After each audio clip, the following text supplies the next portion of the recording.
There. Hey guys, it's me again. Trying to get things moving, trying to do trying to see what's going on. Hey Grim, how you doing, man?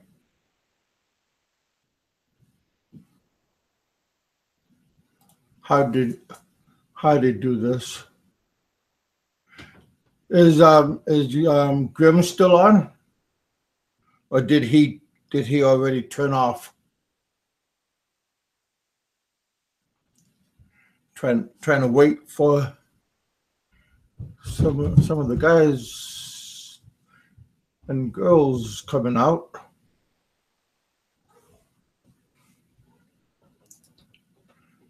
Richard's here.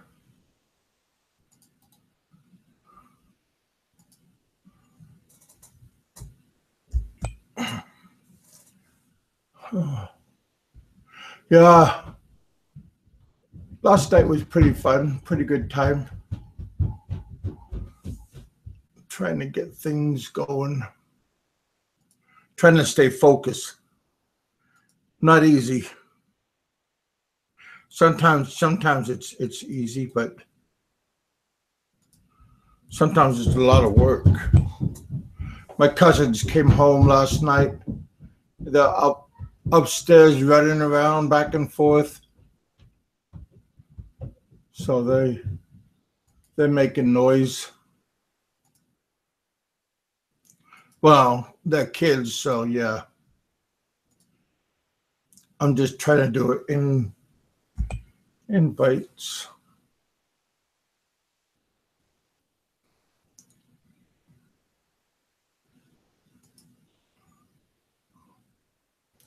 So I'm feeling good. No headaches.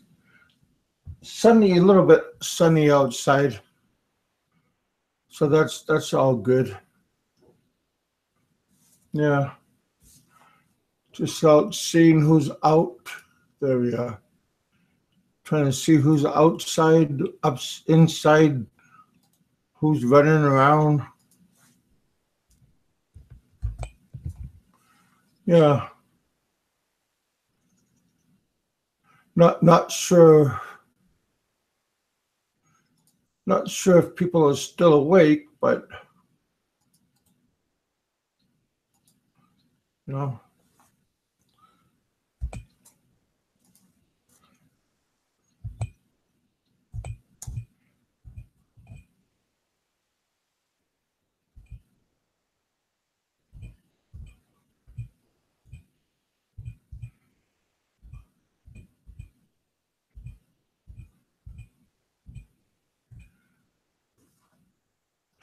Yeah.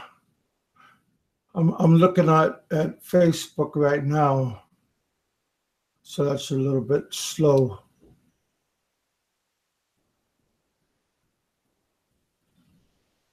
Trying to give some people, if they want to come on, because it is late over there, so I'm not sure who's awake and who's not. Let me see. There you are. There we go.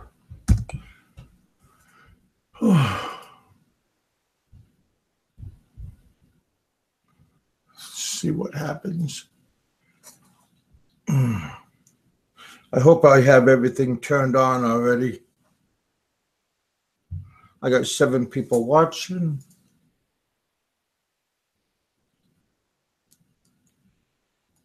This looks good. Cool. But I don't know if you can hear me or not. Oh, huh.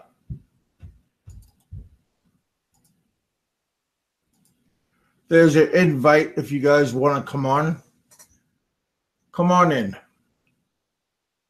All are welcome. There we are.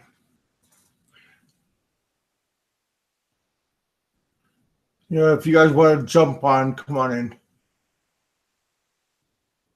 Hey, buddy. Daniel, what's going on, buddy? I'm doing okay. It was hard to get on. How do you get on when you first come on? Do I have to wait for you to send the link or something? Yeah, I got to invite you, and then you could get on through the link. I go on, if you have a Facebook account, I go on your Facebook Messenger and then send you a link. And then you just press the link on your Facebook Messenger, and then you can automatically pop in. That's what. Okay, it was saying you had 7 or 8 watchers right now. Yeah. So far, so good, you know? Yeah. Our buddy, he just got done he just turned off his show, I believe. He had around 48 viewers, so. Yeah, he didn't have any chatting other than typing. But see, he has his girlfriend that's corresponding with him, so he can have somebody to talk to. On my behalf, I only have me. It's kind of hard to talk to the video monitor, so it's very hard. But hey, Stalin, how you doing, buddy? You're here. You know, you guys can't hear me? Can hear you now.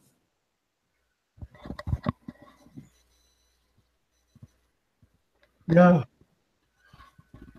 Hey, Kevin, any plan on going back over where? Back to the Philippines? Kenny? I would love to come back. I would love to go back to the Philippines. See, when I got when I got kicked out of the Philippines because I didn't pay my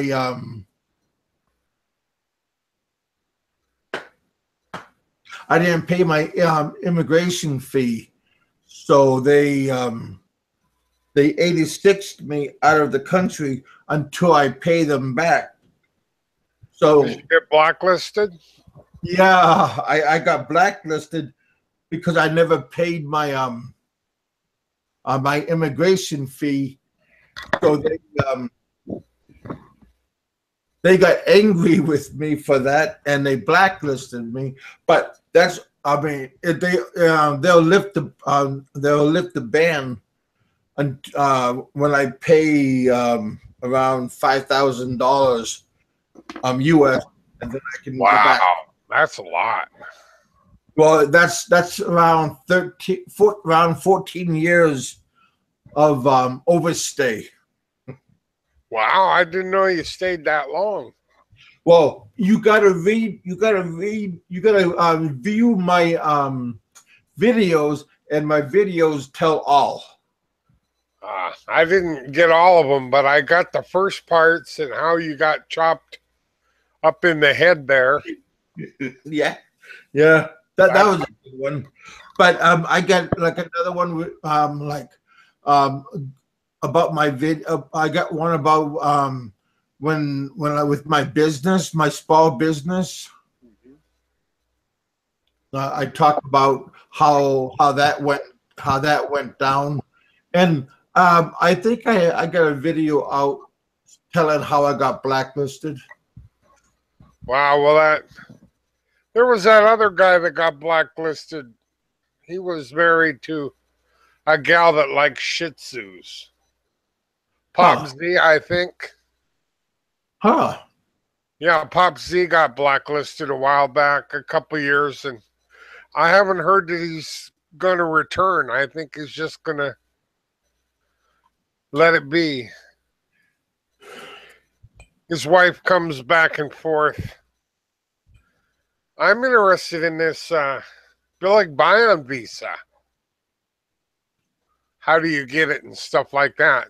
Yeah, that's a good question, and I'm not exactly sure on that because I send my daughter's money through UPS now, so I'm not exactly sure about doing like packages and getting and receiving. Yeah, well, once you're married, you're supposed to be able to fly out of town. Then when you fly back into the Philippines, you get a 1-year visa, no charge. They stamp your passport. Hey guys. Okay. Yeah, I'm not, like I said, I'm not very familiarized. Hey, I know about the Balik Bayan visa, guys. I'm waiting. I know about the Balik Bayan visa. Somebody wants me to talk about it.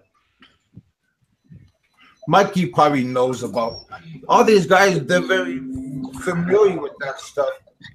Hey, Kevin. Hey, Is brother. Mikey on? Yeah. Yeah, he just. All right, hey, go ahead, Mikey, if you want to talk about Balik Bayan visa.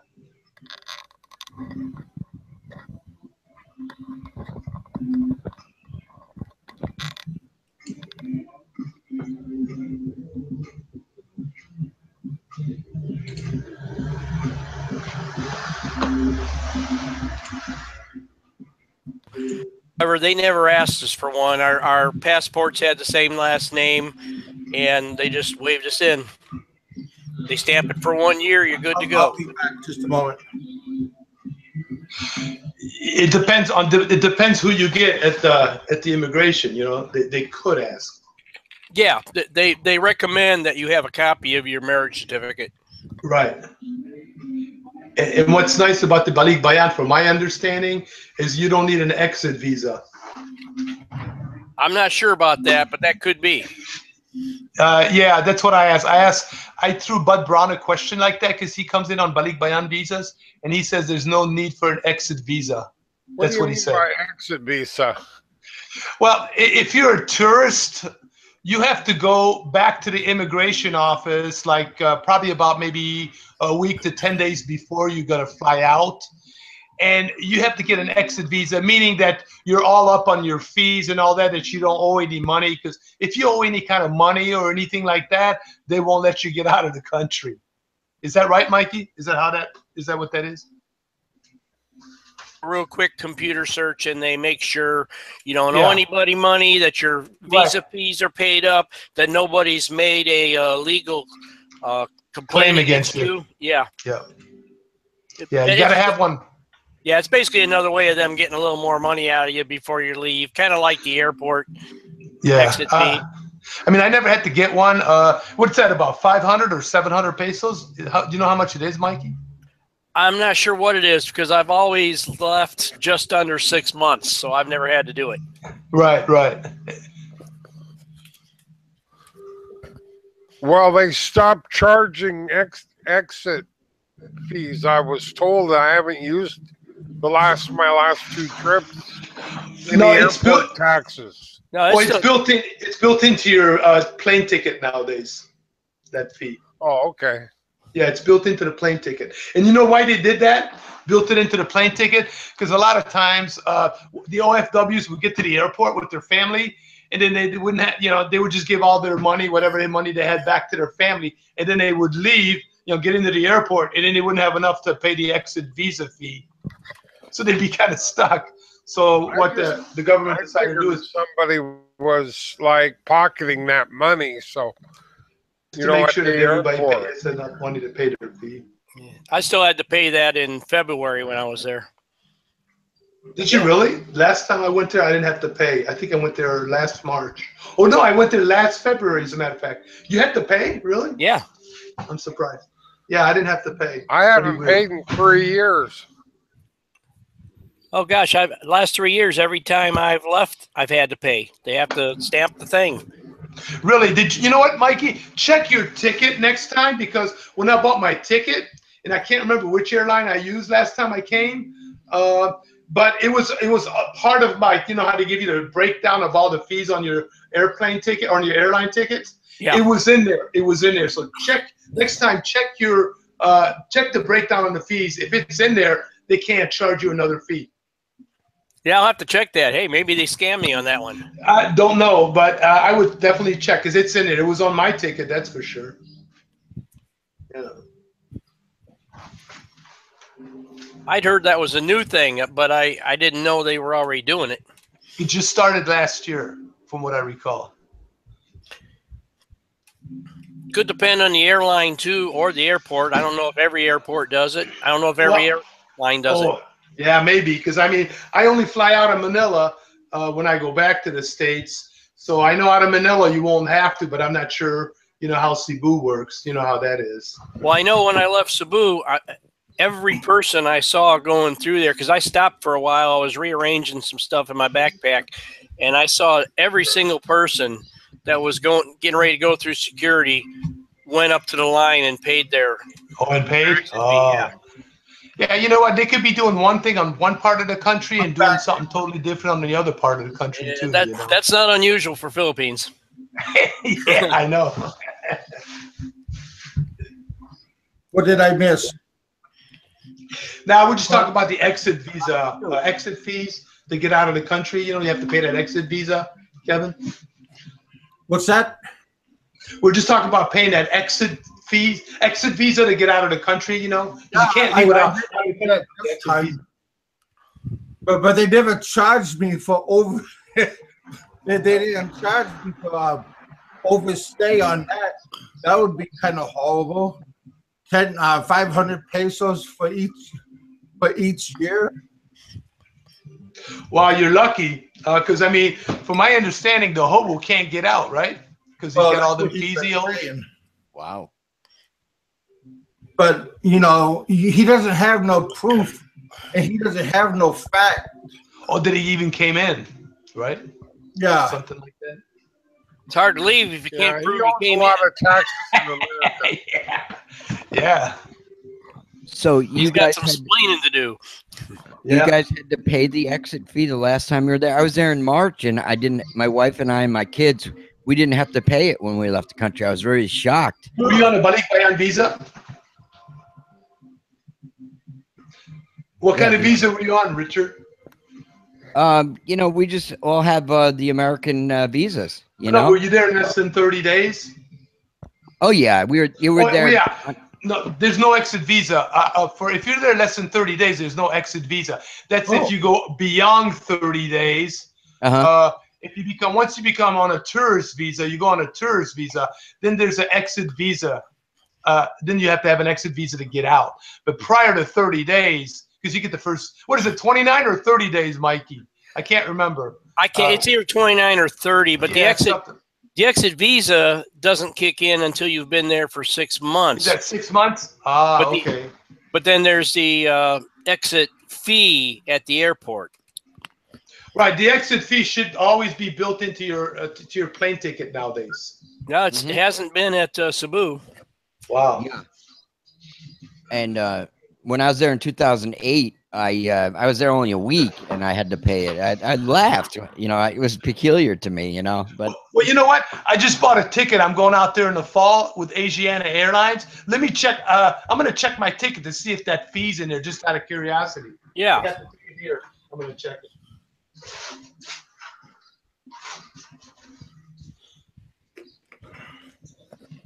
I'm probably not going to be affected Mikey. by it because I'm probably going to we're going to do some traveling anyway, so I'm probably going to try to coordinate it. So we're going to go to a couple other countries, and I'm going to try to do it like as close to my 6 months as possible. So we zip out of the country, zip back in, and then you don't have to deal with it, So, Mikey, you're staying in the Philippines permanently? Well, yeah, no. My son is buying my business, so I promised him for the next 3 years I'll come back for about 3 months in the spring. It's a seasonal business to help him out. So I told him after 3 years he's definitely on his own. So I've got to come back here for about 3 months every year for the next 3 years. Oh, that's good. So basically I'm 9 months in the Philippines, 3 months in the States. Yeah, I told my wife I immediately want to, like, after being there for a month in March, I said, I want to get the hell out of here because I live in New York and spend at least the winters in the Philippines. Yeah, it's going to be great not having any more winters. I'll tell you that. Yeah. For sure. Now, I've got my first grandkid on the way right now, and I figure right now, and I really love being around the business when it's a seasonal business, and when it's jumping, it's just crazy.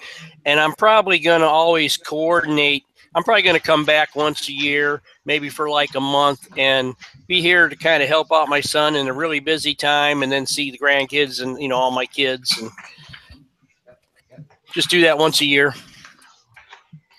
No. You know what I'm sorry, Jerry. You know what I was wondering about? Like, how come they don't allow like produce from the Philippines? I know it can spoil very quickly, but like the great pineapples they have and mangoes. Yeah, but they're worried about disease coming to the U.S. Yeah, but they come from fucking Mexico, man, and there's a lot of disease in Mexico, right? I think it's more just a transportation thing. Mexican stuff they can throw on a semi and ship up here. Yeah. You got to send it by boat. That takes a while. Yeah. I mean, I think you're right. Yeah. Yeah, but Hey guys. sorry. Containers that are refrigerated and freezer containers. Yeah, but that's still a long trip for most produce. Most produce is not going to hold up that long. Mm-hmm. Hey guys, I got my ticket, my information. Now, on the last time I went to the Philippines, I got a free ticket. So I got it through, I think I flew through American. And I had the breakdown of all the fees. But I bought this ticket through Cheapo Air, or what's it called? Cheapo Air. And I don't see the breakdown here, unfortunately. I may have to go online and check it out. But maybe next time I'm on, or if anybody's curious, I'll try to find that out for the next time I see you guys. But I don't see the breakdown because on the printout that I got from the online booking confirmation, unfortunately. Hey, Jason, you don't want to come on? I would assume him by now.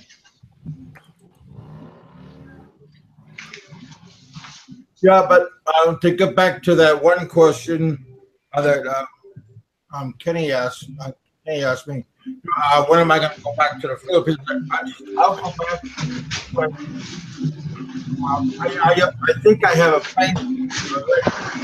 But I just got to find, and I'm going to go get my daughters off the mountain. That's my number one plan, is getting my daughters off the mountain, and then maybe like going into the city or going to Cebu or someplace where her family's not really influenced by.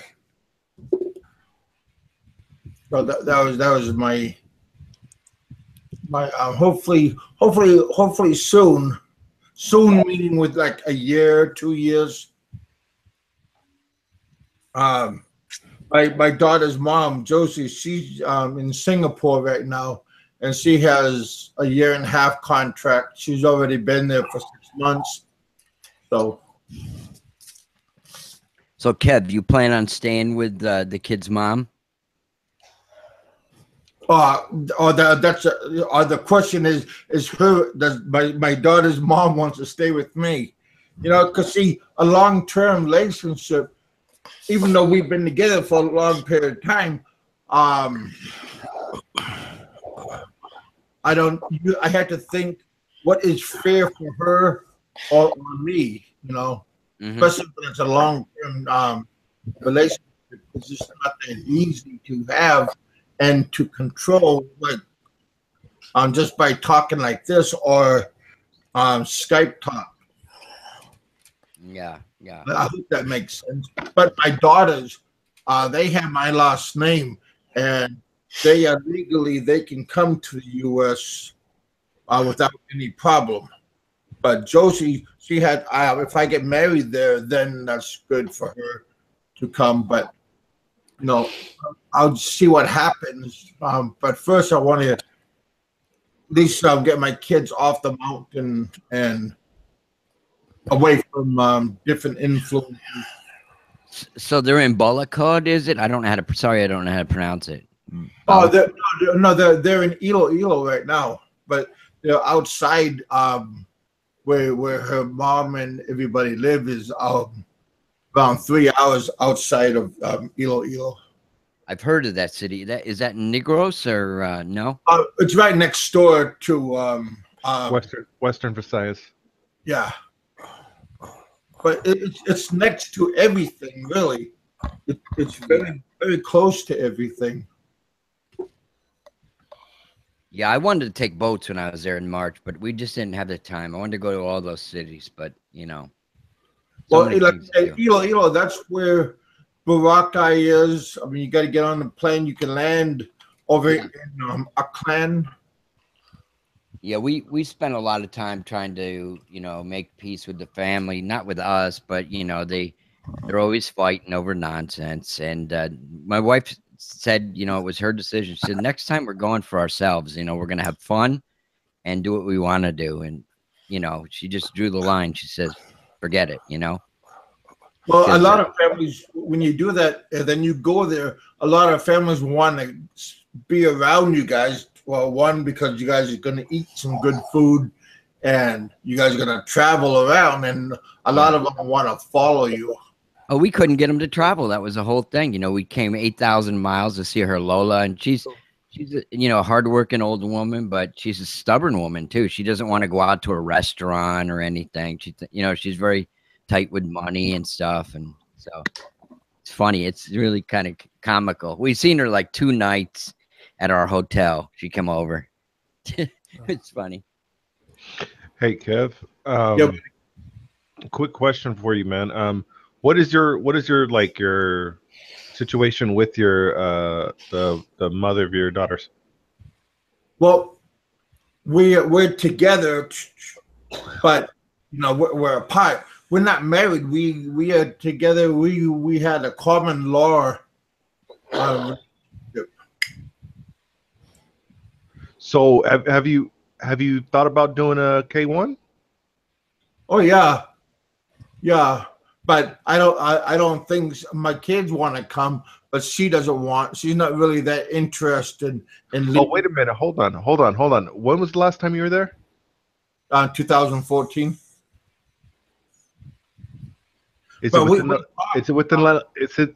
I can't remember if it's within the last 2 years or 5 years. I can't remember. I think it's 2. I think it's 2 also. What are you talking about? You would have to have been there and seen each other within the last 2 years, I believe. I'm sure that's right. Yeah, but see, like in our case, we have kids together, so that and I'm sending money on a regular basis. So I'm not sure how that works. Yeah, that might be a different situation. Yeah, Since you already know each other and you've lived there for 13 years, you might go under a different category. Maybe. It's hard to say. Yeah, you might. Yeah, your situation's unique, man. You might want to check into that, Big Kev. Everything I do is kind of unique, I mean, well, you're definitely a unique guy, man. Yeah. But yeah, like I said, it's just another hurdle. I mean, these obstacles are semi-easy to manage. Because, like I said, I got kicked out of the country just because I didn't pay my fine. I never got in trouble there. I never caused trouble. I have a clean slate. I never see when I went to the Philippines, I opened up my 3 businesses, and I never planned on leaving. This was it. I mean, I played my cards, and yeah, I believe everything. Crapped out. You just crapped out on, yeah. I believe it was a good hand that I had, and I was going to live happily ever after. But again, in my mind, that's what played out. But in real life, I survived 4 years with money for my business and pocket money. After everything went down, then I had to find another way of getting money. So I went to work at Korean schools and stuff like that. But you should definitely check into that, man, because I mean, if you need any help with that, man, I'll definitely see what I can do. It's got to know situations. A lot of you guys, like, meaning everybody's giving me pretty good help, and then I got a couple of other people. They helping me. Well, they're trying to help me, like, they're trying to help me financially. See, when I got hit in the head, I got a lot of things. Like my speech gets slurred. My vision is a little bit blurry on this eye, and I have a lot of memory loss, short-term memory losses. So if I'm talking and I look like I have a brain fart, it's because I've seen a squirrel. So things, yeah, I have a space between my words, but yeah, I have people trying to look at ways how they can help me without being recognized and stuff. Yeah, I mean, no, that's a situation, man, where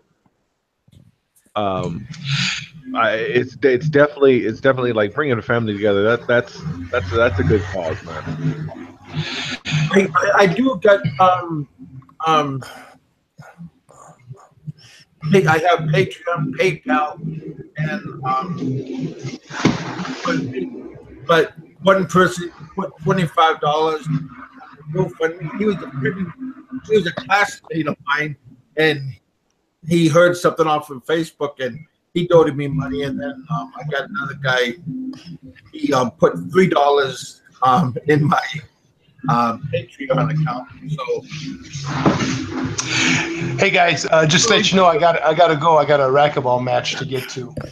Right, wait, sure. buddy. Thanks for talking. Thanks for having me on, brother. Anytime, bud. See you, Jerry. Take care. See you guys. Thank you. Maybe we'll see Bye. you tonight. Okay, yeah, I'm sure you'll be back on, Kev. I'll be looking. Somebody's gonna be doing a podcast tonight, I'm sure. It's Yeah, never somebody. ending. Talk to you guys later. Have a good day. All right, brother. Bye. Kevin, I got a question for you. Who's this? Mike. Are you able? You're not blacklisted or anything, right? You're able to go back to the Philippines? Oh yeah. Okay. Yeah, I like I said, I'm not like they'll like when I go to the and when I'm at the airport, I can pay my fine, and then that's it. Then everything is done. But if you like show up at the airport in the Philippines, what do you got to do? Pay your back visa fees or whatever? Yeah, and then everything is great. Okay. Oh yeah, like I said, time. My aunt, my relatives here again. When I show you these pictures of this place, that all belongs to my aunt and my cousin. I'm just a guest in their house. So, and you know, my aunt has a limited. She goes off of her. It goes off of her retirement money. So, but you know, but people think like I'm here and it's easy going, but no, I mean everybody. This is not a. Yeah, no, that to me, man, it just popped in my head, and I wondered about it because you got on that, and I was curious about, you do want to get your kids back, and you're I was just wondering if you're still with her or not, or what the situation is. And it's good that you guys are still together, and you guys are sticking through. And like I said, definitely I'll look into see what can be done, or what we can do, man. That's I could get my kids and take them off, like, I could get my kids and bring them off the mountain and everything. And then if her mom comes back from Singapore and she's working. we still have sparks, that's good, you know. But if she doesn't, I'm not gonna like tie her down and, you know, because she's younger than me and everything. And if she has an opportunity for her life, you know, I don't want to hold her down. But my kids, I want to secure their, you know, like how everything is. You know, Mikey, did you see what Randall put in the chat? No, I'm not watching the chat. What's up? He said he wondered if those fees are recurring interest or if they're frozen. I don't think they'll have interest on them. I have no idea. But yeah, I don't think they would, but they might. That's a good question, and I don't know about that.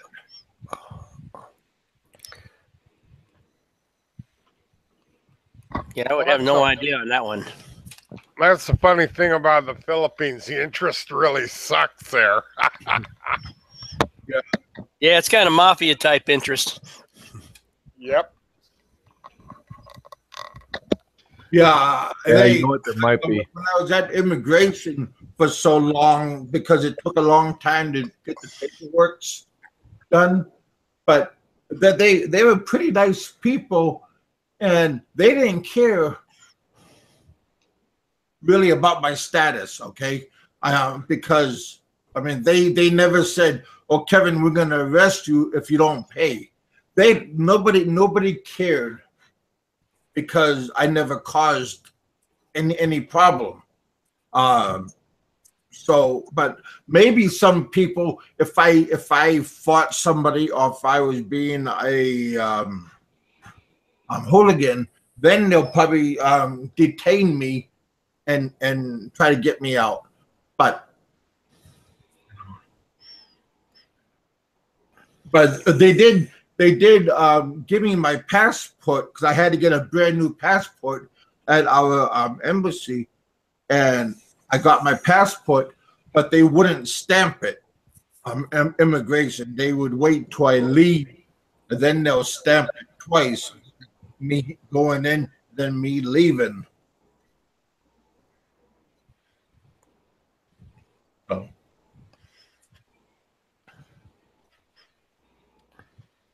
Would they put on the passport? Black sheep? Like me. No. But you want to know something really funny? There's around 50 people every day that goes to the U.S. Embassy and telling them that they overstayed and they need permission to leave the country. I mean, I'm not the only person that stayed over. Mm-hmm. They got thousands. I mean, from all different countries that want to leave and stuff. That's very common, Kevin. Guys that go there and don't intend to go home and they don't pay. I'm walking around with my head down and me thinking that this is like this is the first time. No, it happens. Yeah. Very regularly. It's like here in the States, Kevin. You overstay your visa, there's nobody out there looking for you. Well, they might, like, if they want to make an example. Yeah. And then they call the news crews to get it on film to get you. They kind of wait till you get in trouble. Yeah. Exactly. Well, maybe sooner or later. Like I said, I was there for like 14 years, 13 and a half, 14 years without any problem. Okay. I got my place broken into a couple of times. But stuff like that. But I never, like, when I had a few drinks, I always go home and everything is good. I never had a complaint. So they like I said, they didn't care how long I was there. They just want money, you know. I mean, just like maybe our government. Yeah. So is there anybody in the chat that has any questions, any like serious questions? Let's see, I know of a girl is coming on the K1 visa. Why people leaving comments? No. I was just wondering if, I mean, because there's 12 viewers on. Oh yeah, it's going up and down. That's good. Well, I wanted to ask Mike a question. Shoot. Everybody that has heard me talk knows that I'm interested in buying and selling cars. And I wondered what Mike thought about it. I would say probably the number one thing that would make me worry about it is that the licensing and registration over there is just kind of sometimes a nightmare. Okay, my stepson, my wife's son, buys and sells mostly the little motorcycles. And he seems to be making about 10, 15,000 a month doing that. I thought maybe cars I could make more money. If you can do it and stay away from title problems and make sure you got a clear title on it, and if you're doing any repair work that needs to be done yourself or he's doing it, you might do okay at it. Yeah, I grew up working on cars when I was a kid. So that's something I'm used to. The biggest problem for me would be I know of a few guys that have had problems buying stuff that they thought was okay, and it turns out there's either liens on it, they didn't finish paying it off, or it's been bought from a guy that was bought from a guy, and it's never a clear title or registration on it. I've seen that happen a few times. Okay, sounds like I should just talk to a lawyer. Maybe hire his services for a half hour or so. Yeah, what you need to do is find out, because I don't know. I mean, here it's not, in the States, it's not a big deal to figure out if something's legal or not. You need to find out over there if there's any kind of streamlined process you can use to find out if the title's good or not. Yeah, thanks. Yeah, that's one thing about their DMV, their Department of Transportation, is horrible. Horrible there. Yeah, it's not like they can just hop on the computer and tell you. Usually it's a matter of, okay, we're going to look into this. We'll get back to you in a couple of weeks. Yeah, what computer, Yeah. Yeah, exactly. Yeah, a lot of stuff is like cheap old computers. Not even computers, a lot of papers still. Well, yeah, you got to keep on going up and down immigration stairs to the offices. I had to get a signature. Then they said, "Oh, this guy, he's on vacation right now, and I can't get nothing signed until he comes back." So, like I said, it took me well over maybe 4 months with immigration and my embassy, because I had to get a new passport because my passport ran out. But that was easy to get. I mean, and then I picked it up at our embassy, and then I had to get it stamped. But yeah, the embassy didn't really care like that I was stayed behind. They just kind of like shake their head a little bit, but that was it. I mean, just don't be a burden to our embassy or be a burden to the Philippine government, and then everything is good for you. Just don't cause any problems. I got something in the kind of off the wall category. I was in Walmart a few months ago, and I'm perusing the shelves, and I saw some picnic shoestring potato chips, and I like those in the Philippines. Yeah. And I picked up the can, I looked at, I always look to see where things were made, and it says made in Philippines. I said, oh, cool, and I like those. So I bought it, and I'm eating them. Well, then in January, I'm in the Philippines. I go in the store. I see some roasting potato chips, picnic. I'm like, cool.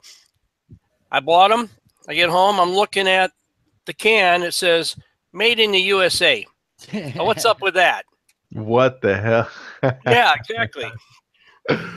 like okay, who's being truthful here? Where are they really made? Yeah, who knows? Well, lately it looked like a lot of foods and stuff is like Kit Kat. You look at Kit Kat at the grocery store in the Philippines, and they're all made in Australia. Going back to what we were talking about on the car thing, Randall was saying that you should probably find a lawyer in the barangay on retainer to help you out with that. Yeah, I was thinking the same thing. Yeah. So I do have another question on flying away. Now, are there places online you can find that are cheap exits out of the Philippines, like to Thailand or something? Is there a website? Mike, what do you know? What was it? I can't remember the name of it now. I've used it a few times. AirAsia, I think it is. My daughter uses it a lot. You can get some promo tickets. She flew last year, 2 years ago. She flew from Manila to Kuala Lumpur for $25. Wow. I got the same ticket 2 years ago, and I went to Kuala Lumpur, and I think it was $40 for me. I didn't get as good a promo. It's still dirt cheap. Was that round trip? One way, a round trip. No, that was one way, but it's still cheap. Double it, yeah. Okay. Yeah, just double it and you'd be good. I think it's AirAsia, and you look at theirs, and they show you when the promos are, and sometimes the promos are just unbelievably cheap.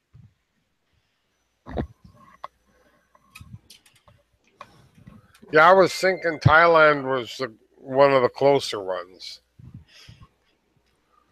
Or Taiwan, something like that.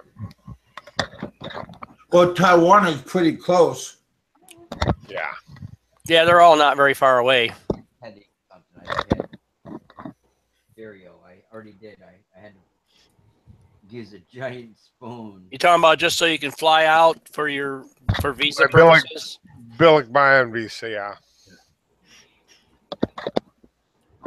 I just heard somebody on a podcast the other day saying that if you're in there on a Billick Bayan visa, that after 1 year, you can extend it for 6 months. Yes, I did hear that also. But you pay something for that, don't you? Yeah, you'll pay, but it's probably cheaper than flying out of the country. Oh, and less headache too. Yeah. But the wife likes to travel, you know. Oh, well. If I have the money. All right, Rich. Yeah, we're working on it. It's parallel parking day. Oh, Oh my goodness. Yeah.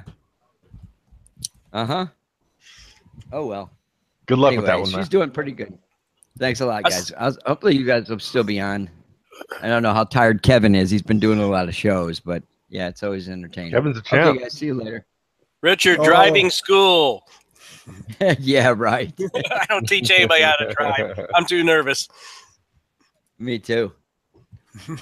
You know what, man? One thing about driving, like me personally, like I have a problem with other people driving.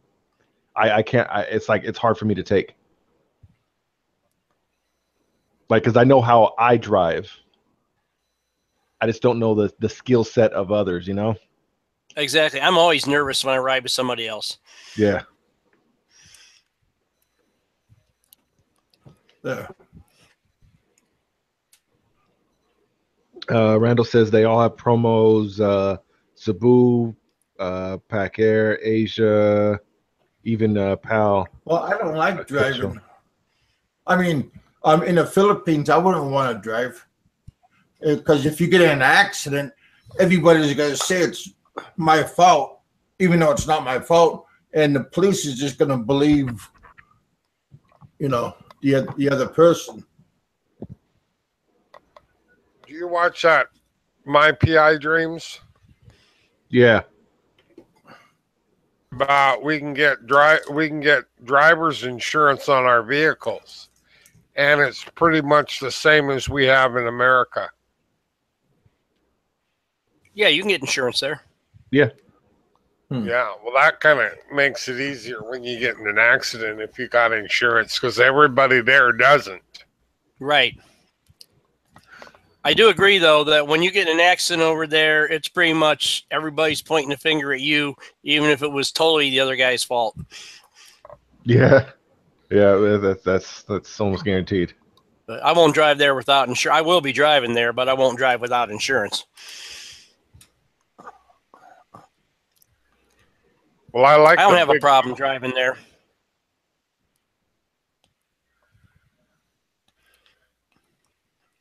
I'm doing something else at the moment, guys. I'm sorry. Oh, no problem, Karen. We'll carry on without you. Just as always. Yeah. I think people are too worried about driving over there. I don't know. If you've driven in any city or any place where there's a lot of traffic here, it's no worse there. I don't think they have any more crazy drivers there than they do here. Yeah, it's just as crazy. I mean, it's all the same, man. As long as you're a defensive driver, you're usually going to be okay. Unless you're just used to that country life where there's nothing. I am. I'm used to driving out here in the sticks, and I usually avoid the city. But I'll tell you the truth, I would never, ever drive in Cebu City. It is just too crazy and hectic there. But other than that, I have no problem driving over there. I've driven over there for years. Hey, Roberto. Yeah. I wouldn't have a problem driving there. Roberto's in the chat. Oh. He says he's at work. He's very busy. Then why are you here? That means he's taking a nap. See that? Okay. Oh God, I remembered teaching my wife to drive. Screw that! I sent mine to driving school. I'll be back. I gotta go do something. Okay. Mikey, you're in charge. Oh, gee, thanks. I'll be back. People are. I'm just gonna pass it off to Jason. Well, okay. Well, somebody just keep the numbers coming in. I'll be back.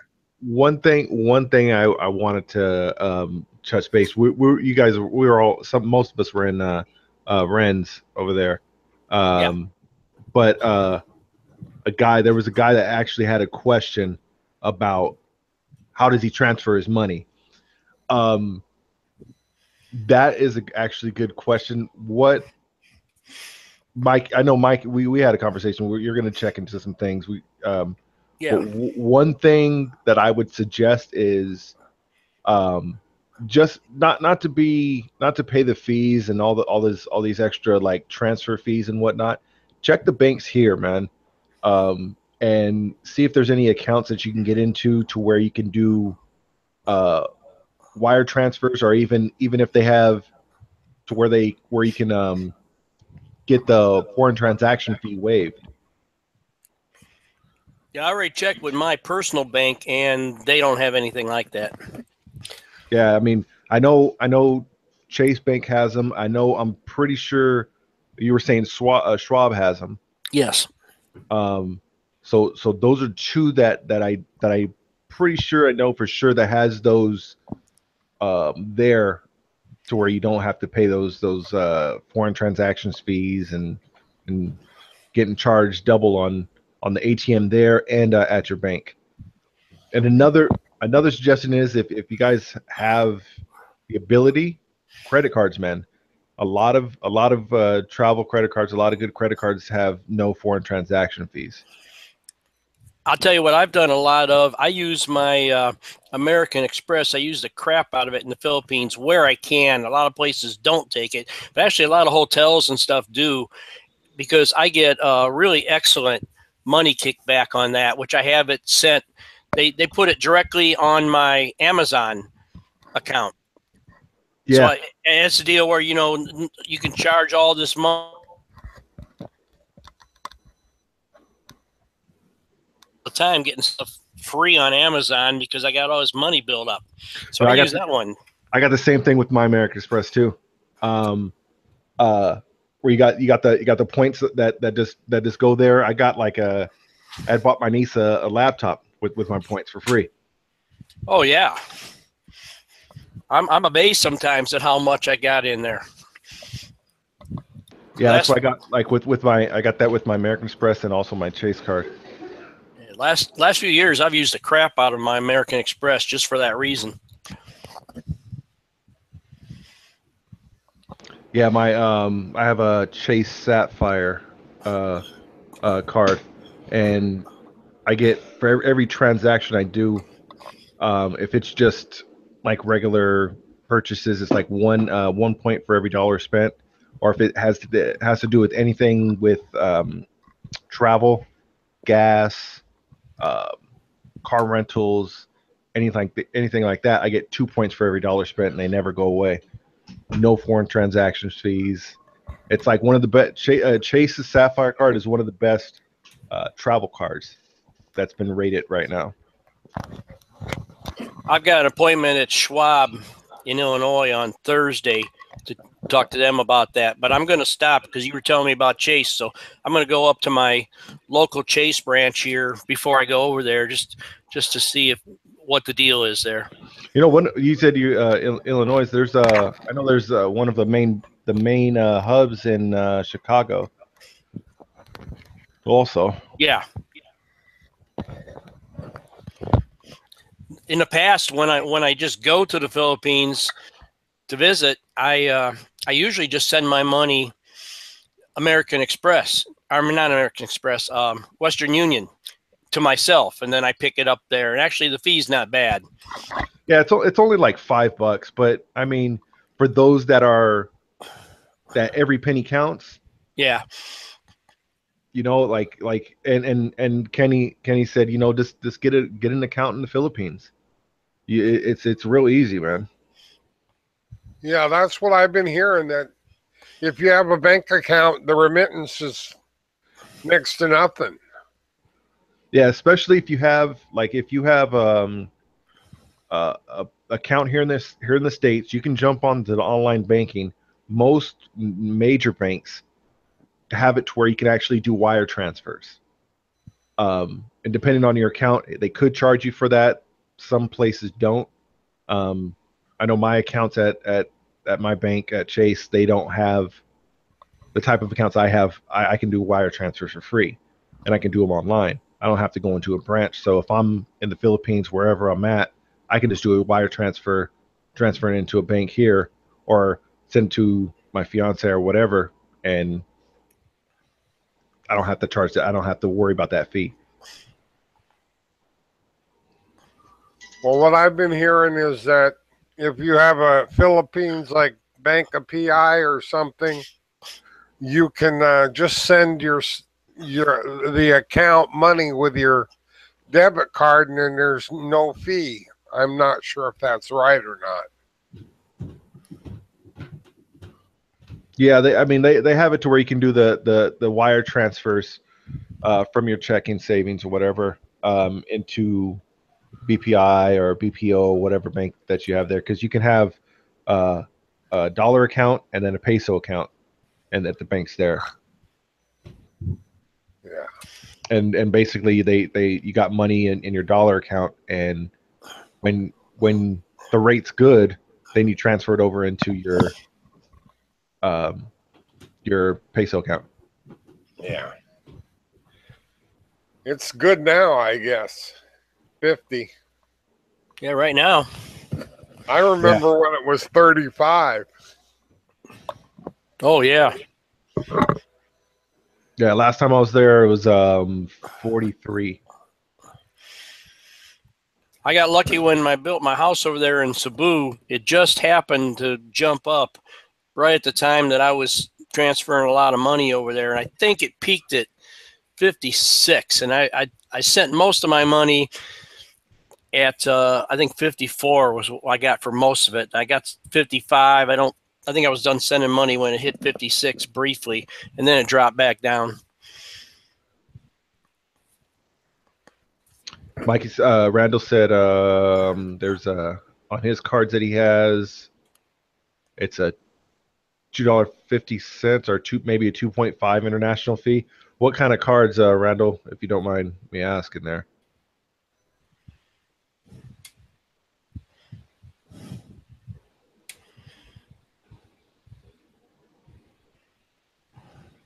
But yeah, a lot of these places. I mean, look into look into your cards, and especially if you plan on going to the Philippines or even traveling anywhere else, look into those cards, those credit cards. If you have the ability, try to find cards that have 0 transaction fees, foreign, because those are the ones that are going to put a little bit more money in your pocket in the longer run.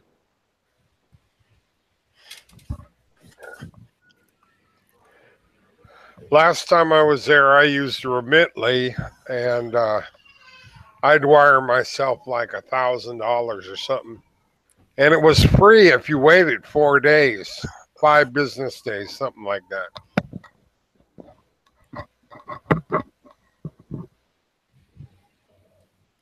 Said Bank of America and Wells Fargo.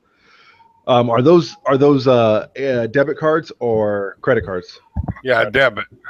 No, I was talking on Randall.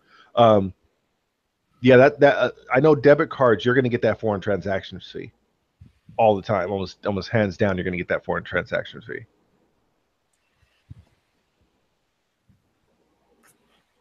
I do on my ATM card from the bank here. Now I got the old fart account, so I don't pay any ATM fees here in the States, but I do get charged over there. Yeah, with my with my debit card when I was there, when I did use it, I did it very rarely, but I did get charged on both ends. I rarely use ATMs over there, but this is why I'm looking for another way to move my money over there, because in the past, like I said, I always usually sent more than enough money to myself by Western Union, and then I would just pick it up there. I would That's usually a high fee, Western Union. Yeah, it's I think it was usually $6. I'd send like $1,200. It was $6. Yeah, it's went down a little bit, Mikey, just a little bit. I sent some money not too long ago, and it was like I think it was like $4.99. Yeah, so that ain't bad. I I remember used when to Western send Union money. was like $25. When I sent money the last time, it was like $70-$80 just to send 500. Oh, I don't know, man. They got you on that one. Oh yeah, they must have seen you coming on that one. That's when I started going to Remitly and Zoom. Well, Walmart, you can send $1,000, and I think it's $9. Yeah, in person, MoneyGram. in person, they charge more. If you do it online, it's like or through the phone app, it's only $5. Okay. And that's with like Western Union. One thing. Let's see, you said line of credit on cards. Are you talking about like a line of credit, Randall, with like a home, like a mortgage, and you have a card attached to it? Yeah, that's probably what he's talking about. That's what I think he's talking about. I'm almost positive that's what he's probably talking about. Well, I was doing it online, and it was highly expensive for Western Union. One thing I would probably suggest also is anybody that has the ability to get a travel credit card. There are some really great ones out there. Get those travel credit cards. Use them on everything that you have. Everything that you have, use it, and then turn around and pay that credit card off with your account, with your actual checking account. Because you're going to spend the money either way. You might as well get something for it and get those travel rewards and points back. Because you're going to spend it either if it's coming out of your checking account or if it's coming out of your credit card. You're going to spend it some way. So you might as well spend it that way and be smart about it. Well, I was using Remitly. It's like they take a peso off the going rate, and it didn't charge. They don't charge you anything if you wait 4 to 5 business days. You just send yourself $1,000 at a time. Okay. And it didn't seem a big problem. Yeah. The exchange rate got you though, because it was like 1.5 pesos off of the going rate. See, I know with not with Wells, but with Western Union, it's like a couple pesos. It's like, let's see, it was 50 when last time I sent some, and it was like 49.80 is what I got. So they took like 40 pesos or 60 pesos off of it. Well, I haven't used Western Union in a decade now. Well, that's changed too. Because I used to use it years ago, and after 9/11, they changed a bunch of their policies, and for a while their rates just went through the roof. But that's all changed now. Yeah. I can remember paying $25, $30 fees at one time. Yeah, that was outrageous. I went to Zoom after that. Yeah, that's totally changed now. Yeah, Randall, that's if you go if you do a bank transfer, that $10 US per transfer is either in person or if it's to the bank itself. Now, if it's to the person directly and you know the person, and you do it like through the app or online, it's only like $5, $4.99 for pickup.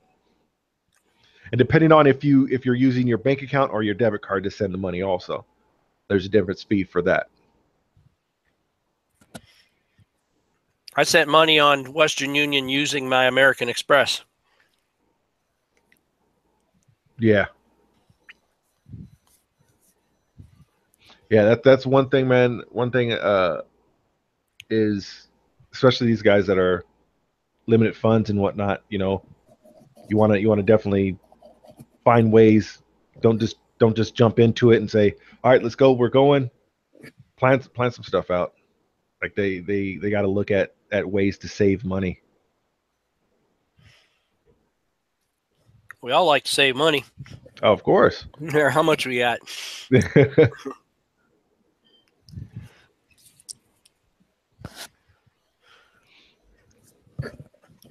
So what other plans you got, Mikey, on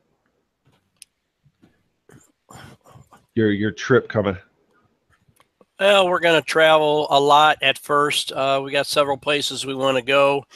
I told you I'm closing down my YouTube channel real soon. Yeah. And we both love to fish and we like to travel. So we're going to do a lot of videos. We haven't decided yet if we are or are not going to do a YouTube channel, but we're going to do a lot of videos. And if we compile enough of them, then we may start a channel on basically dedicated to travel and fishing. If not, then we'll just have the videos for our own enjoyment. Yeah, keeping good memories, I'm not sure I want to put the effort into having the videos, to the quality we would want for YouTube or anything. So, You know we'll what? see. With YouTube, man, like I'm not going to get into all the editing. I'm going to have more videos coming, but I'm not going to get into all that editing. Like I'm pretty much going to be doing one shots. Yeah, that's how I feel. I got so much stuff that I'm going to be having going on over there that I just don't know if I really want to put the effort into something like that. I got enough to do to keep me busy. Right. Kev, you back? Maybe. I think he's tightening down the straps for you, Mikey. Uh-oh. Yeah, I'm rethinking that whole meetup thing. Look, my schedule's looking real full right now. Yeah. Let's see. If we do that live cast, I think it's going to be out there on his back deck. Yeah. Don't go into the. That's if you go into the room. I'm not sure I want to be in the dungeon. I've never seen. Are you talking about a store, Randall? I think he said he didn't really see too many like sports fishing stores or anything. Yeah, and that's true. It actually can be very hard to find fishing equipment in the Philippines. You got to really go out. It's available, but you got to go out and look. Now, sport fishing is actually very much an up-and-coming thing in the Philippines. It's the last few years, it's just taken off. It's really becoming a popular thing now. I don't see why they don't. Why they haven't. They just haven't. It's. I mean, most people. I remember because I always, when I'm in the Philippines, I always have a collapsible fishing pole in my backpack. I've fished all kinds of places. Well, probably one thing is that it's probably because that they're fishing on a bigger scale also when they do fish. Yeah, they're mostly net fishing. Most of the people that are fishing the sell fish and stuff, they're not using poles. Yeah. And the locals, if they're fishing with a line, they're just using hand lines because, for one thing, they don't have the money to go out and buy regular fishing equipment. Yeah, it's true. It's true. But that's one thing I have made some money with is fishing equipment. I've sold a lot of fishing equipment over there. That might be. I mean, that's a decent business to look into. Yeah, especially there because you're for traveling expats or people that are going over there. You're not gonna unlike others, like most people are not going to travel with their fishing pole. Right. But it's hard to find stuff. I mean, to find lures and that kind of stuff, even to find just plain old hooks. Most of the hooks over there, first of all, Americans aren't familiar with them. They don't have hooks with an eye in it like we have here. Most of the hooks they use over there are what they call hammerhead hooks, and they've got a top on the top of the hook. Instead of having an eye that you run your monofilament through, they have what looks like on a cement nail, where it's got like a square head on it, and you have to use a certain kind of knot to tie around that and secure your line to it. Yeah. Foreigners are not used to them. I have a couple. My dad, when my dad passed, I inherited all of his fishing gear, and man, I have all kinds of stuff, man. Deep sea, all kinds of stuff, and I'm almost positive that there's a couple in his box. Yeah, they're unusual. They're not popular in the States, but that's usually what you go in if you can find hooks. And one time I was in Bohol, we were going out fishing, and I hadn't brought much stuff with me, and I needed some hooks. And we went everywhere in town until we finally found a place that somebody said they had hooks. So we went in there, and that's all they had was those hammerhead hooks, and I could not master how to tie a knot on that thing. I kept losing my hooks. The kids would laugh at me, and they would kept trying to show me how to tie the knot, and I thought I was doing it the same way as theirs. Theirs were working fine. Mine just kept coming off. So are you sending? Did you send hooks to yourself? You wouldn't believe what I've sent over there. I've sent about probably 600 lures and maybe 10,000 hooks in the last couple of Blake Bion boxes. There you go. I bought them at a closeout thing here. I got them for next to nothing, and I'll sell them over there. There you go. There you go. That's the way to do it. I mean, and you're not, and that, you know, you're not getting into any other markets with that, you know? No, I don't even sell them. My fiance sells them for me. Yeah, but I'm saying you're not getting in any competition wise. No. Well, partly because I don't have my face out there doing it, but it's also something that there isn't a lot of it available over there.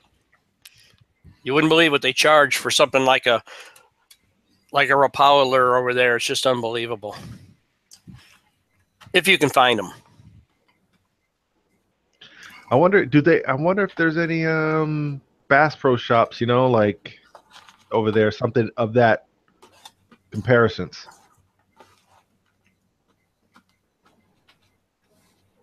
Was a store in SM City Mall in Cebu that had an assortment of, they had some air rifles and some camping equipment, and they had one little display case with it, which had like 6 lures in it, a few hooks, a couple things of monofilament, and I think they had like 3 fishing poles on the back wall, and that was the extent of their fishing supplies. Man. Oh, what's up, RPW? RPW just came in. Oh, I missed Barry's live.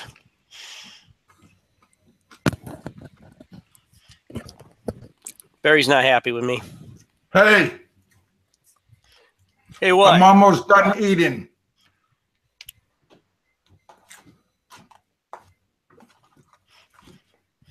I hope you can't hear me. We can't. Do you smoke, Kevin? Big Kevin?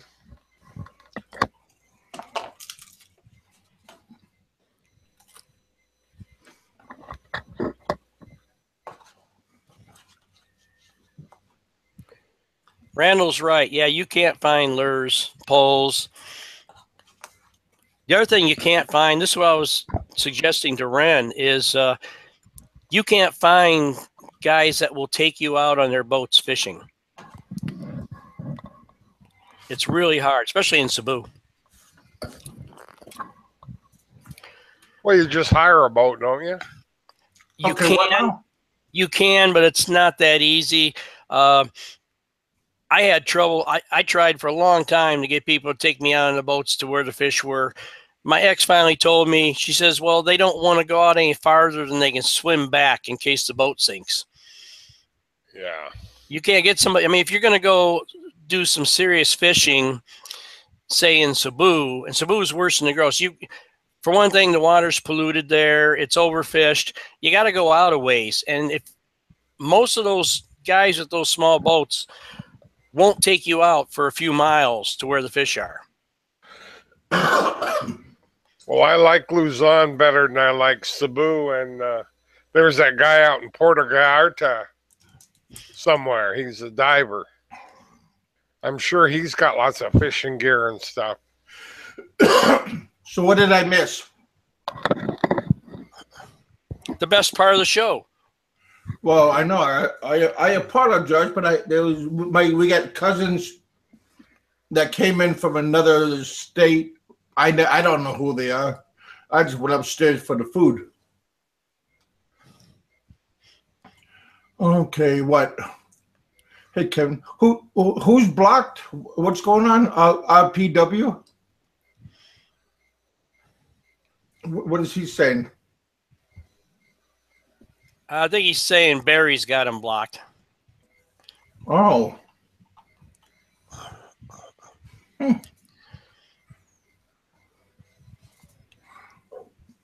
What did you do to get blocked? Oh, Barry blocked me. Okay. So, Kevin, did you do any fishing when you were in the gross? Oh, no, because I was busy at the Korean school. Okay. And then off season, I would go back up on to the farm over in Iloilo. But hey, if you like fishing, Mike, at our lake here, they're catching trout and a whole bunch of other fish here. We got an electric boat. We got kayaks. Shoot, I'll have to bring my pole with me. Yeah, seriously, because we have this is a public lake. It's not on private. It's the, we got private docks, but there's a road site that people launch their boat, electric boats down below. So yeah, they catch fish all the time.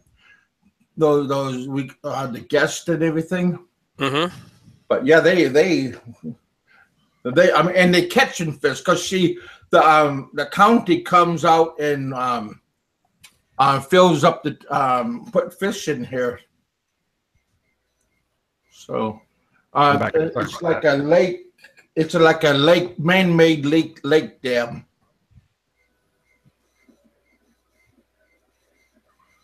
But yeah, if you like fishing, this is a pretty decent place. Hey Kev, on that lake that you have, you can only do electric, huh? Mm-hmm. Yeah. Because again, they are using this lake for drinking water. If they run out, like in the county, if they run out, they can use this water because they will open it up and it will flow. Okay. So yeah, I didn't know Barry went live. Oh really? Yeah, Barry. I guess Barry went live. RPW was saying he went live. Oh, well, that's cool. Kind of late for him, isn't it? I guess he said he just came a little while ago. He came back from the live. Uh-huh. I guess it might be down now, but yeah. Oh, yeah. That Barry, he's kind of odd. I mean, because you wanna feel for him, but you don't know how far you want to go. As far as I can walk, Kevin. Hey, don't. That's not funny because you can't walk. Oh. Damn, Kevin Alo's talking crap about you. Yeah, Roberto just texted me, and he told me that Alo is mad because I didn't accept Super Dave's apology. What's a mongo? A mongo? Yeah, isn't that like a wild person? I don't know. Says you're a fucking mongo. Oh. You know. He's probably. No, I don't know. I don't think. Alo likes to stir the pot. Why Right. no? So you don't know if he's really serious or Right. is he really mad at me? You never know. When I hear that, Mikey, you know what the first thing I refer to when like Mongo or Mango or Mongo is Blazing Saddles, man. Yeah. That's the first thing I thought. Wow. That's the first thing I thought. Yeah, Dave's Alo's on Barry's show, and Roberto's telling me that he's talking all kinds of crap about me just because I didn't say I'm sorry. So what? Yeah. Forget about it. Hemi's here. What's that? Hemi's here. Everybody's favorite troll. Oh, well, Toro's nice to me. I mean, he's always been nice to me, so I'm cool.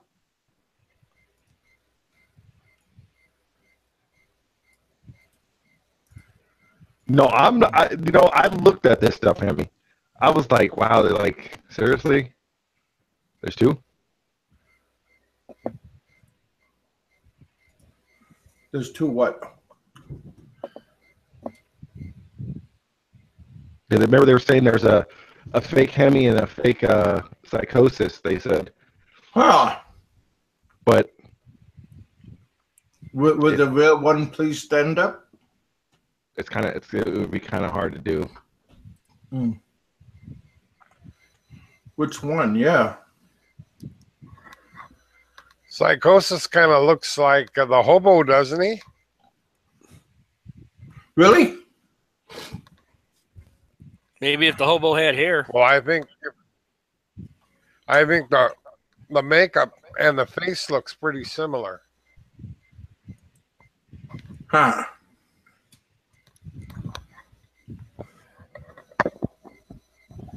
Yeah, that's true, Hemi.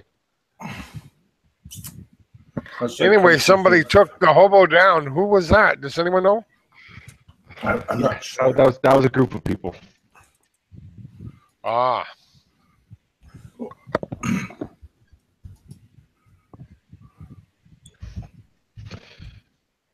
I don't think he'll ever just go away. Nah. No, he needs the money.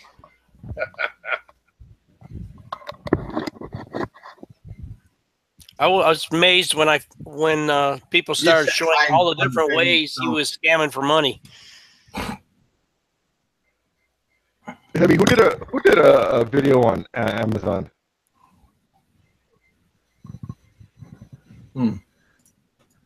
He said somebody did a video on Amazon right now. Barry's looking all mad about something. He must have seen my videos. Huh. Wow. He's not happy with me. No. He jumped, like I said, he jumped in as soon as we went off buddy. yesterday. Ah, I missed it. That's too bad. Oh, the He needs hobo to did. have a sense of humor.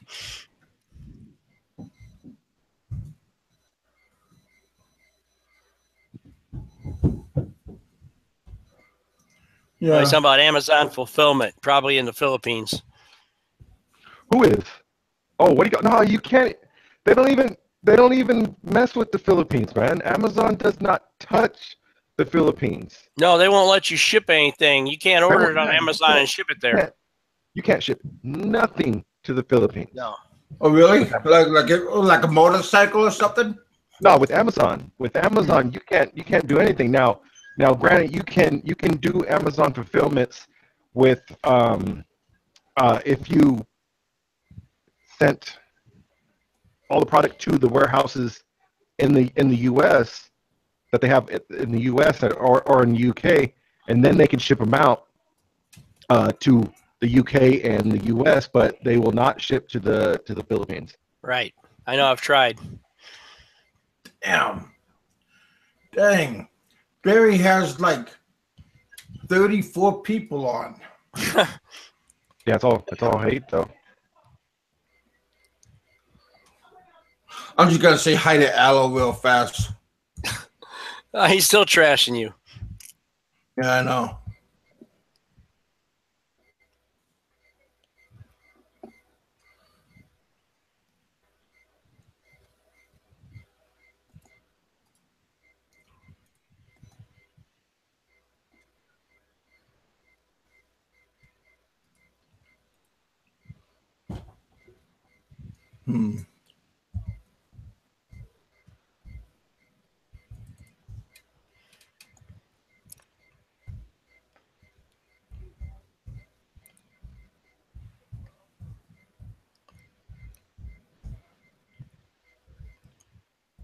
So, Jason, what airline are you taking to go over there?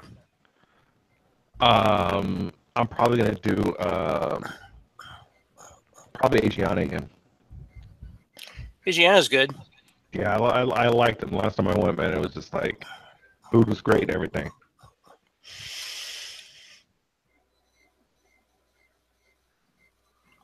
I was also looking at China Air also. I haven't tried them. Aloe told me to kill myself. Oh, jeez.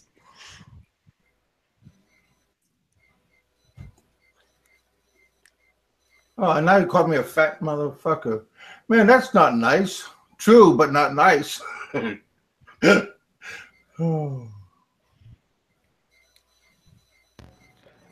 You can't take Halo serious. Now, how am I a backstabber? I never said I like Dave. I tolerate him, but that's it. I'm not let me see. Victor says the Burger King story is bullshit. I heard the same exact story. Same exact. Huh. Take me to I can show you her. Oh.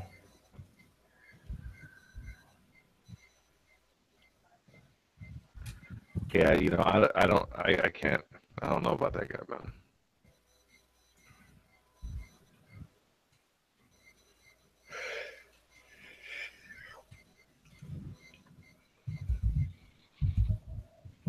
Hey, let's just try to get some business, some what do you call started.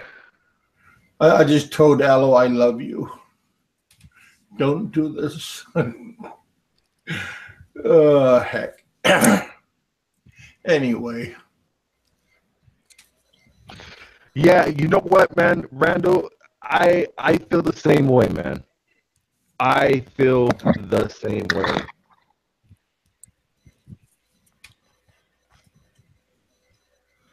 How is he laying it on thick?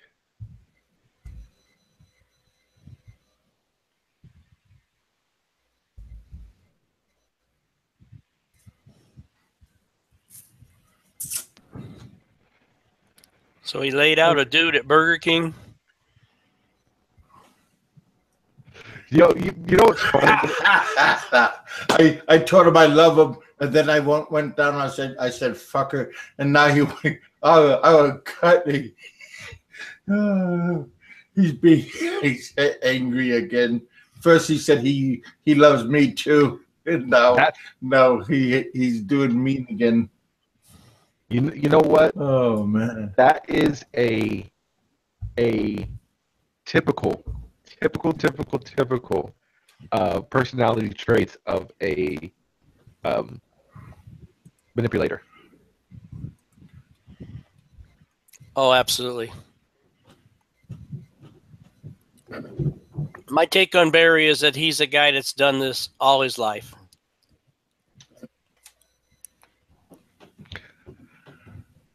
I second that one.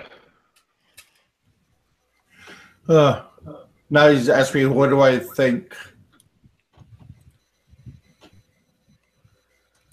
I'm a huge cock. How does he know? I just think he wants to try it. You know, Mikey, were you there at on Dave's cast? When? The other day when Yeah. When he when Ben was in there. When he was talking when they were talking to Robert. I don't think so. I'll come back to my show. Yeah, he went on. He said, "Oh, you know what? He likes hearing the stories of old Navy guys and old oh yeah guys and this." Then he got choked up and he started crying and whatnot. You know, I do not say that he was sad, but it's just like, really, man, you're bringing this on. Well, he was trying to sound like he was choking up. Yeah, it's just hard to believe, man. But it sounds good, so maybe people believed it, you know. I don't think I saw that part. That's when they played "It's Proud to Be an American" right afterwards. No, I don't think so. I don't recall that.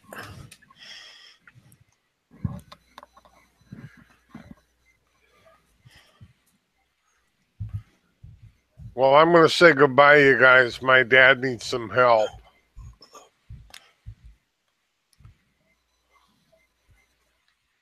Okay, we'll see you. Thanks for coming. All right, have a good one. Bye, Daniel.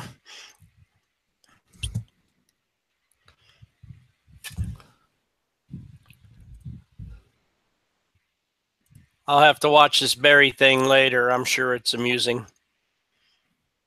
They usually are. I'm not gonna be. I'll watch it later. You know what's that? I forget that. There's a test that you can do. I forget exactly the clinical term of it. It's when a person that's lying keeps on talking and they basically start telling on themselves. Kind of like a habitual liar. No, but they lie. They're lying, and then the more they talk, the more the truth actually comes out. I forget what the actual term is, but that's what I see when I watch them. Okay, now Alo's going laugh out loud. Big Kevin, you are so fucked up. Yes.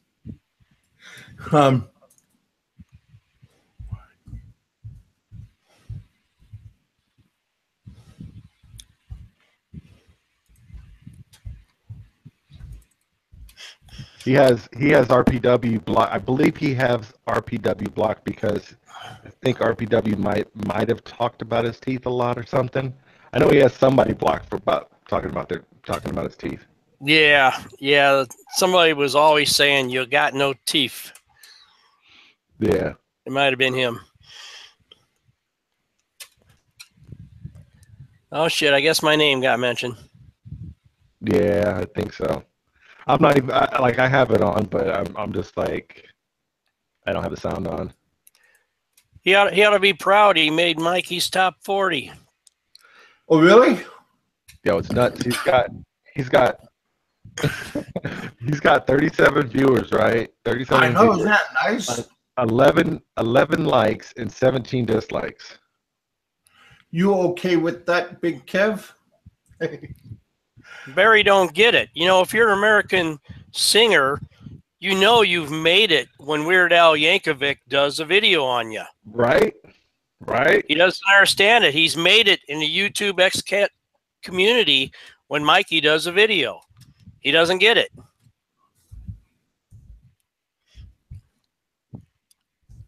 That's that. So you're the Weird Al of the expat. I'm the Weird Al of the expat community. Yeah. Oh. Well, that's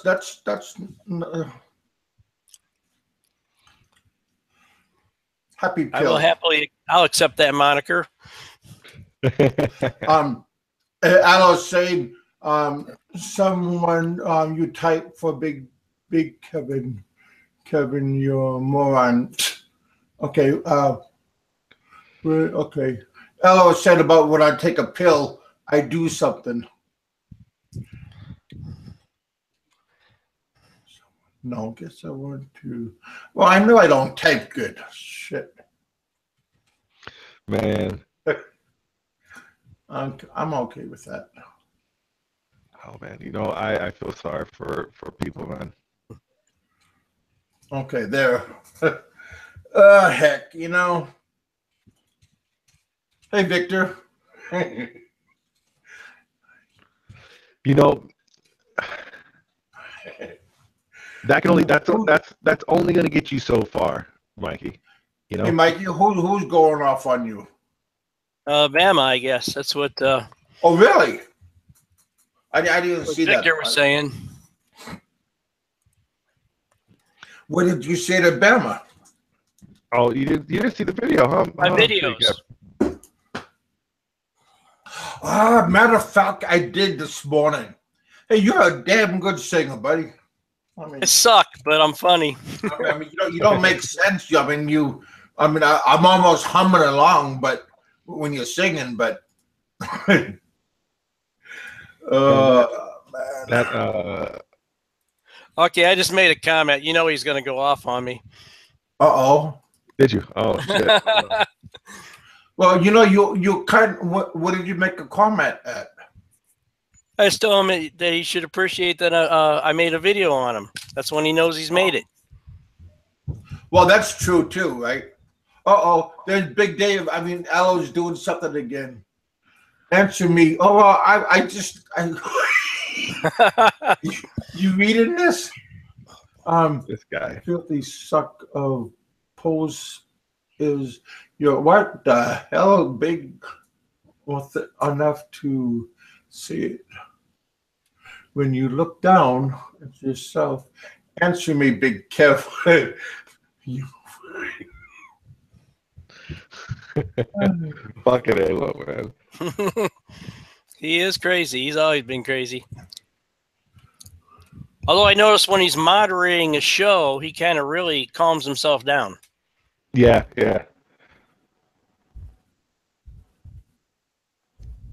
do you kiss your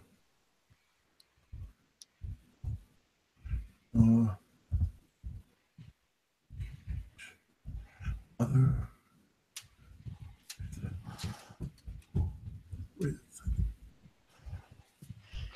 What's up, the fake? What's up, Fargirl May, Dave Phelps?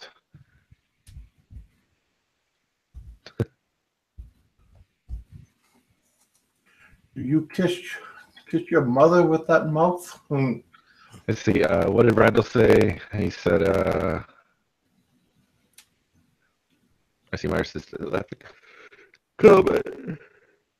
In the video last, I was going to tell her.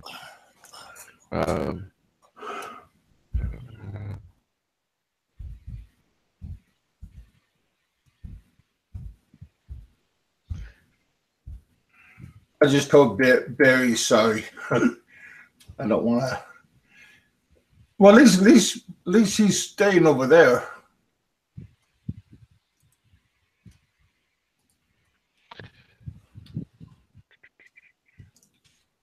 Okay.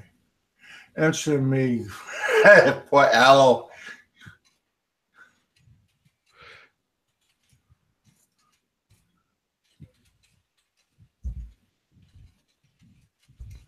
I don't think he has the teeth yet. I'm pretty sure they're coming. He's got the goatee dyed already. Teeth will be coming, and then the toupee.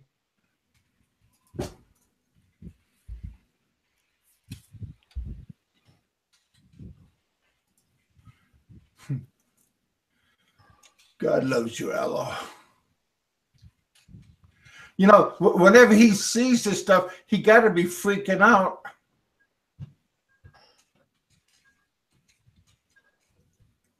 Nah, he don't have them yet, man. No, he don't. He probably never will. He won't spend the money on that. Nah, he'll get a sponsor somehow.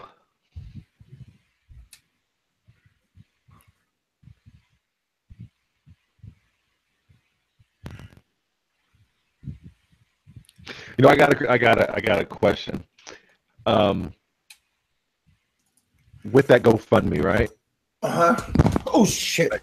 You okay there, Kevin?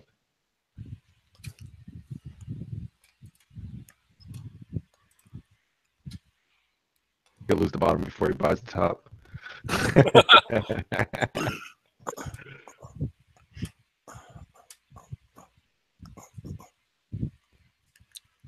With that GoFundMe, do you think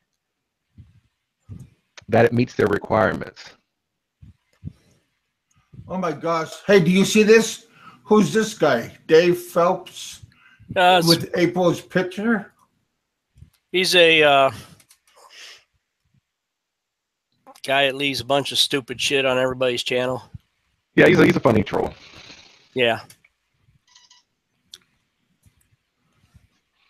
He's usually more amusing than hateful. Oh, okay. Usually. This is the first time I've seen this. Mikey, he's talking to you, Randall. Oh yeah, yeah. Barry's girlfriend left a comment on my channel. Oh yeah. Was it not that nice? No, she said, I hope you get famous from making videos about Barry. Yeah, because they want royalty from it. Hey, if you can find a way to make a buck off of one of my videos, more power to him. Yeah. But that would probably be more effort than he's willing to put out.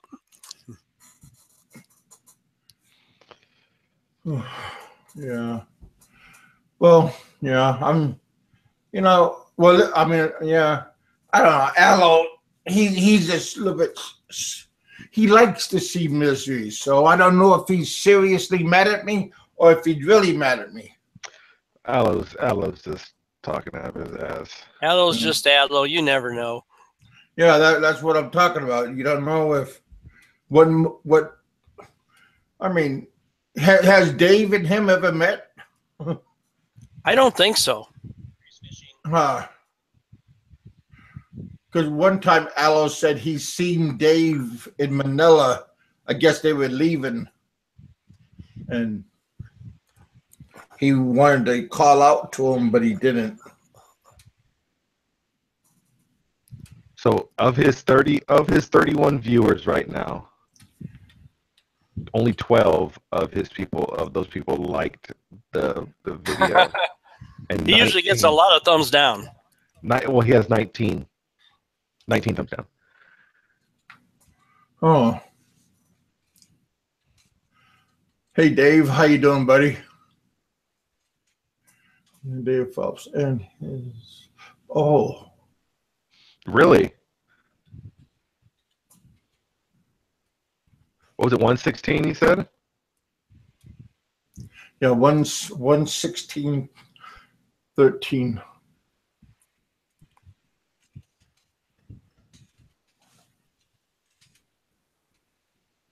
You love it.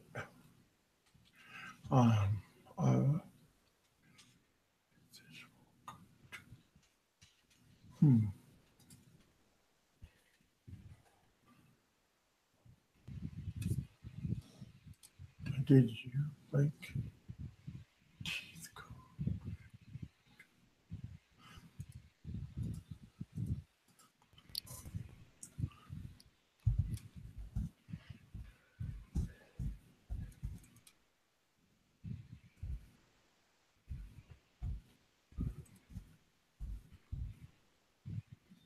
So, Kevin, do you have any interest in actually going back to stay in the Philippines if you were able to get in that position? Yeah, I do. Again, because see, somebody told me that I should get my daughters into modeling with for kids clothing and stuff like that, or try to get them on one of those kids shows.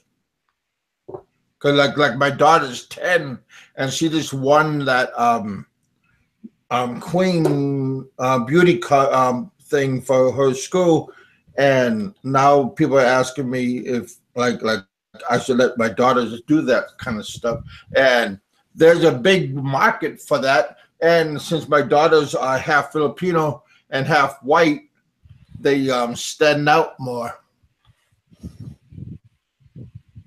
So I was seriously thinking about bringing them in into Manila or some place that has stuff for for that kind of lifestyle.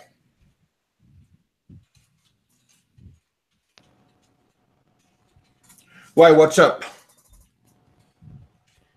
I was just asking if you were interested in actually living over there again. Oh yeah, like I said, I would still be there if about my head, and then the other thing, because like I said, I mean, if it wasn't for medical, I would still be there, but everybody was worried about if I'm gonna do something to get back at her brother. Hemi, man, Hemi, you gotta go to Delano, man. Yeah, really. Go to Daly City if you want to see Filipinas. Yeah, go to Daly City. Go to Delano. What is that? There's only a zillion Filipinos in California. Oh God, yeah. And Alaska, but in Alaska they're all working. They'll go up there to like Dutch Harbor and King Salmon and all these places to go working at the canneries and those processing plants. Matter of fact, the end of July, the last weekend of July, in Delano, they will have a Filipino weekend where people from the Bay Area, Daly City up there, all the family will come down and they have a weekend event.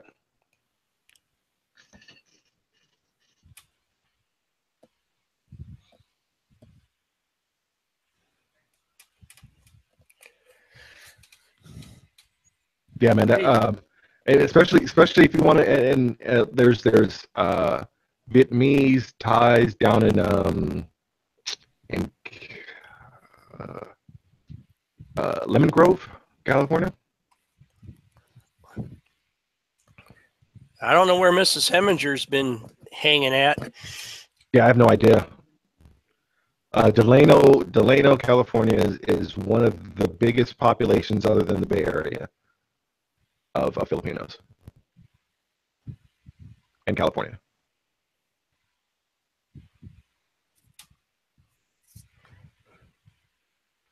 Yeah, Garden Grove, that's right.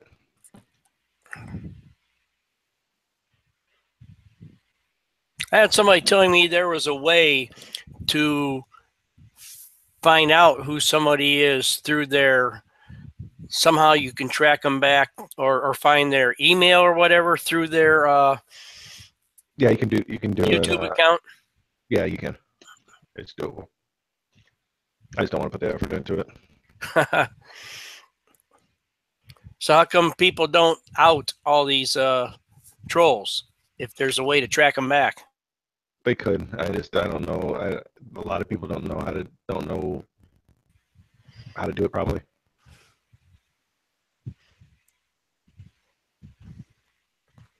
Some of them I've seen come and go, and I suspect some of them just disappear and come back with a new incarnation. Mr. Porter, welcome.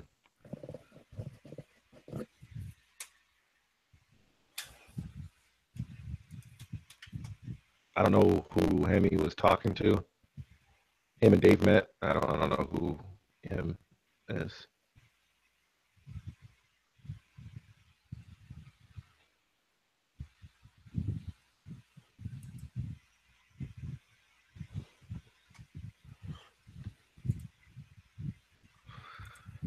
Big kid, what you quiet over there for?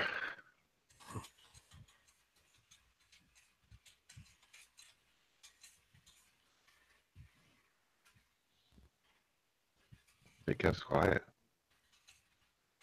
Maybe he's watching Bama. Yeah, probably.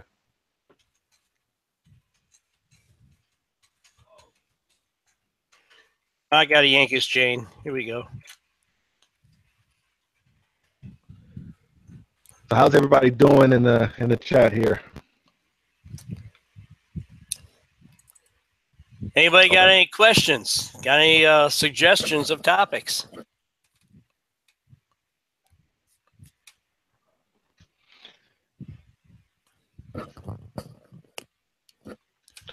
Yeah, Irvine. Yep, that is true, Victor.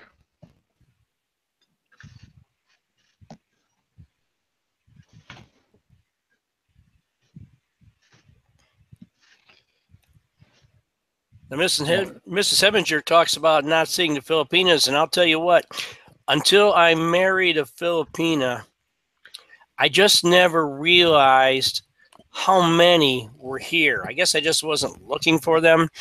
And once she came here and made a circle of friends, and I started meeting them, they're like, oh my gosh, they're just everywhere.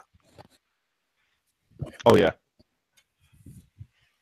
And I don't even live in a heavily Asian area like, say, parts of California or parts of Chicago.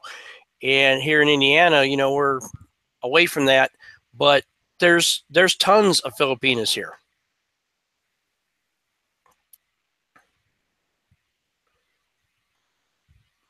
Where my ex works, she works in a cookie factory, and when she came here, there was one other Filipina working there.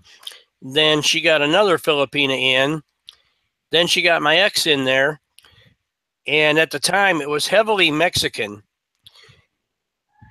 And what happened then was the company got bought out, and the new owners came in, and the first thing they did said everybody has to reapply to the company, and you have to provide proof of citizenship or proof that you're legally in this country and able to work.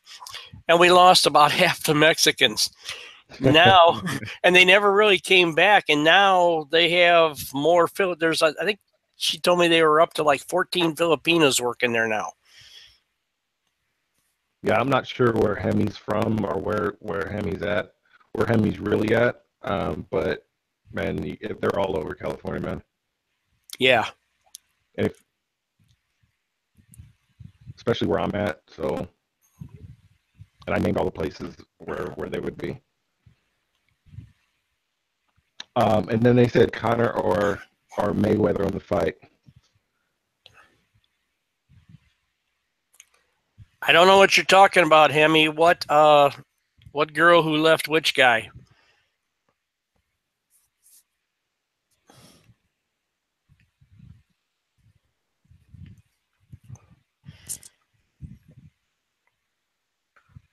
You might be referring to when we were talking a couple of days ago about older guys and younger girls and how they don't last when they get to the States. And yeah, I've seen a number of them that really didn't stay together very long.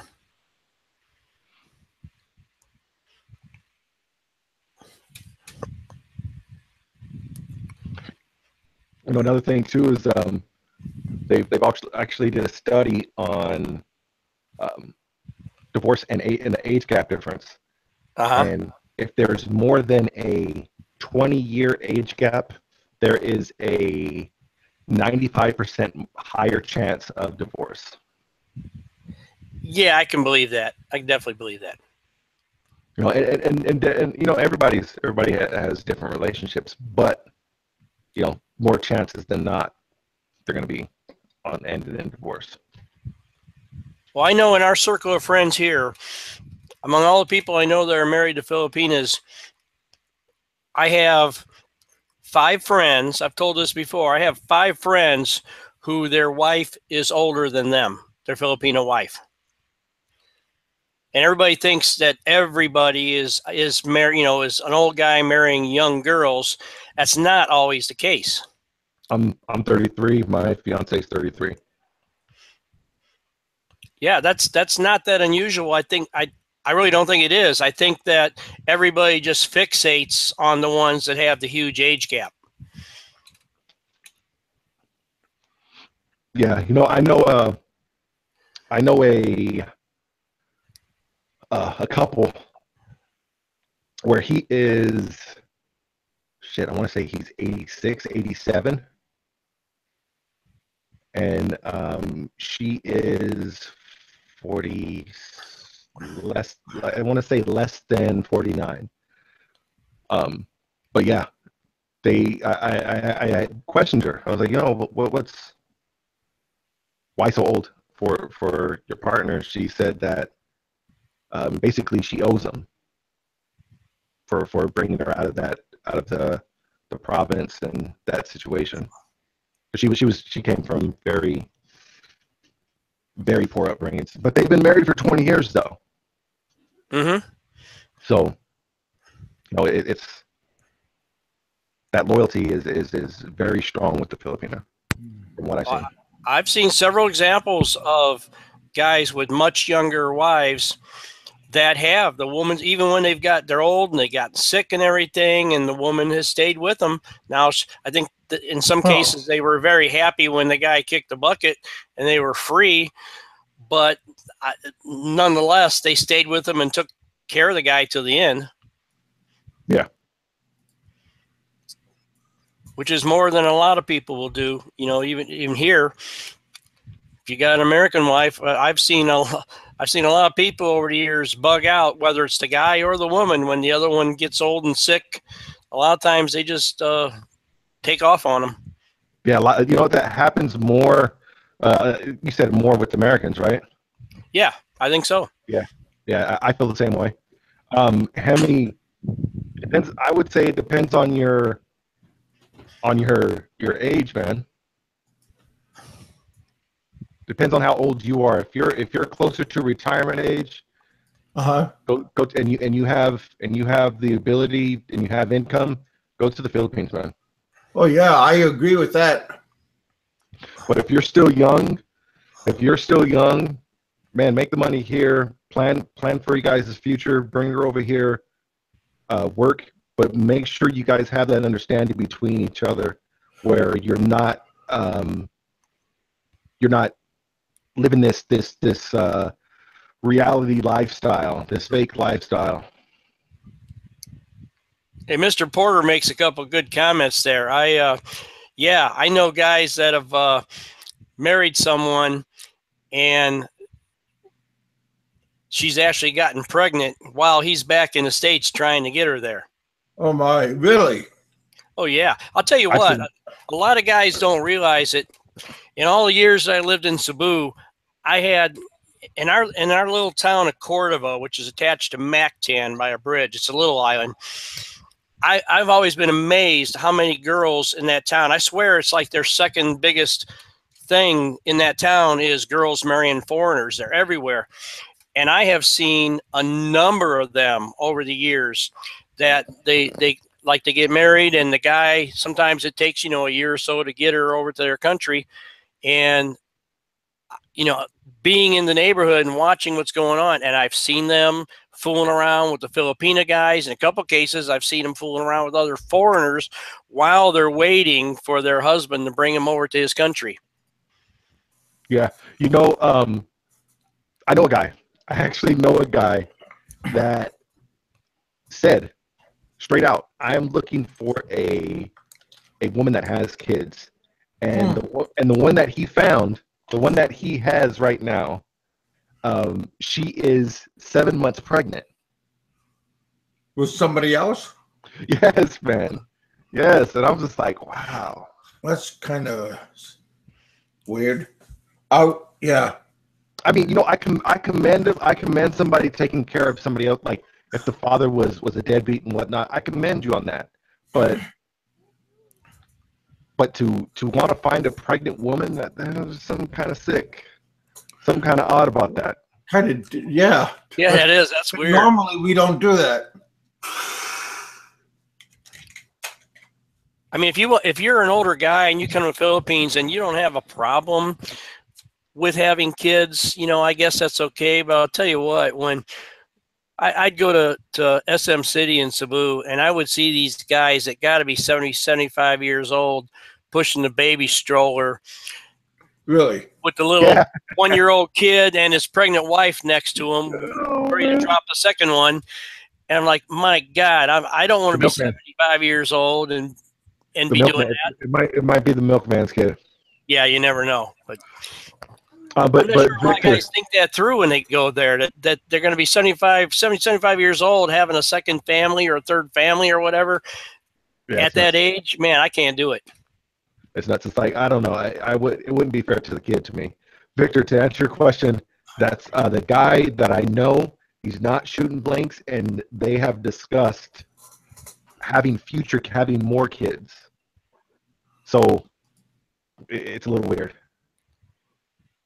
How about the guy in Bohol that just got the operation to reverse his vasectomy? He's like 70-something, and she's 20-something, I think, and they're trying to have a kid. Oh, man. You seen that one? He's on a YouTube guy. No, I haven't. Yeah, they've been putting videos out about they went to Manila to get the surgery done, and they're trying to have a kid. I like kids, my own kids. I don't really want somebody else's. And then, you know, some of these girls, like in Facebook, and that belong to these clubs, Facebook clubs, and some of them are showing pictures of themselves, which are like real nice. And then they show them holding a kid. Now, are they trying to advertise that they got kids, or are they just like, that's my niece or my aunt, you know, nephew? That's the part I don't get. Hey, Why Mikey, would you show kids when you're trying to get a man? Yeah, that's a thin line to walk. Mikey, I got a quick question. Not to skip over Kevin's question there, but or even give Big Kev. Has anyone seen when a guy meets a Filipina or a girl, and they meet her, and then they say, "Oh no, I don't have any kids," but they end up having kids down the line. Like the mom is holding a kid or whatever. I've seen that on a couple videos I've Hey, watched. Mr. Porter, welcome to my show. I'm not sure what you mean, Jason. Like where the girl would say, "Oh no, I don't have any kids," but she actually does have kids, and the mom. God, all the time. Oh, okay. You wouldn't believe how many Filipinas say they don't have a kid, but they do. Oh, yeah, gosh, mine did that. My business one did that to me. Yeah, that's all the time. That's common. Yeah. Hemi, you won't have a hard time finding somebody self-centered. Yeah, that's messed up, man.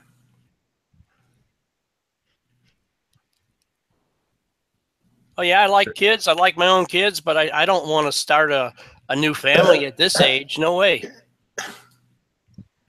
Yeah. But that's something you got to think about. You know, if you're an older guy and you want to come to the Philippines and you want to meet a younger girl and you don't want her to have kids, you know what? You got to really think that through, because let's face it, most Filipinas want to have at least one kid, and they're not going to be happy with not having one. Kid. I mean, you know. Yeah, especially they want to have one that's mixed. Foreigner, yeah. But when the guy thinks, "Well, I don't want to have kids," that's you know, you really got to think that's true. She's a lot younger, and she's got her life ahead of her, and she'd like to have a family. And maybe you've already raised your family, and you don't want to have one now. Well, in a lot of ways, that's not fair. Exactly. You know, I think that was the problem, and I think Rike actually addressed that with him and Lynn, I believe, or whatever her name was. Yeah. I think because she wants. I don't have different names. She wants to have kids. She wants to have kids, and he's not there. He got a vasectomy, and he's not wanting to have kids anymore. So definitely that is I'm with Mikey on that one. It's very unfair for that. I know guys that have had vasectomies and don't tell the girl, and have told her, you know, yeah, kids, no problem. And they know darn well they're not going to make a baby. Oh. Well, that'd be cool, Roberto. Roberto's messaging me. I guess Roberto's at work, but he's talking to Chris in Cebu. I text them twice, and he always give me like a good, I text him about his channel and stuff, and Chris has always been pretty decent. Now Roberto's telling me, I just got off the messenger with Chris in Cebu about getting on your show. I waiting for an answer. Would that be interesting? I never talked to him, but if he would want to come on my show, yeah, that's cool. Victor asked a question for you, Mikey. No, he just clarified it. I thought he was asking me that question, and I was thinking, does he know something I don't know? But he was talking about Mike from Philippines Journey. Yeah. Had me going there for a moment. RPW, that could be a good assumption there. He said that might have been the problem with Ned. Also, that's possibly. About the kid thing? Yeah, because I mean, you're definitely a lot of people don't talk about that. I don't know why it's so taboo. I don't know why they stay away from that Comment? that question, that topic, and then it creates a problem at the end.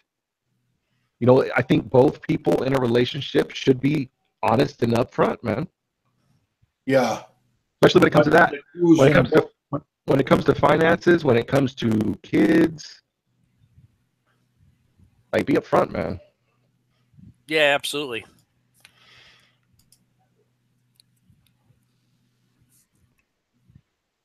But I think some of the guys think that if they just tell her up front, no, there's no way they'll ever want to have a kid, that they think, well, then maybe she won't go with Be him. happy. Yeah. Okay. Yeah, Victor, I never thought that Ned and I forgot what was her name? Was her name Lynn also? Michelle. Yeah. I never thought that. I liked them as a couple, man. Honestly. Yeah. I thought they meshed well. I thought they were a great couple. That was one of the original guys that I watched originally. Yeah, him. Yeah, but he never talked. I tried to talk to him a couple of times, and he never replied. Yeah, I never reached out to him or anything, but I mean, I watched him, and I suspect he either got cold feet, either about the marriage or about the kid thing, or both. But I thought they were married. No. You know what? I wouldn't, Hemi. I wouldn't doubt that, man. I think she's possibly a really good catch, honestly.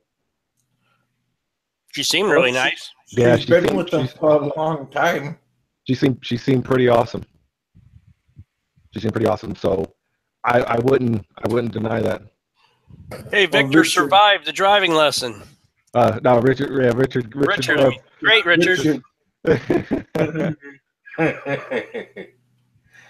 Oh, I like Richard. But you know, Hemi, I wonder what the whole situation was with that. I know that there's a lot of speculation and all this, but I wonder what exactly transpired with that. Yeah, we'll probably never know. Yeah, the real truth. Well, I think with most of, I think Kev just fell. Kev, we can't hear you, man. Can you hear me? Mr. Porter's talking about doing vlogs. Mr. Porter, if you have a wife, fiance, or girlfriend, piece of advice: don't bring her into your videos. Yeah, man. I'm not bringing my fiance in like that. No, mine says she wants no part of YouTube. Who said that? Mr. Porter. Oh, stupid computer. Yeah, I would advise most guys to just, if you want to do YouTube, fine, but keep your other half out of it. Yeah, like a distance. Yeah. Hemi, I agree with you. I think she did have a heart of gold, man. I think she was pretty awesome. Yeah, but nice. That's kind of like throwing her away, though. You know. Yeah, you know, it sucks, man. You know, that's pretty ruthless. You know, it's not the first breakup. It's not the first breakup in the world, but I mean, you do hate to see that happen. Yeah, because everybody knows who she is. Like, she became a part of like, you know, like Seth's wife. Exactly, Kevin. It's too bad. I mean, everybody has problems in relationships, but this is like when you're in Hollywood or something and the whole world's watching your relationship. And when you do this on YouTube, it's the same way. And it's too bad that, you know, in some respects, we need to let them have some privacy because it's still a personal thing. I like Cez's girl too. I think she's sweet too. I think she's very soft spoken. Yeah. She seems really sweet. Do you remember Lonnie Anderson? And she was married to Burt Reynolds. Yeah. When Burt Reynolds got divorced from her, so many people were so angry at him that, like, because she's like America's sweetheart, and he got a lot of a lot of things start going bad for him just because of Lonnie Anderson was gorgeous, and I've always had a thing for Dolly Parton myself. I don't just throwing it out there. And most people seem to think that Michelle is an angel, and they're seeming to think that that Ned was the jerk of the whole thing. But we don't know that either. I mean, it could very well be the reverse. We don't know. We're never going to know. Exactly. We don't know what we can only see what's going on YouTube. We can only see a part, but when we see other things, like speculate Bamas and all this other stuff, all these other things that go, train wrecks. Yeah, these other problems, like, we can actually see what's kind of going behind the scenes on that one, but with YouTube, we only see a little bit, man. Yeah.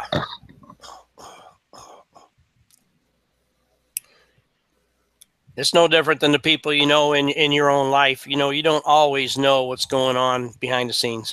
Very completely. True. Yeah. Like I said, it's just you hope that they can fix things and things. I wish them the best, honestly, man. I wish them the best on. I want to see people succeed. These guys go quiet.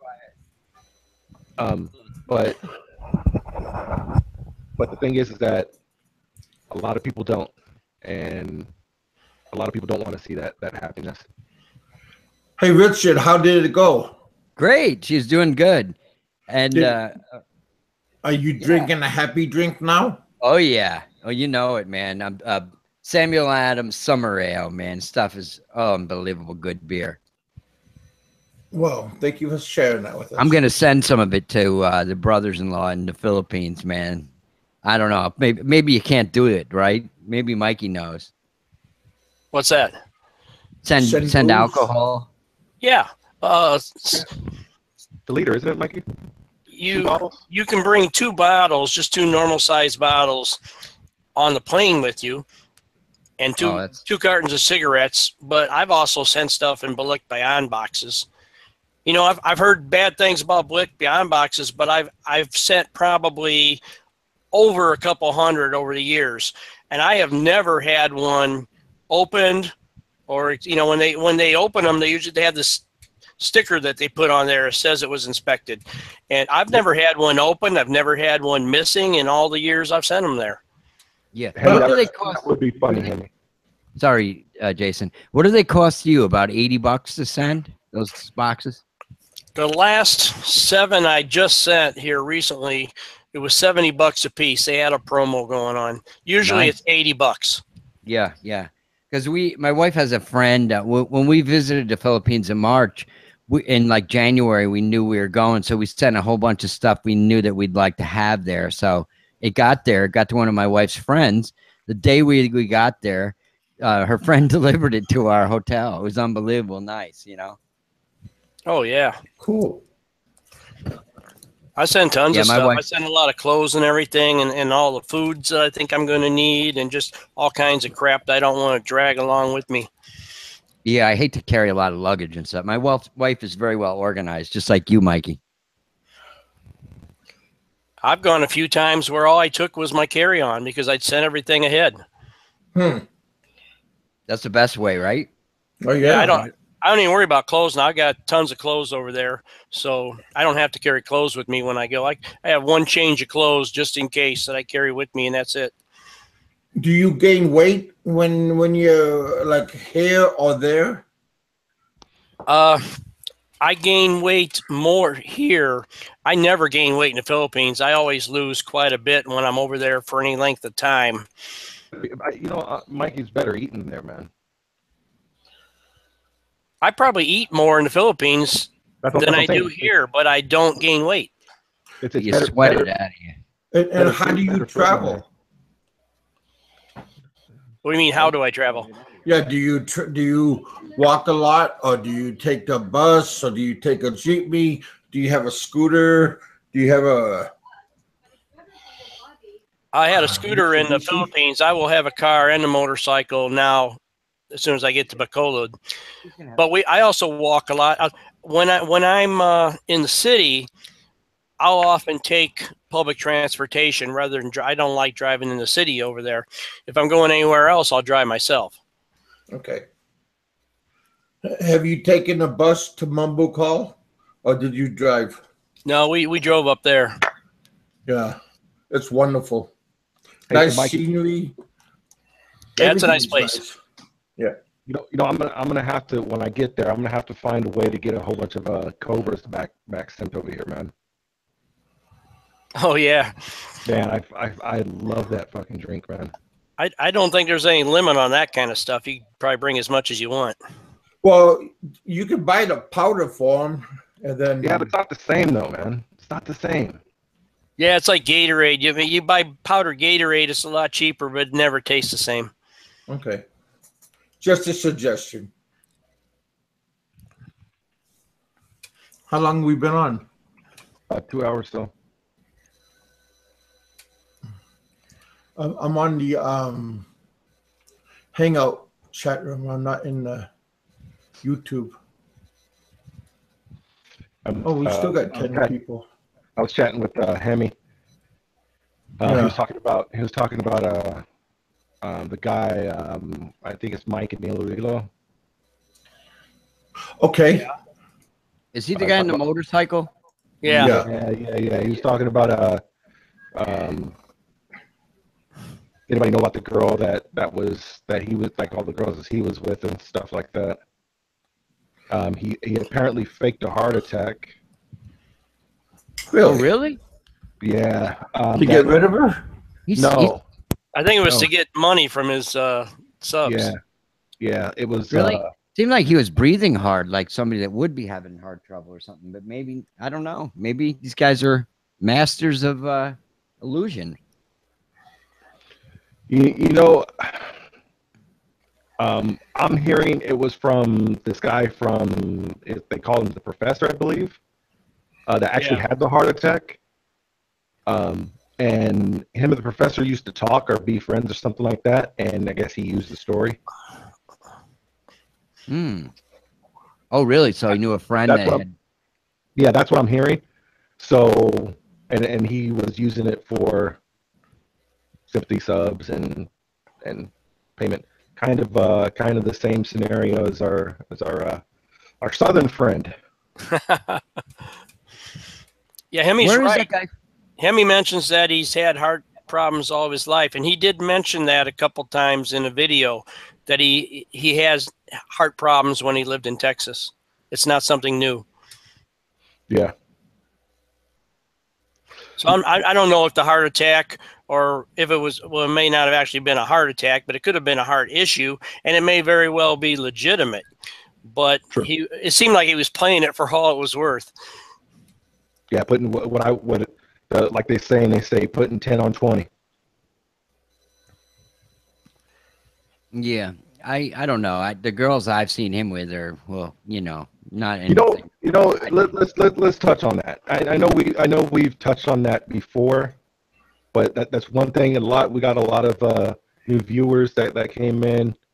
But me personally, I'm gonna get your guys' opinion too. But how do you feel about these guys that are bouncing around woman to woman? Me personally, I don't like it. I think it sends a bad message to a lot of people. Well, And it starts sending the wrong people to a beautiful country like the Philippines. I agree. What do you guys think about that?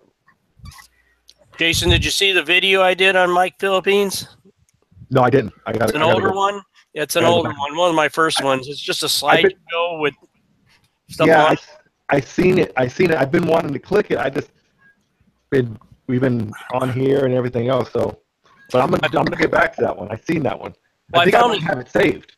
I found his channel and I started watching his videos, and after a while, I just started thinking, oh man, this guy has really gone through a bunch of girls. And I started going back, and it's like in like a year and a half, he went through all the girls that are on that video, and there's a bunch of girls on there.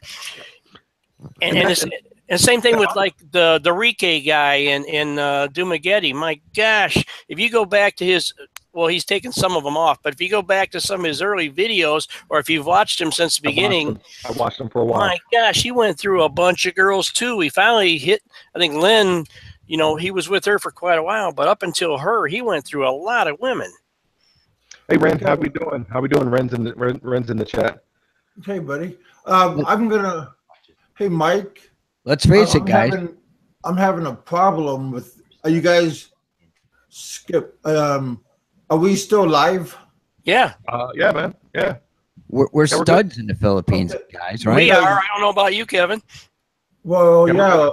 I know, but right now, like here, I'm saying I'm getting an error on my screen. Please try again later. No, we're still good, Kev. We're still good. We're still live, man. Don't mess with anything. I think everybody still hears you. We hear you. We're good, man. Huh.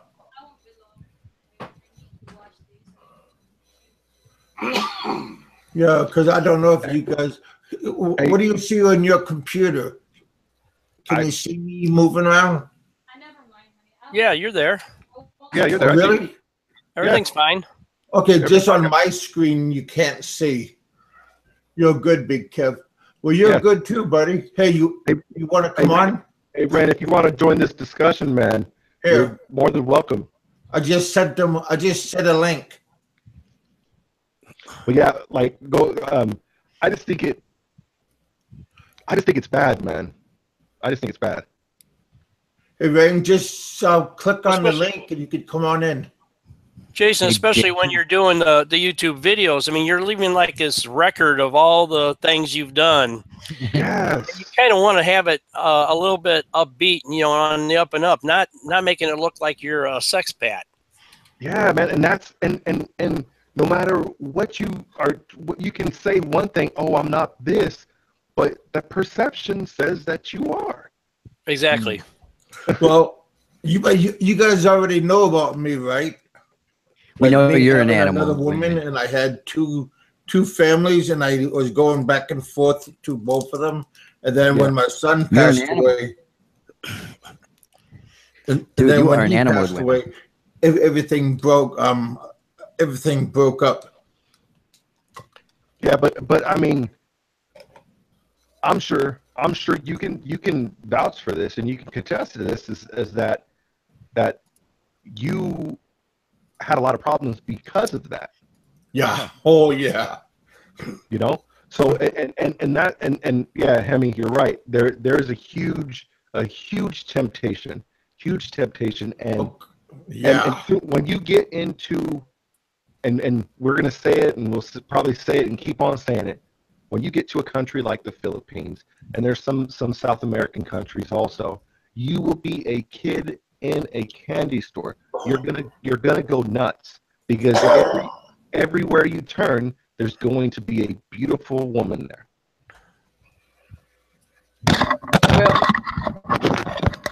Yeah, and they're young too. Young, pretty, chasing you. I guess when we get old and we continue to get the kind of attention we got when we were young, it's the case. But some of us are happy guys, and we don't need to look elsewhere, right? Well, that's true. Yeah. You know what? Steve, what was his name? Montanelli. What's his first name? Steve. Yeah, Steve. Yeah. He actually said something that I agree with. I don't condone it, but I do agree, and I can understand it. Is when he said that when you're younger in your 20s, think of a funnel. When you're younger in your 20s, You got that all this stuff up here that you're going to do, and as you get older, that funnel starts getting smaller. And when you go to these other countries, like the Philippines, Colombia, South America area, Brazil, stuff like that, Yeah. that funnel starts reversing a little bit. You have more options, and you have more available to you, even when you're older. And a lot of people don't know, and a lot of people don't know how to react to that, though. But I think this happens when we go to undeveloped countries and the women are desperate and they want to get out, and you're the ticket. So they think the age is okay. I wouldn't say it's desperate. I wouldn't say it's desperate. I believe it's more of an opportunity to get out. Yeah, and it works both ways, man. It works both ways. Filipino, American, and Canadian, whatever you are, it works both ways. People see an opportunity. They see they're an older person, older man, older woman, or whatever, and they see this younger person, and they say, "Hey, you know what? I'm gonna use them for my advantage. Not really use them, but hey, you know, I got somebody young. They might be using me for my money, green card, whatever. But it's both ways. They're both using each other. Yeah. Yeah, I'll tell you about when I got divorced a little while ago, and I decided to go back to the Philippines, and I'm 62 years old then. I touched down in Cebu, and I'm thinking, okay, I'm single again. I'm here. There's a lot of young, beautiful girls here. I'm here to party. That lasted about 3 days, and my friend over there said, I got a girl I want to introduce you to. Introduced me to my fiance. It's like game over. That's I want to hear more about that, but that's a good thing that you bring up too, is that when you go over to the Philippines and somebody introduces you, you're pretty much done. You're pretty much done at that point. You are pretty much locked down at that point. Oh yeah, I didn't look back. They're not gonna let go, and they're gonna be great to you. Yeah, and you're gonna be blown away. You're gonna be like, damn, I'm a king. I feel great. And yeah, but these women, they fall into a pattern same as an American wife. Your picture I posted on Facebook. And yeah, go on, whatever that means. Ren jumped in for a second. I might be having trouble with this mic again or something.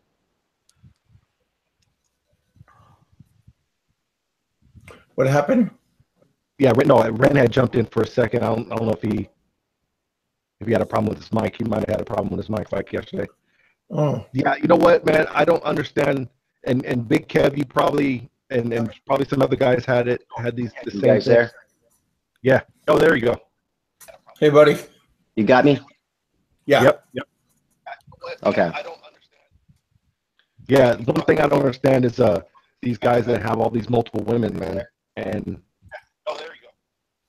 Hey, buddy. It's too much. Hey, what's up, man?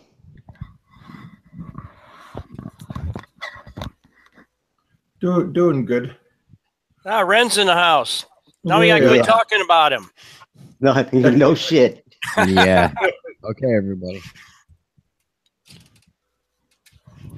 How you doing, Ren? So Ren, I'm just hanging out, man. Hold on, Mikey, what was your experience with that situation where you got introduced and when I went over there, I figured, hey, I'm fairly freshly divorced, and I'm gonna get over here and be the stud, and just have a hell of a time with all these beautiful young available women here. And did you? And that lasted for like a couple days, and then my buddy said, hey, I want to introduce you to somebody, and that was it. I met her, and I'm like, oh man, that's good enough for me. That was it, huh? Love is in the air. I can tell you, Mike, that smile probably got you too. Oh yeah, she's great. Good. Ren, what about you, man? I know you probably went through a lot, right? Actually, Chixie is my first Filipina. I came out here to meet her, and that was it. I've been with her ever since. I was There you go. mostly Good for you. thank you. I was mostly into Europeans. I dated 2 Ukrainians. I dated a Russian. Yeah, I was out there. Oof. Bet you that was a tough one, though. Oh, it was I tough. only had 3. The guy in the blue shirt, that's Daniel. Daniel. My first trip was like 5 different women over 21 days. Wow. You the man. Been there, done that. Damn, buddy. Well, they all fall into the same different categories. You know, one was an alcoholic. One had 6 kids. Oh, Another one had problems, you know. And it wasn't until my 3rd trip that I finally met my wife. I've been with her now for almost 10 years. Good Good for you, man. Good for you, man. and are you in the U.S.? But that first Where are trip you at was now? just crazy. Hey, Daniel, she's here with you in the U.S., right? No, she's over there. I come over about once, twice a year to see her. Now, okay. To answer your question about the visa, she has to be with you. Yes. That's So, a problem. but she sees me coming and going all the time. She wants to be a part of it. No, with the the how do you say it? I can't even. Yeah, pronounce I'll it. take her to like Thailand or Okay, yeah. Taiwan or something. Then we'll Yeah. come back together and I'll get a 1 year. Okay, perfect. I think that's the way for me to go anyway, because then I don't have to buy those fancy cards that cost lots of money and stuff. Rich, what about you, man? How I met my wife? Yeah, was it the one or was it? Actually, I had an online girlfriend back in the Yahoo days, and she disappeared. And The Yahoo days. she Good times, man. actually told me that she'd become a lesbian. And I believe me, I wasn't even anywhere near her. So you can't blame me for that, because I didn't even go to the Philippines to meet her. But one day she says to me, "I have the perfect girl for you." I said, "Huh?" So she goes, "Add this girl to your Facebook," or no, not Yahoo Messenger list. And I started talking with my wife Cleo, and she was really a tough cookie. Let me tell you, when I met her, most of the Filipino girls I was talking with were out at. Yeah, yeah, she did. My wife is in the room with me right now. She was listening to Uncle Cracker singing. What was that song he was singing? Holy shit. Oh, yeah, I'd forget this. Drift Away, right? And here I am trying to show off with my guitar, and she's got headphones on, and I'm saying, wow, this is rejection. So, but eventually, after a couple of years of chatting, my dad was dying of terminal cancer in 2008. So I was telling her, look, I got to put this off. My mom is old and stuff. I don't know what I'm going to do with her. They were married 50 years. And she goes, well, you better come or I'm going to move on like that. So I said, well, like a month after my dad died, I got my ticket and I was over there in Cebu City and I met her, and that's history. You know, I tip my hat off to her, man. I tip my hat off to her because there's a lot of Filipinas that sit there and wait years upon years, and they get these stories of, oh, I'll come there, and they never fucking do. Yeah. Yeah, all her friends there. My wife was, at that time, I believe, what were you working for? Libris Publishing at that time? She Just put your wife on. you want me to put her on? She's going to tell all my dirt if I'm a good lover or not, which you guys don't want to hear anyhow, so. Well, yeah, because you don't want her to lie. I'm sure anyone. Have you seen my channel? My lady throws all my shit out. Exactly. That's what I'm about to say. Ryan. I feel sorry for you, man. Yeah. You got to put a muzzle on her. Oh, man. You're with a Filipina. You know you can't do that. Yeah. Hemi, Colombian women are beautiful, man. Colombian beautiful. They're very beautiful. I dated a couple myself, and it just didn't work out. But yeah, they're very gorgeous. I mean, you get them all over though. Philippines, Colombia, Dominican Republic. Yep. They tend to take care of themselves very well. Yeah. Yes, Jerry, we're still here. Hey, you guys, I gotta take off for a while. Huh? Hey, what do you guys Did you wanna just do? say that a little while ago? Do you, We're just getting into it. I had to leave, man.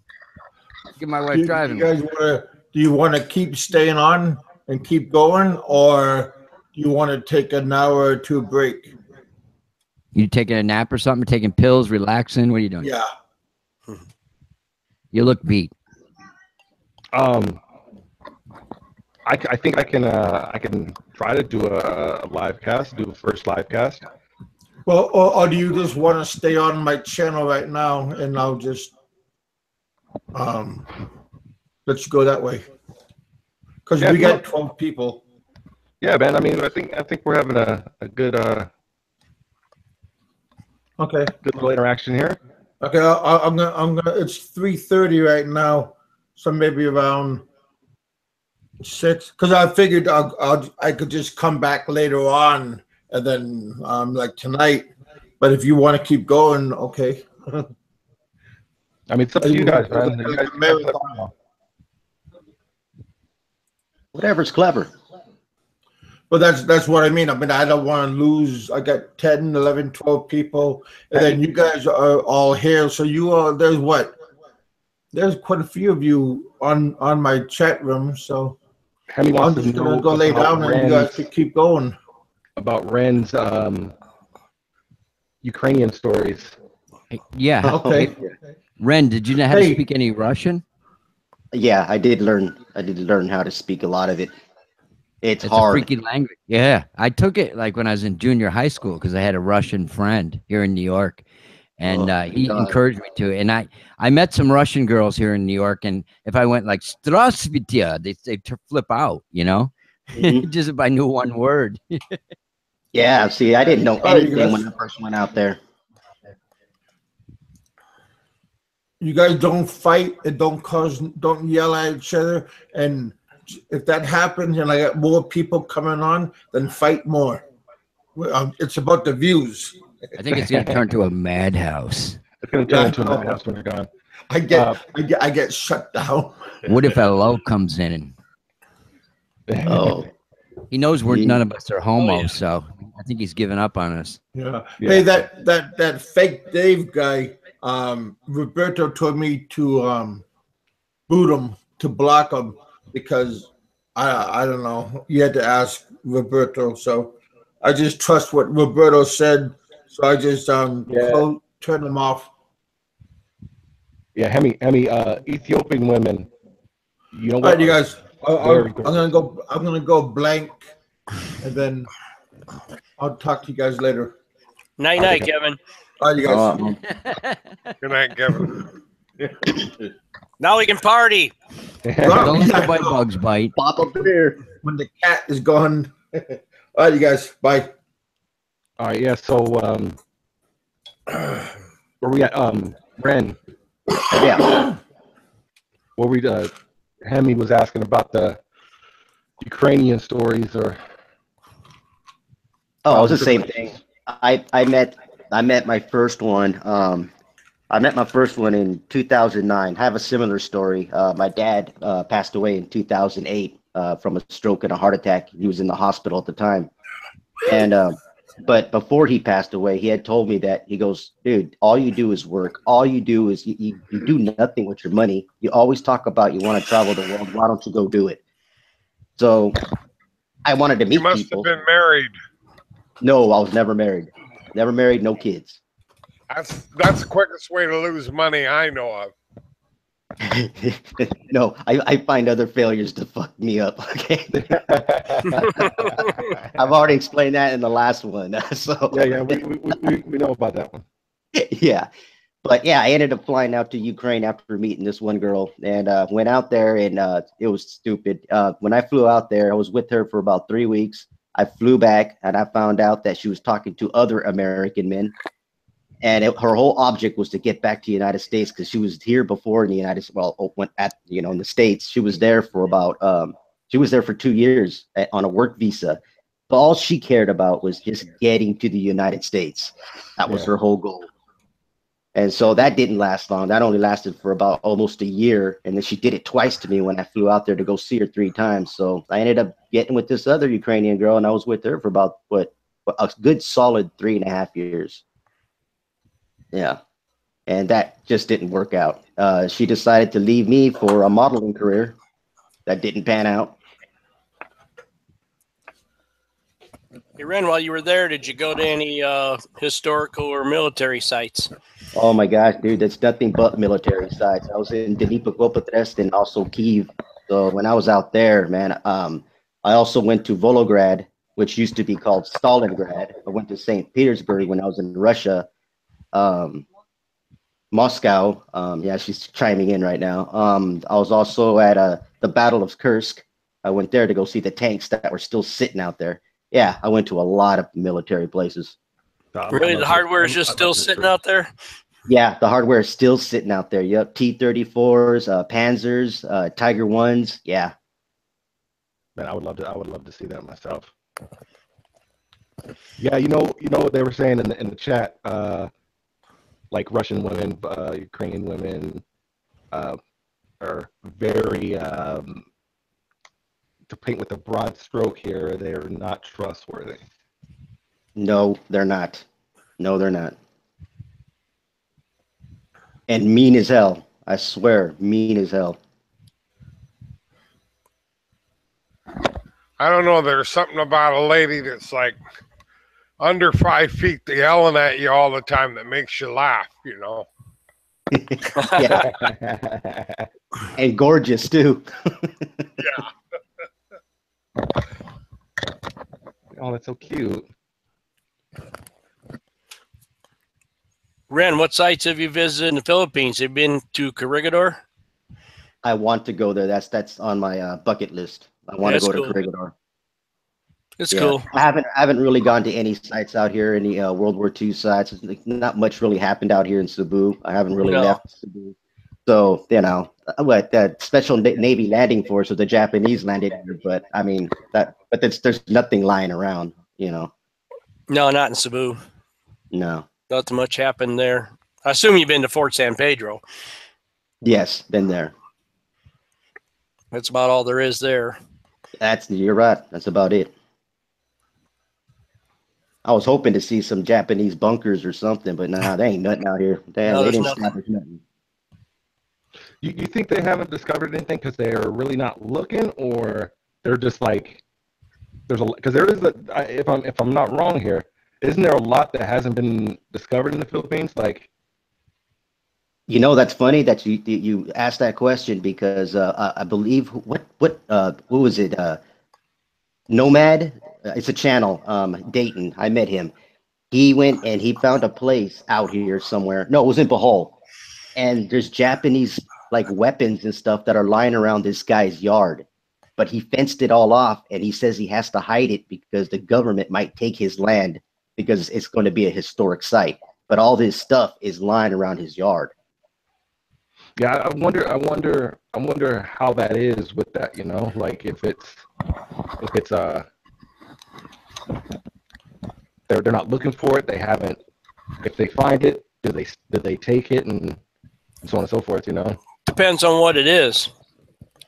Yeah. If it's gold or money or military items. I got a friend that lives in Cebu up by Toledo, and a couple of years ago, they found a cave he's up in the mountains there, and they found a cave, and they were looking to hopefully find buried money or treasure or whatever. And they found a cache of weapons from World War II, and they actually were not in that bad a condition. So he was showing me the pictures. They had made the newspapers there of this find they had. They had some cool stuff. They had some heavy machine guns and everything, and there was a little rust on, but they really were not in that bad a shape. Yeah, I would love to, I wouldn't really want to see. Finding money would be cool, but just even the bunkers, just finding the old bunker or something, Exactly. That's my thrill. I love that stuff. I think there's a general that buried 2 tons of gold somewhere too up there. Supposedly.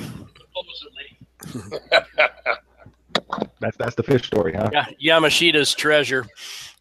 God. There's lots of YouTube on it. Yeah. Yeah, but like on YouTube, I watch a lot of these guys that go searching for abandoned buildings and stuff like that. I mean, it's crazy. It's pretty crazy, especially like the ones in Russia. The ones in Russia, they have they went and it was about the meltdowns.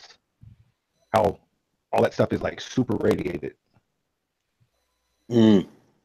Yeah, and up past Kiev, yeah, it's bad up there. Hemi said, don't pull a Ned on Chixie and Bill. I still don't know what went on with that. You know, we were talking about that earlier. All anyone knows is that they did break up, and there's a lot of speculation of a lot of people were saying something about him going to Angeles. Yeah, and being with Real Deal's Kim, the girl that was with Real Deal with Jay. Yeah. But I mean, we'll never know. Yeah, I don't know. All I know is that what he posted on the what was it, his Philippine Dreams website, and that he was confirming the reason why he took his videos down is that they had split. Yeah. Which is Mikey touched on that earlier about when you put all this stuff on YouTube and you're jumping from woman to woman, it kind of shines a light and it makes you perceived to be a certain type of guy.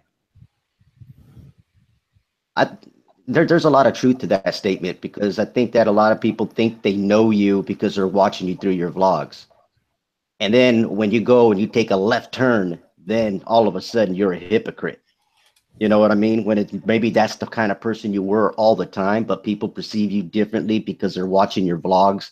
So they have this image in their mind of who you are, and maybe that's not really who you are. Mm-hmm.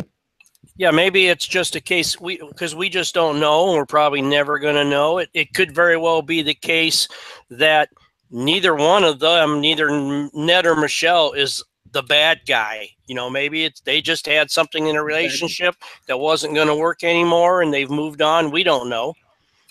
Exactly. And then everyone's going to, of course, add in their parts to the story, because, of course, no one on their party is talking. So all we could do is speculate. And then, of course, your imagination goes running, and then the rumors, and then you build your own story. Right.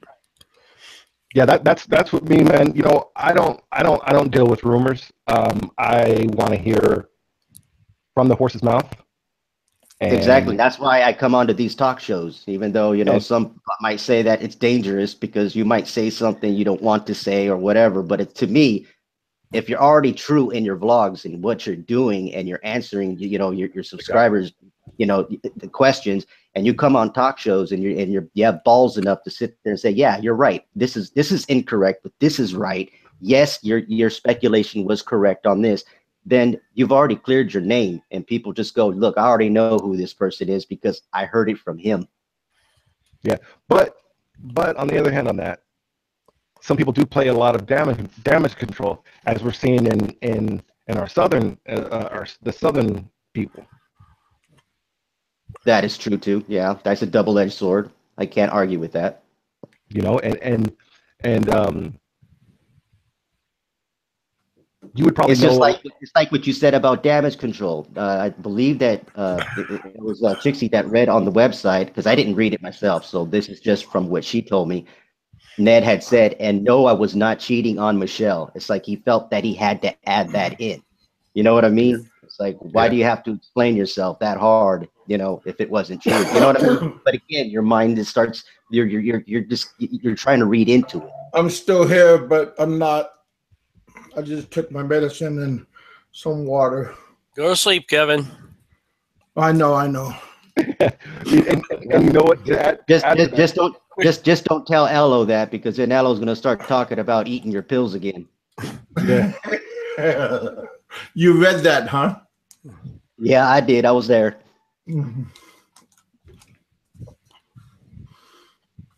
Yeah, Victor, Aloe's a loose cannon. Oh yeah, Victor. he is. Victor was agreeing with you, Mikey. Oh yeah, I see that. Ren, you know you're not Yesterday messing up. Finally got. You know you're not messing up because I haven't made a video about you guys. Thank God. Thank God. It's the Weird Al of the expats right here. I saw the.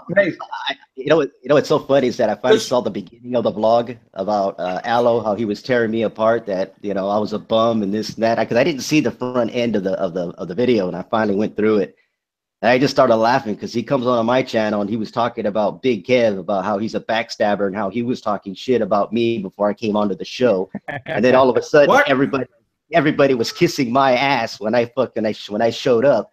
And I was like, yeah, this is the stuff he was telling me. And I just started laughing because now after I saw the whole entire vlog, I'm like, really, Aloe?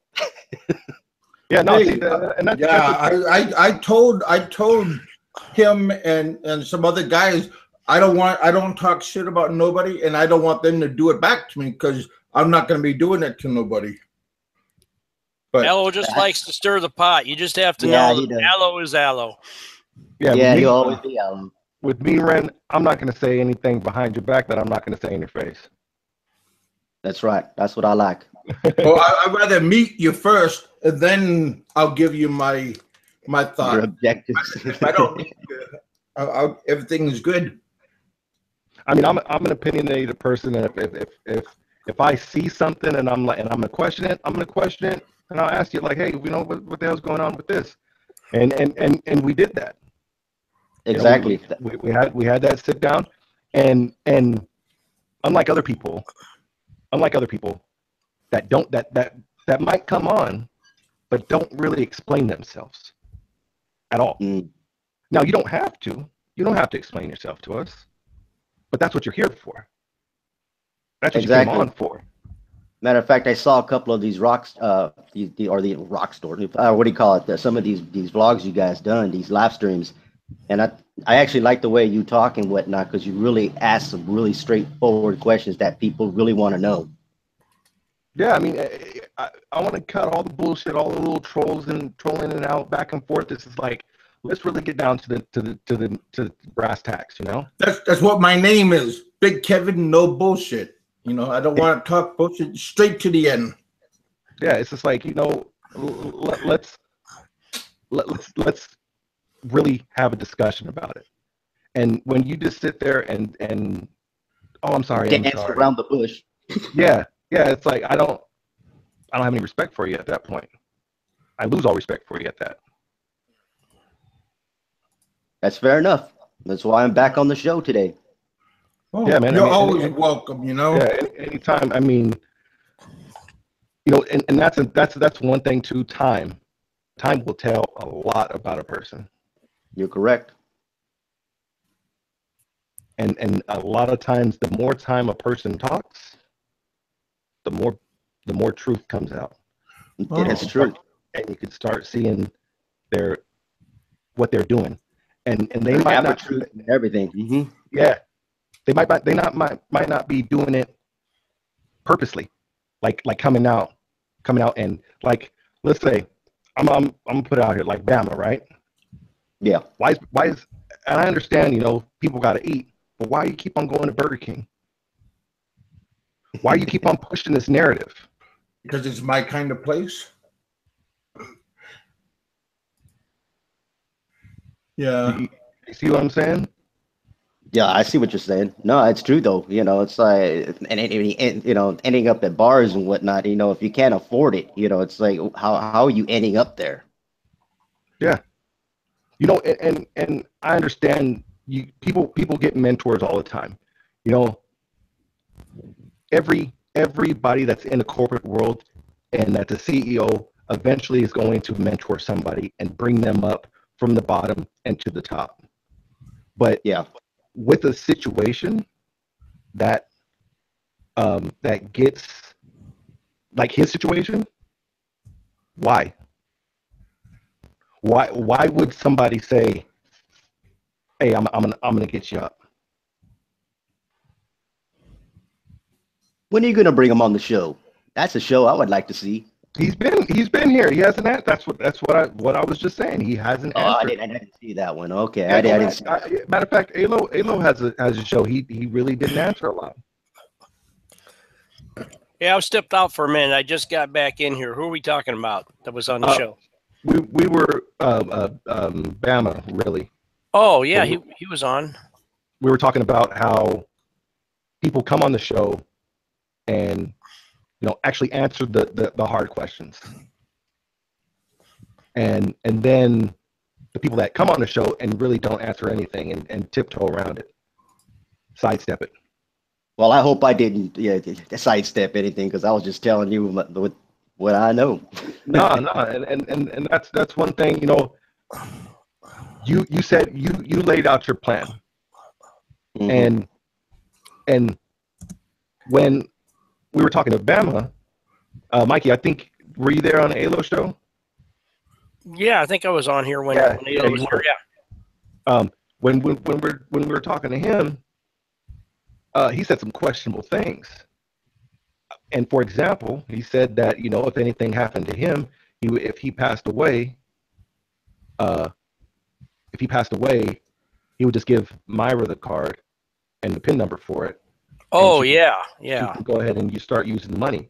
Hey, well, guess what? In America, that's called fraud. Yeah.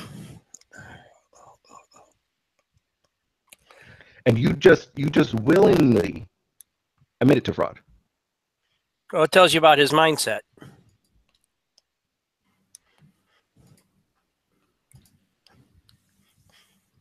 Mr. Porter, you're more than welcome, man. You definitely come on. RPW is saying that Barry needs to be exposed big time. Actually, I don't think there's anything left to expose about Barry. You just it seems like you're either for him or against him, but there's nothing more to say about Barry. He's drilling holes in his own boat. Yeah, that's very true. Porter, you can scroll back up, man. You can scroll back up and click that link. There should be a link in the chat. You just scroll back up. Ren, what do you think? Have you heard about all this stuff?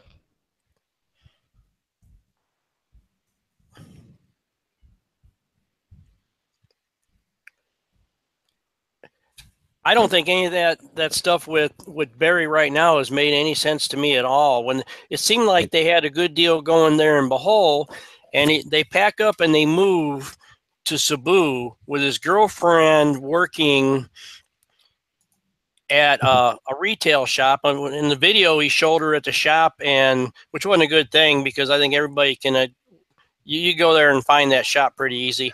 But she's putting like price tags on clothes and stuff. Okay. Unless they got something special deal going on with his buddy Glenn, she's going to be making about 375, 400 pesos a day. That's the going rate for that kind of job. Yep, and you should know this. And now they're paying $7,000 or 7,000 pesos, I think he said, rent on a place they're going to be living in. And they got to get all the stuff and everything. I don't see how it pays. I cannot figure out where they're going to be better off living there. I had a comment on that show. I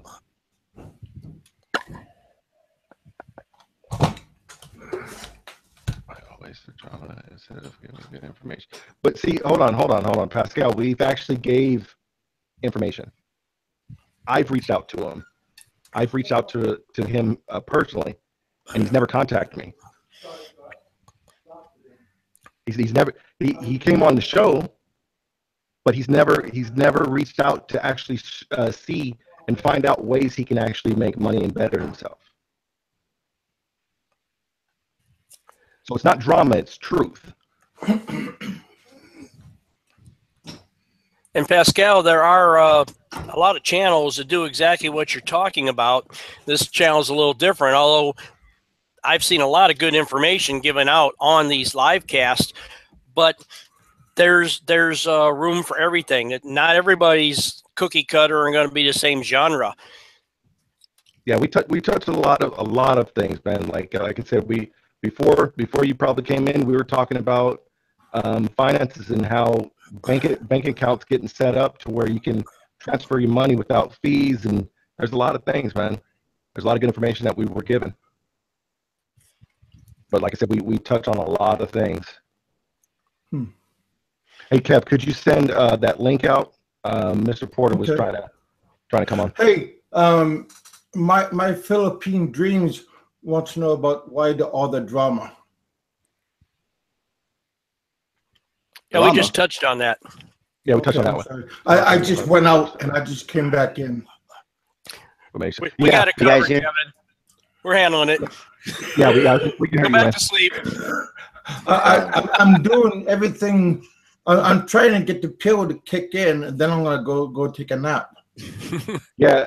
I can't speak on Pascal. I can't speak on other shows on that, but like me personally, if I'm on a different show, there you go. I'm gonna definitely oppose the question. I'm gonna play devil's advocate on it, and I will try to give advice and help.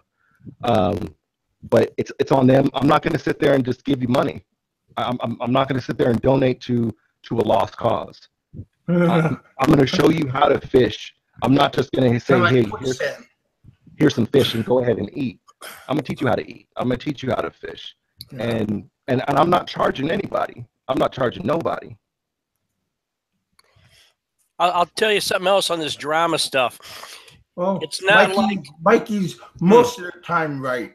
I don't know. Some people would tell you I'm never right. But on this drama stuff, you know, it's not like people on some of these shows are like just going from show to show to pick on somebody. These people that when the drama stuff is going on, these are people who have brought something upon themselves. And then what's wrong with a bunch of us commenting on it and talking about it? Because they're on, you know, they're putting this all out for us to see on the internet. And if they're being crazy or doing stupid stuff, what's wrong with us commenting and having commentary on it? Shining some light on it. Yeah. Because, but see, everybody here, like, that has a site, kind of has like a flashlight pointed at us when we are doing live things. So we are bringing attention to ourselves, good or bad. So it's good to bring up good things. It's good to bring up bad things. And then if you mess up and you make everybody else like a black eye, then it's not very good to do. So I think it's okay to complain about the person that is doing stuff that making us look bad. That's one thing, you know. And another thing to add on that is that that's why I keep my personal my videos. Good idea, Pascal. Yeah. One thing is that, you know, when you're putting yourself out there, you're opening that door for people to talk about you and who you're with, especially when you're putting her in the videos and you're titling it in a certain way. When you're putting her out there, they're gonna talk about you. They might talk about her too. And if you don't like that, get her out of the spotlight. Yeah. I have to agree with you on that one, big time. Well, I'm going to take a nap. Bye. Don't bother me. Well, God damn. I think Shixie can handle it. Yeah, she can handle her own. If she can handle rent, she can handle her own. Yeah, man. You ain't lying, man. You ain't lying. But yeah, I mean, I don't. Hey, somebody gave me one thumbs down. I never had a thumbs down before. Okay, fess up. Who did it? Who did it? Oops. I think it was Ren. Yeah, Maybe Kevin gave himself a thumbs down just to start trouble. Right. I think we should give Big Kev. Everybody who's in the live chat right now, just give him a big thumbs up. When he wakes up, he can have like 50 likes on the. Yeah. Mrs. Evinger, yeah, right. The fun was real. I got a question for you, Mrs. Evinger. When Frank gets moved over to the Philippines, if he hasn't already. He has. Has he? He says he's going to be incognito. I'll bet somebody's already spotted him. I got a question for you, Mrs. Evinger. When Frank gets moved over to the Philippines. Hey, Jeff, mute your Back Future echo. Yeah, that's not me. Mine's muted. no, it's the guy that just came in. Jeff, I believe his name is.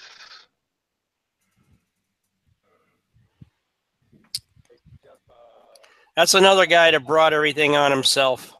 Yeah, that's not me. Mine's muted.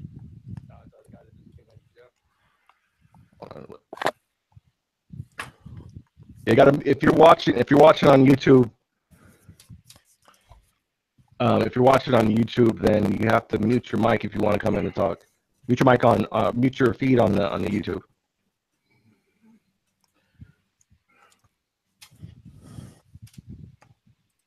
Ren, what do you think about all the craziness with all this Burger King and all this stuff?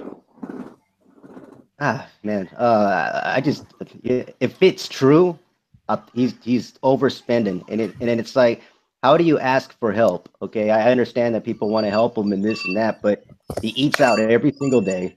Who's funding his hotel? You know, who's funding his drinking? He smokes freaking more cigarettes than I do. Well, you know what I mean? The guy, his what do you call it? Is this Canadian guy is helping him out? Yeah, I met him. That's like because. And did you hear about the stuff with Real Deal? I hear a lot of rumors about Real Deal. No, well, apparently that this Canadian guy went around saying that Jay was he was taking care of Jay, basically paying for his tickets back and forth, all this. Oh, really? No, I never heard of that. No. Yeah, and then Jay confronted him, and we're still trying to hear what's going on with that. Yeah, it's pretty tight-lipped when it comes to Jay and whatnot. Yeah, he's really not in the spotlight that much. And then there's another Australian guy was asked by the Canadian for if he wanted to give $50,000 to start a Burger King franchise. Oh man, you heard more than I have ever heard. Shoot, and I live here. Yeah, and that's what a lot like. I mean, it's I can go over there right now and Ren, Mikey, well, Kev's asleep, but we can go over there right now. Go rent a place. Go rent a place and look like we're a millionaire. That is true. That is 100% true. I explained that on one of my vlogs one time about that. Just not. I think it was just recently. I seen you talking about that. Yeah. Yeah, that when you were talking about your money, how you went from spending thousands of dollars on a place that you were renting. Mm-hmm. And also one of my vlogs is the trolling vlogs. I said all these guys that say that they have all this money, anyone could have a whole lot of money and come out here and have a nice apartment and whatnot. But how long does it last? It doesn't last long if you don't have income coming in. I can go over there right now, rent a condo, rent a 2-story house, because they're being rented everywhere. Yeah, and it that's could true. be the most nicest place you've ever seen. And if I say, hey Ren, hey Mikey, come over. This is the house I just bought. Come check it out, man. you can only take my word for it. Yep. Because I don't know your finances. I don't know what you got in the bank. Yeah. Exactly. And you come over and you're like, man, Jason, God damn, dude, you're a bowler. Yeah, you're doing great for yourself, man. What are you doing? Oh, I'm a franchise owner. Yep. I own X amount of restaurants back in such and such country. I can tell you anything because you don't really know me. Until I can sit there and show you, hey, look at these are my articles of incorporation of my business agreement, and these are my when I show you the actual proof. Yeah. Then you can be like, oh, okay, all right. Well, I think it's safe to assume if you're at the mall or in a bar in Cebu and somebody's wanting you to invest in something, I think it's a pretty safe assumption that the guy's full of it. Isn't that, hold up, but Mikey, that's where all the deals happen, right? I thought every business deal, every multi-million and billion-dollar business deal happened in a bar. Oh, absolutely. In the Don't Philippines. people know that? I've been hit up in SM Mall in Cebu. You know, that's what I thought. I've had guys pitch business deals to me while I'm sitting in Shakey's. Just walk up to me and sit down and start talking, uninvited. Yeah, I mean, you know what? We used to have a Shakey's here in the city I'm at in Bakersfield, and man,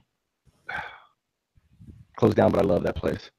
Yeah. Pascal said, just build a bamboo house. That's cheap. Nobody talks about you. Very true. That's why I want a nice Nipa hut. Yeah. That's 100% true. You know, most millionaires and most very, very successful, even billionaires, if you see them, they're not flashy. You can never tell that they're rich. Yeah. Hey guys, can you hear me? Yeah, I can hear you. Yes. All right, cool, man. This is Mr. Porter. This is Jeff, my first name. Anyways, my bad. I totally dropped the ball on that one because I didn't know I needed to mute the microphone. Sorry about that. That's cool. That's cool. Yeah. Sorry about that. So you were saying you want to get in on the conversation? Yes. I want to get on the conversation. Let's see. First of all, I mean, you guys don't know much about me, but I'm from the States, from North Carolina, and I'm 33. I've been to the Philippines probably, I don't know, half a dozen times now. And so I've been following a lot of the vloggers, everybody from My Philippine Dreams to Mike in the Philippines. I guess everybody calls him Heart Attack Mike or whatever. Yeah.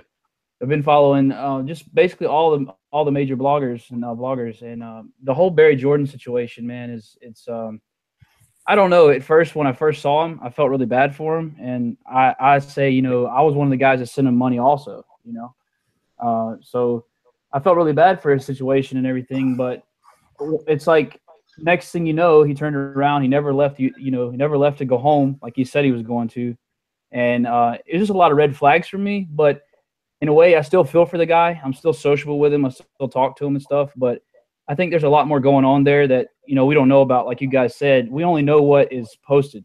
You know, we only know what is uploaded on YouTube videos, you know?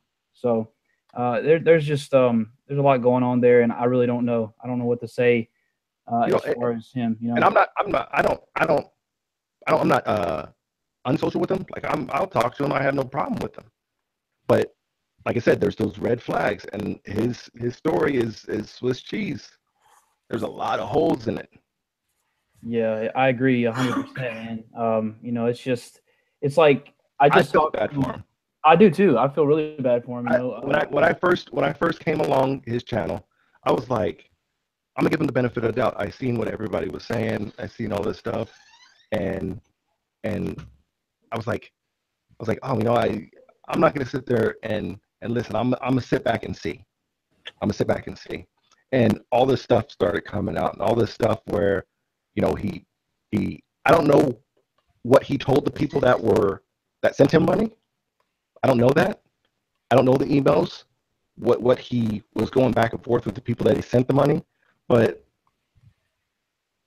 what did you do with that? Yeah, it was the way it happened was, he was posting talking about he needed help to get back because his Social Security or his disability or whatever got cut because he had to go back to have something, I guess, to follow up so they can continue his disability or whatever. So he didn't have the money to get home. So everybody pitched in, and we got him enough money for a plane ticket and to the United States. And we're thinking, all right, we'll just fly to Guam because Guam is right there, and it's it still counts as U.S. base for the military and stuff. So you can go there, see a doctor. It's the same thing. So he didn't take that. He didn't do that.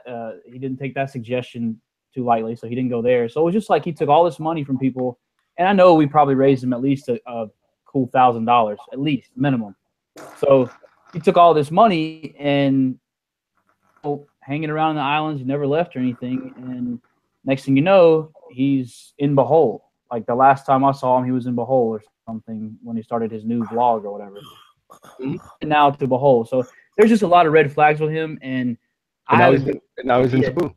Right. Yeah. And, like I sent him some money, I think, 2 weeks ago. He messaged me on Facebook and was talking about how they were about to leave Bohol or something. And he didn't have any food. And he sent me a picture, any food in the fridge or whatever. So I Western Union him like $20 on my Western Union account online. I'm like, that's no problem, dude. Here's $20. Get something to eat. I mean, if a grown man comes to me and says, hey, dude, don't have any money for food, like, that's cool. $20 is $20. I'm gonna spend that in gas in a day in the United States, So yeah, the $20 ain't nothing. $20, and then he's out like drinking and stuff or whatever, and he goes and does his thing, and I'm just thinking, well, why are you drinking, man, if you don't have food? Like, buy some food. You know what I mean? So I don't know, man. I'm just I like Barry. That's what bugs me. Yeah, I like Barry, but it's just he's rubbing me the wrong way because I don't understand him. He's putting on this like persona. Wants you to think that he's one way, and then the next thing you see his videos and it's a complete 180. It's like he has money, he's not hurting. You know what I mean? So I don't understand it. I don't understand it. Mikey, what you got to add to that? I think I understand it pretty well. I think I really think that this has probably been his lifestyle for a long time. What's up, Seth? Yeah, it is. I'm wondering though, I'm not sure how he got that disability situation straightened out.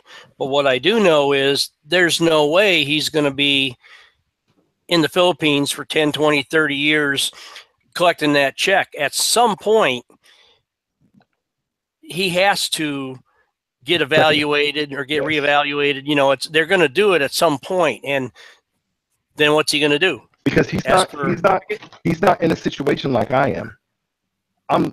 He's not disabled. I'm paralyzed. I have a T2, T3 spinal cord injury. Yeah. Oh shit. I'm permanently disabled. But I have, what I'm saying? I have my 401ks. I have things. I'm good. I'm not asking anybody for shit. No money. I'm gonna do it myself. If I have to go back to work, I will do it. I'll work 2 jobs. You know what I'm saying? I have the skills to do it. But he's going to have to go back at some point. He's going to have to come back, and he doesn't have the funds to do it. Right. Well, I assume he'll be asking for it. Yeah, exactly. He'll be asking for it. Yep. But at that point, will he come back? Because he's done it once already. I don't know, man. Like I said, I've just recently started to like kind of shy away from a lot of the videos and stuff that he's been putting out. And like I said, I'm social with him. I talk to him and stuff. But here recently, I'm just starting to kind of see through the gray. Yeah, exactly. Doesn't it really rub you the wrong way when he's asking you for money because he has no food, but somehow he's smoking, he's drinking, he's out at the bars. He puts videos up where they're eating out at restaurants. Well, I mean, there's nothing wrong. You can do any of that stuff you want if you can afford to do it, but it's your business. But if you don't have the money, maybe you got to stop smoking, stop drinking, stop eating at restaurants before you start begging people for money. Exactly. I agree. Do everything 100%. You can do first. Yep. Yeah, I agree. He's not going to change anything. Yeah, well, like I said, I sent him $20 like 2 weeks ago or whatever, and that was the last time I sent him anything, and that's probably gonna be the last time I'll send him money from now on because it is what it is, man. He's Yeah, just what got me, I said it personally. I said it before on a different show, and I used to sub to him.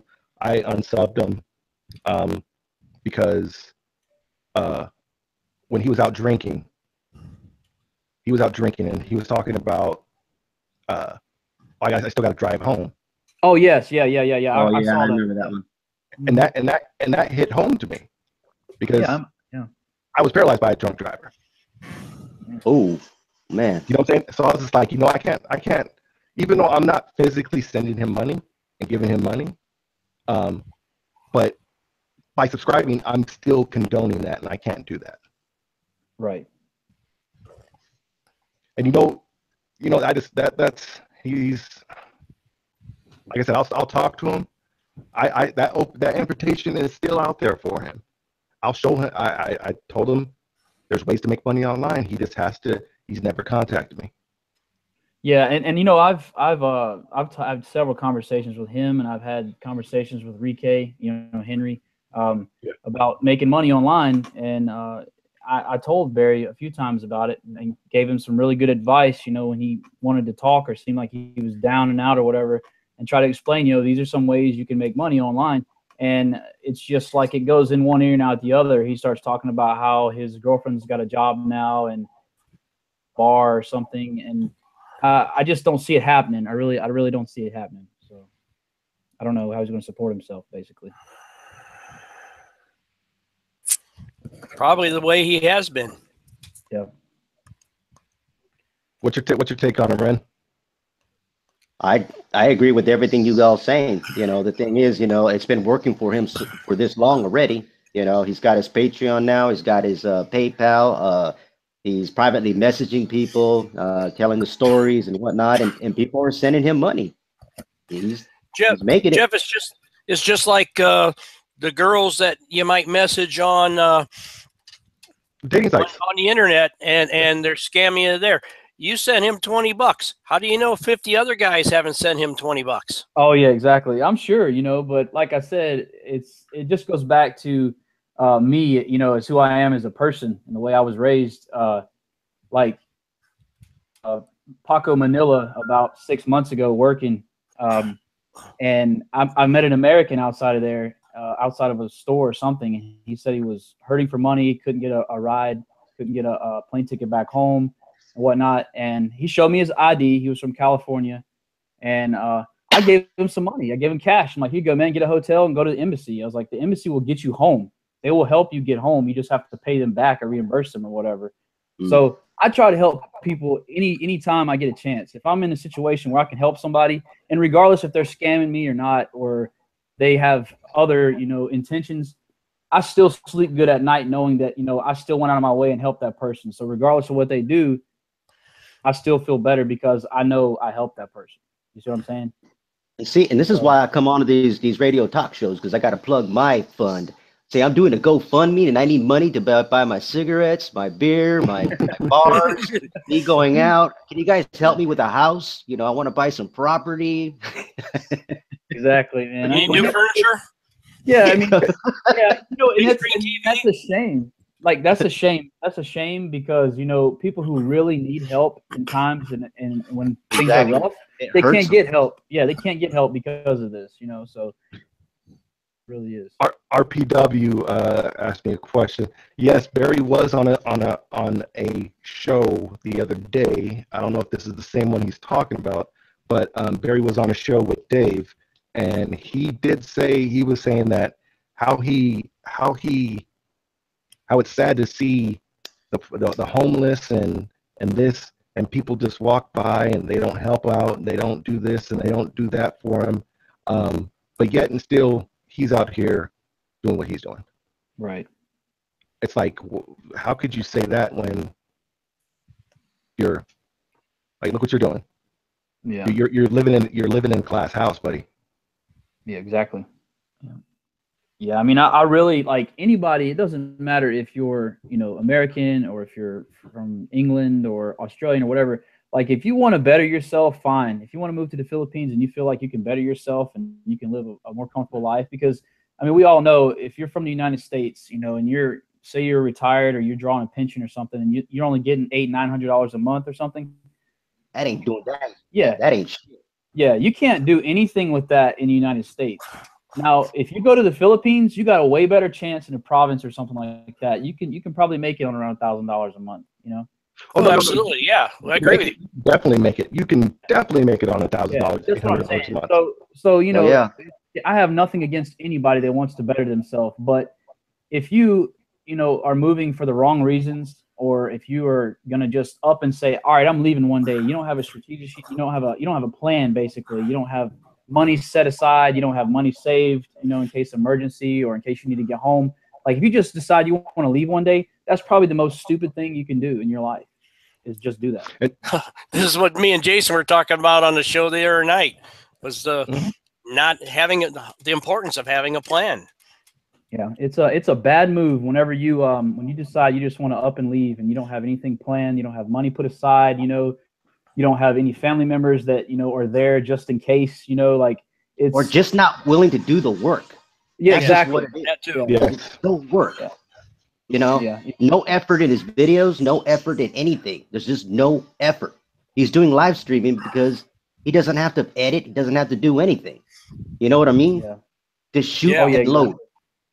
Yeah, I agree. And like I said, I mean, I did a couple of vlogs from like last year when I was in Makati visiting a friend of mine, and I just pretty much didn't really focus on the vlogs. I just started seeing the town, visiting friends, going out and stuff like that. But, I know why he does the live vlogging, because like you said, he can't edit it.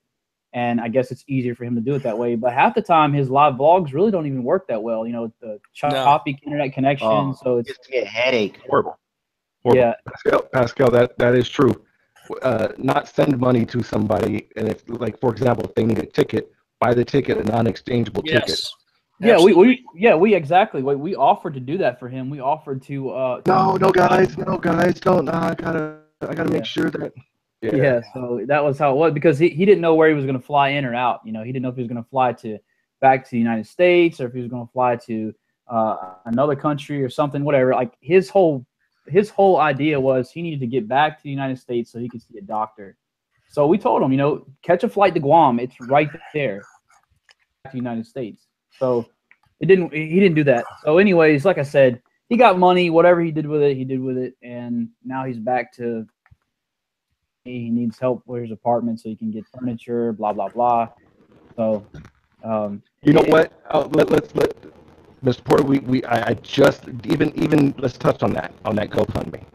That GoFundMe, man, with their guidelines, with the GoFundMe guidelines, it's actually going against the GoFundMe guidelines. Yes. Because the simple fact that there is where his location is stated.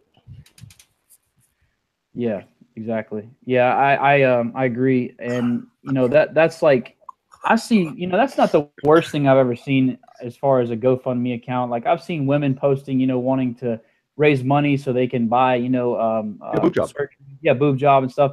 I've seen all kind of crazy stuff like that. So technically, I mean, I wouldn't say it's the worst thing I've ever seen, but for a reason, for people who really need it, like need help. You know what I'm saying? Like, it's not because you just can't afford to buy furniture or you can't afford to buy boobs.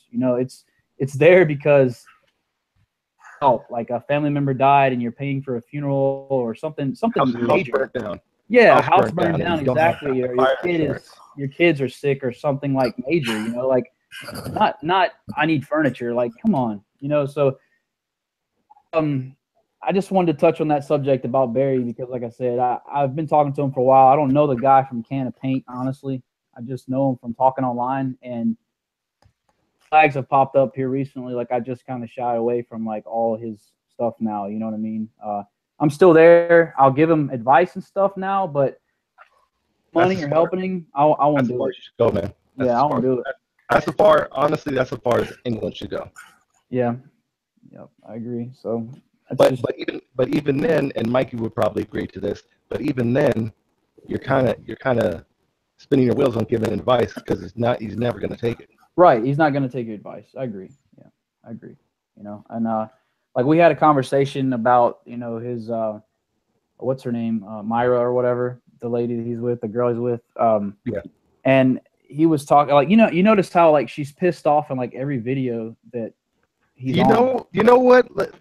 Okay, go ahead. I want to comment on that one. All right. So anyways, I've noticed that, you know, she seems like she's pissed off in like every video that he's on, like that he's vlogging or he's doing a live stream. If you see her, she's like mad or pissed at the world about something. And he's always like, oh, she's mad or this or that. Like, I don't understand. So him and I had a conversation about that. So why is she so upset all the time? I was like, is she like, are you guys fighting or, you know, is there a problem going on? He's like, no, she's just mad because she wants to get her job. She's unhappy right now because she's really ready to go back to work and stuff. I'm not going to go too far into detail about it because it's kind of private, personal. But, you know, like I just told him, I said, you know, I don't think I could be with someone like that who is unhappy all the time or pissed off. Like, you know, it would bring me down. It would drag me down as a person. You know what I mean? If I was with somebody who was just upset all the time. And a lot of people were trolling and talking about how she's upset all the time because he's such a gross person and he's nasty and she can do better and she's figuring out that he's a bum and all this stuff. I mean, whatever, be that it may be, you know, that's one thing. But I tried to have that conversation with him about it. And, you know, he just was like, oh, she's just ready to go to Cebu. She's ready to get her job and stuff. And she's there and she's supposedly working now and she still is in the same frame of mind. So, you know, I don't understand it. Does anybody else want to jump in on that one? I got no comment. I just see something bad down the road, man. Yeah. Okay. All right. So let me jump on this one. Nobody is talking bad about her. No, Who's talking no. bad about her? Nobody. And they shouldn't. Nobody has said anything bad about her. Now, granted, the only thing that anybody said about her was she can do better. Mm-hmm. Which arguably, not looking to be a false claim. Just saying. And secondly, why is she looking that way? Why is she upset? Is there something underlining, like you were saying? Is there something like she's actually starting to see and she can't get rid of you? And she doesn't want to look like the bad person? Yeah, that's kind of my thinking. You know, I was just wondering if there was something going on or if I mean, it's honestly speculation, but based on what you're looking at, I mean, how could you speculate? I mean, everybody's had problem with at one point in their life. At one point in their life, they had trouble finding a job. Yeah. Of some or job problems, problem at work, some kind of stress. But to always look that way, and to always be very standoffish and not really wanting to be engaging with you, and doing separate things. I don't know. I don't know. I guess I might be cut from a different cloth. But if I'm in a relationship, I mean, I am in a relationship, I'm gonna want to be with my girl. Yeah, exactly. If we're doing something, she's gonna want to be with me. But we don't know all the details there in their relationship. I mean, we don't know that maybe he's promised her something or led her to believe something that is going to happen in the future. Because, I mean, obviously she knows he doesn't have any money now, but he's alluded to something in several of his videos recently about this supposed payday he's got coming soon. And there's been some speculation that has to do with the Glenn guy, but I don't know. Have you noticed that where he said that in a few of the videos? Uh-huh. Basically says his ship is coming in soon. So what's that all about? He's working on a couple things, and some things are things. He's got some plans. Like what are these plans? I know he doesn't have to tell us. Yeah, well, see, that's another thing too. Like I said, I've taken some time off. I haven't really, watched all the videos, and I've been catching up with, his vlogs and everything that's going on about this Burger King guy or whatever. So I don't know exactly what that means. I don't know if he's getting money from him or if he's getting financial support somehow from some other person or whatever. Let's just call him that. I don't know. I mean, there's really no telling. Yeah. But still, how long can you actually go on this way? You know what I mean? Yeah. Sooner or later, whoever's funding him, or let's say someone is funding him, let's say a lot of money. Sooner or later, this person is going to say, you know what, man, what is your plan really? Because it already cost me this many thousands of dollars. Yeah. And another thing to add on that is when they're sitting there saying, "Oh, she's mad because of the comments and this." Okay, I'm not too sure about how Myra's English is, how well it is. I'm not saying she's illiterate and all this. I'm not saying that. Let me get that clear right now. I'm not saying that. What I'm saying is the understanding of how American would talk and how we would talk shit. Yeah. And in these comments, how are they being twisted by him, if anything? If they are being twisted.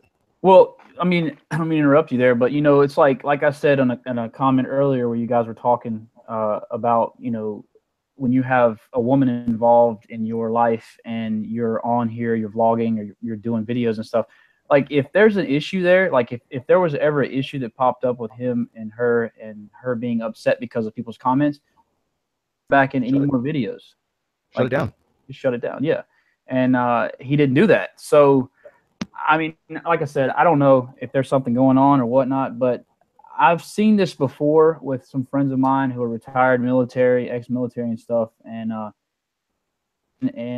everything seemed fine. And then all of a sudden she just like changed overnight, you know, like they would tell me things like, oh, well, you know, she doesn't even want to be with me anymore. Like we don't even sleep together anymore. Like I feel like all I do is pay her bills and feed her and this and that, you know, like stuff happens like that all the time. So it's one of those things where, like I said, you don't really know what's going on. The only thing you know is what has been posted online or what is in the video. You don't know. But it does raise your attentions though. Oh yes, very much. Yeah. You're gonna be like, what is this? Why is this? Because when things, and when I was on ALO show, when things don't add up, then you see like when 2 and 2 starts making 5, you're gonna be like, whoa, wait a minute. Yeah, exactly. Yeah. This is not supposed to happen. Exactly. Well, but like I said, we'll see. I mean, we'll see in the future. You know, we'll see what happens here in the next couple of weeks, couple months. I mean, he just told me that they're supposed to be moving into this apartment, I guess, either tomorrow or the first of the week, I think. It's Saturday here in the States, so I guess maybe Monday he's moving in. I don't know. So we really don't know what's going to happen in the future. We'll see, you know. Yeah, Mikey brought up something too. It's this, you know, about making that move. Is it a really good? Is it a smart move? I told him from the get-go. The last we spoke about this before he even made the move, you know, which the move I'm referring to is the move to Cebu. Yeah, I told him you shouldn't. I said you shouldn't go. I said if you're sitting here telling me these things that you're having issues and you and her kind of just, it seems like, you know, she's mad about not working or whatever. Be that may be like a issue in general. If you guys are not completely 100% happy, then you don't need to make that move with her. You're already vulnerable as it is. You don't have a lot of money. First of all, you don't have an income basically. So you need to get your life straight. If you want to stay in the Philippines because it's better for you and you don't feel like a bum there and you're tired of living on the street in the United States, then get yourself squared away in the Philippines because at least if you're a bum in the United States, you can still get government help, government assistance if you need it. Yes, you can. If you're in the Philippines, and let's just say shit rolls downhill so fast that you can't do anything about it, you're on your own. Like they're not going to help you. To take the time to get himself straightened out, get his life in order. If he wants to stay in the Philippines, get him an apartment, whatever. Get himself squared away before he starts worrying about supporting some woman that wants to go work at a clothing store.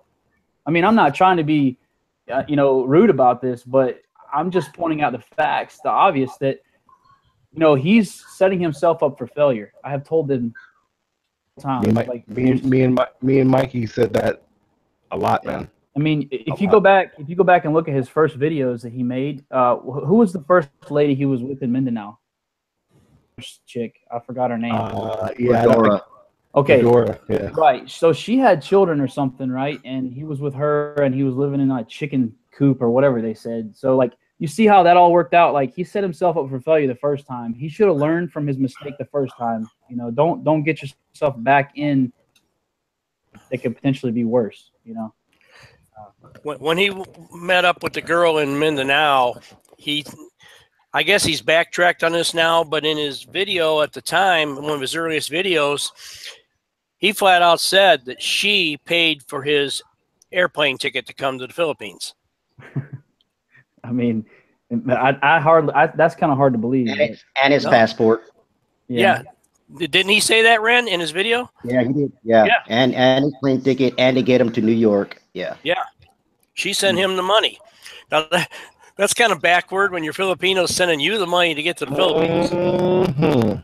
Yeah, I don't know about all that. I think, you know, I've never asked him this, you know, and I never asked him how he got there and, you know, whatnot. But who's to say that, you know, this friend that he has that's been giving him his money is not the one that originally brought him over there?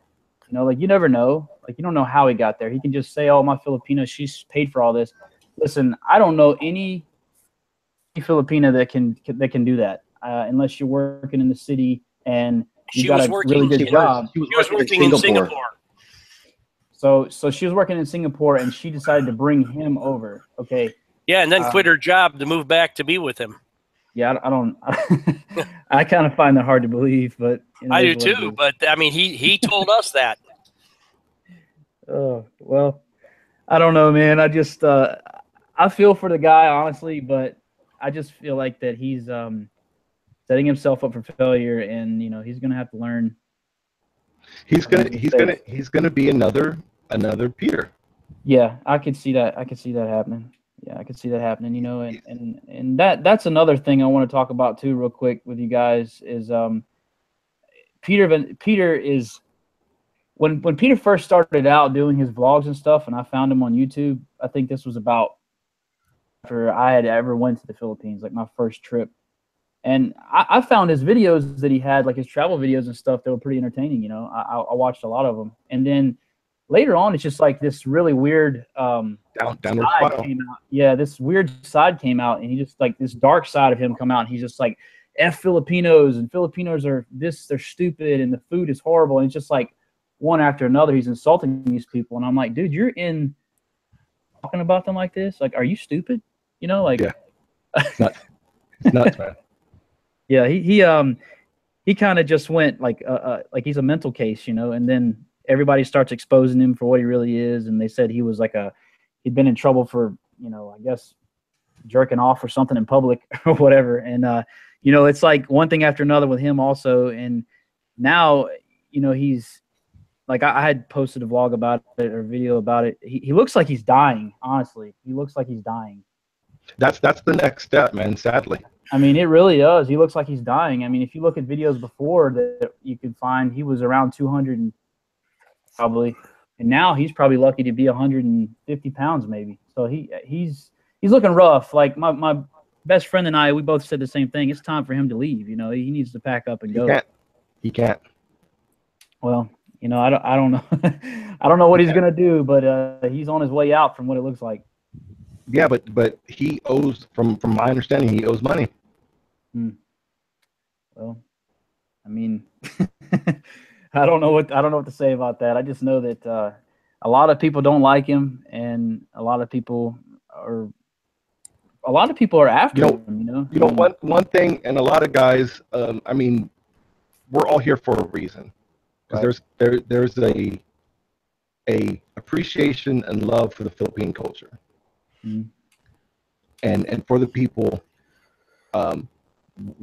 whatever that your little niche may be, and when you see things like that, like the guys bouncing from girl to girl to girl, the people talking bad about the people, of the Philippines, and then you got the scammers that like that leaves a bad taste. I don't know about anybody else, but it leaves a bad taste in my mouth. Oh yeah, of course. And it's just like, not saying that everyone's doing that, but it opens that door up for all that. It's just not good, man. Right. Yeah, it's you know, you have to like you have to basically, for someone to just say, okay, I'm moving to the Philippines. They decide, you know, you want to change your lifestyle, you want to move away or whatever, or you're going to meet a woman. That's fine. I mean, there's nothing wrong with that. But you have to have in the back of your mind that, you know, if you do meet a woman and you decide you're not going to go back to the States or your home country, you know, you need to realize that you're investing this much time in this person, and not only her, but you're investing this time in her family and her culture. So you have to be able to connect with the culture of the Philippines, because it's different. I mean, I tell people all the time, they say, why do you like the Philippines so much? And my number one reason is I love the country because I love the food, I love the beach, and I love the women. And I'm not ashamed to admit that. You know, I'm a single guy. I don't have kids. I don't have kids. You know, I have fun. I don't think anybody on here, even in the chat, and everybody that's on here on this panel right now, will give you any grief about that. Yeah, and I mean, I that's my whole thing. Like, I've always been like that. You know, I've always been the type of guy. I love to travel. You know, and once I went to the islands, man, like I was hooked on Hawaii from the time I was a teenager, the time I got out of high school. I loved Hawaii, and when I left and went to the first place I went to was Palawan, and went to El Nido and Coron. I fell in love with it, man, instantly. Like, I fell in love with it. So you have to have your own personal reasons for why you want to come to the Philippines. I just try to tell everybody, make sure that your reasons for going are your reasons. You know what I'm saying? Not other reasons, other people's reasons, or the wrong reasons. Make sure you know for sure what you want. You know, I suggest that, and I second that. But I also say, like, go for the right reasons, man. When you are looking for this leg up, man, you're gonna end up like a Peter. You're gonna end up like a Barry. You're gonna end up like all these other guys that fell flat. Yep. Well, I've been coming to the Philippines for 40 years, and over that period of time, I've probably had 5 different reasons for coming. They keep changing. Yeah. Oh, yeah. They tend to do that from time to time. You know, that things change. You know, but like I said, I tell everybody all the time. Back home, they always say, "Man, you know, they always want to know about women. How are the women there, and how's the party life, and this and that." And I say, "Listen, man, you can get yourself into the Philippines, or you can have a lot of fun. It's just up to you, you know." But I mean, I tell a lot of people that this country is basically a place for a single guy, more or less someone that's married or someone who wants to get married. If you want to get married and live in the Philippines, that's cool. By all means, go ahead. But it's really not a good idea to be married beforehand and go to the Philippines, because there's a lot of temptation. You know, there's a lot of temptation, a lot of stuff that goes on, you know, behind closed doors, so to speak. So it's an experience. I tell everybody that if they've never been, they need to try to go at least one time in their life, you know, just to see it. I'm on a fence with, if you're an older man, and you're looking at the Philippines, and you're retired or about to retire, go over there, don't come back. And if you have the funds for it, all well and good, you know. Right. Mm-hmm. If you're a younger guy and you find somebody, have some deep, serious conversations with her. Try to get her over to the States. Work your guys' money. Save as much as you can. Build a good financial backing. Mm-hmm. Get your asses back over to the Philippines, man. Right, exactly. You know, like I myself, I just started. This has been about 2 years now. I work about 6 months out of the year in the States, and then the other 6 months when winter hits here, I leave. I go to the Philippines. Like, I have a condo in Makati that I stay. So 6 months out of the year, I'm not even in the States. And I'm in the Philippines. Like, I work online. I have an online business, and it's a family business, but we work online. It's a stateside company, but it's like for insurance, home insurance, auto insurance, and stuff like that. So I work the entire time I'm there, myself up that way. I know that I'm happy doing this, and I make enough money in the 6 months that I'm in the States that they can carry me through, you know, well on into 6, 8, 9, 10 months later if I want to stay in the Philippines, you know.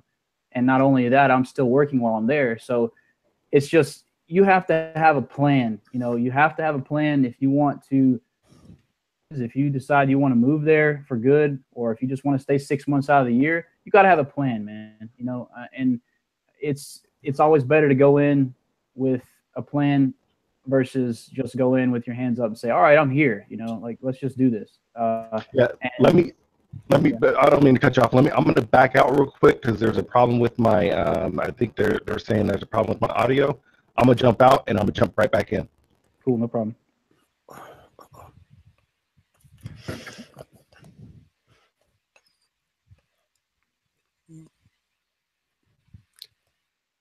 Seth, Big Kev is sleeping. The inmates have taken over the asylum. Yeah.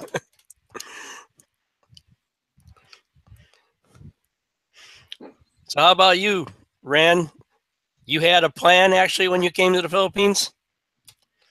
Actually, no, I wasn't planning on staying here this long. I was going to stay for about a year and then fly back to the United States.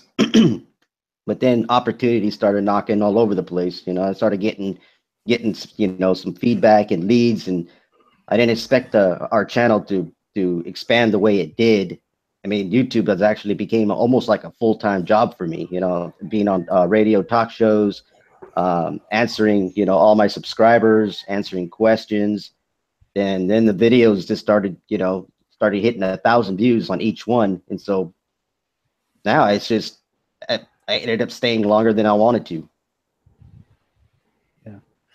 Yeah. Well, I mean, that's there's nothing wrong with that. I mean, it's just, you know, things happen, you know, and that just shows that you know, you're in a situation where you could deal with how things turned out, or how, you know, your life made a 180, or how, you know, how things happen for you. You were able to deal with it and move along, move forward. You know what I'm saying?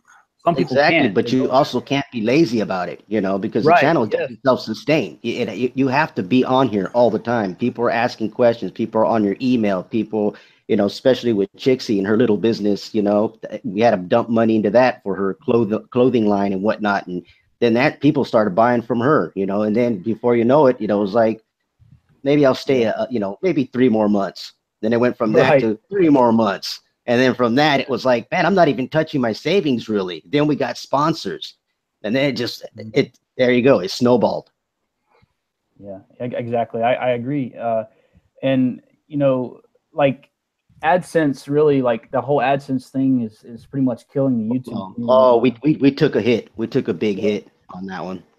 Yeah. So, you know, my advice to you guys, and I don't know what your experience is as far as online advertising or marketing, anything like that, but States, it's almost impossible to advertise. You're going to get hit. You're going to get killed with AdSense. So if you could do more advertising in the Philippines or any kind of other country that doesn't have or use AdSense, then you should be good to go, you know, because right now where I do some advertising for Android, it's actually in Australia and a few other places. And, you know, we're doing pretty well just advertising for the Android company or Android phones, you know. And so you're doing affiliate marketing, right? Yes, like affiliate programs. That's exactly what I have with my online store, and that's what. There's so many ways, not just my store in general, but there's so many stores out there, and man, we're online all the time. We're always online, and all we have to do is just post a link. We have all this platform online. We have the platform, the 1,000 people, the 2,000 followers, and this. Post that stuff. Make a little extra money to where you have another stream coming in. Exactly, and that's what Chixie is now looking into now. See, that's why it's funny that you guys brought this up now, because that's another thing Chixie's looking into: getting Amazon, getting eBay, getting, you know, start talking to these others, you know, so we can advertise, you know, affiliates, as you call them. Right. Yeah. Amazon Affiliates is a company, or is one that I use myself. So you've got a lot of opportunity there. You know, it's just like you said, you can't be lazy. If you decide you want to move to another country and you want to start something, then, you know, if you want to go get it, then get it. You know, the money's there. You got to get it. You can't be lazy about it.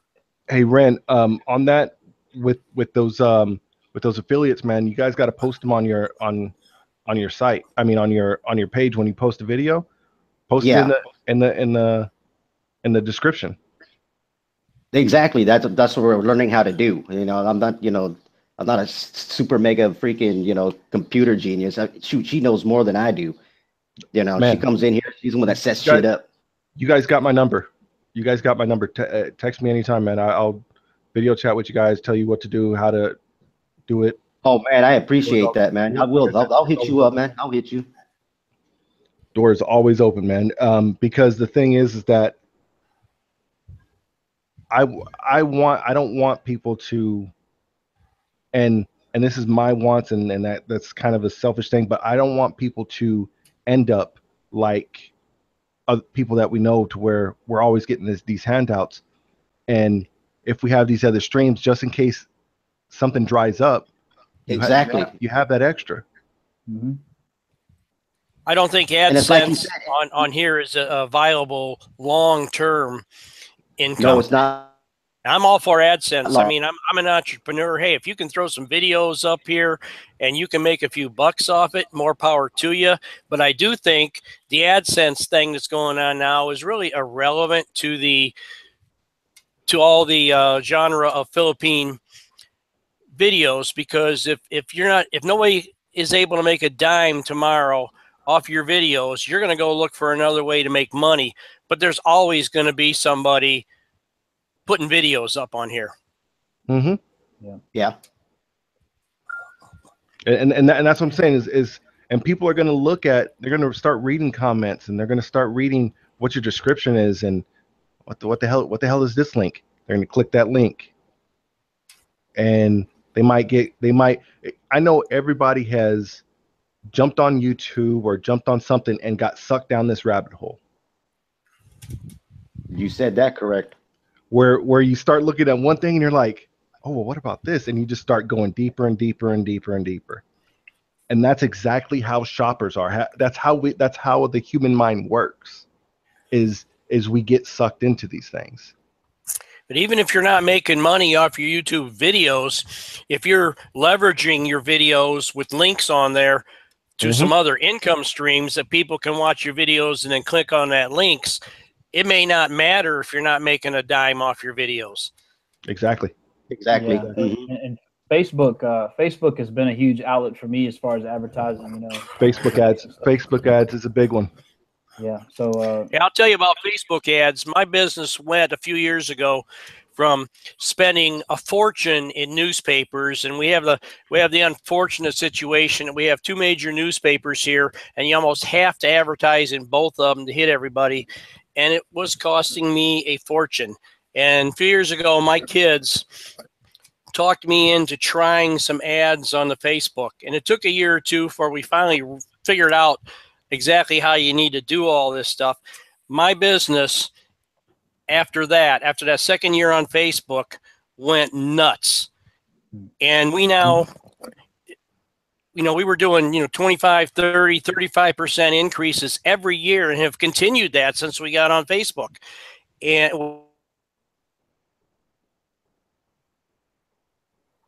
now spend and this is after YouTube or Facebook has actually significantly increased what they charge you. Even with that, right now I spend a fraction of what I used to spend for advertising. I don't do any newspaper advertising anymore. And my business is still doing anywhere from 25 to 35% increase year to year. Better than what you were doing with the newspapers, huh?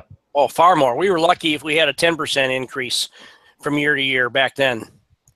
And guys, there's nothing. I don't, like, me personally, I have, and I don't know about it. You guys can chime in on this one, but I have no problem with when everybody on YouTube does it.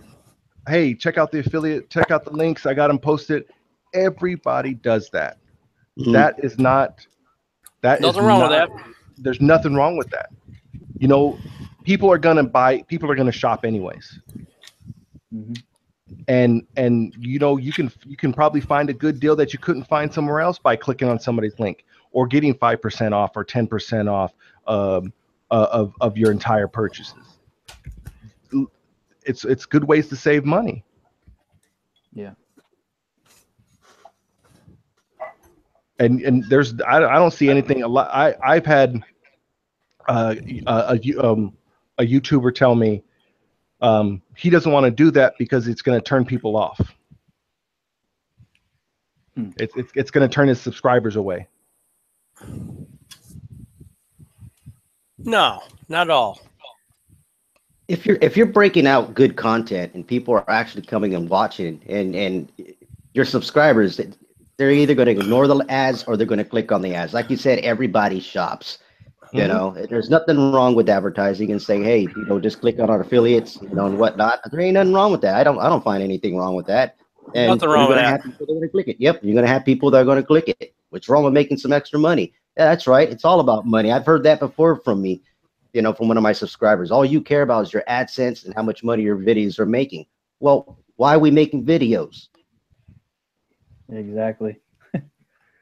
You know, and when you do these affiliates and you post these links on there, let them know, hey, be upfront with them, because Yeah, help us out, man. Yeah, if a person is following you and they're supporting you by subscribing, they're going to click that link. They're going to click that link, and they might find something they like and buy it. Mm-hmm. Hey, Jimmy, and everybody in the chat. Yeah, we hit 20. Big Kev's asleep, but let's get those likes up for him, man. This is all for Big Kev. Yeah, smash that like button. Smash that button.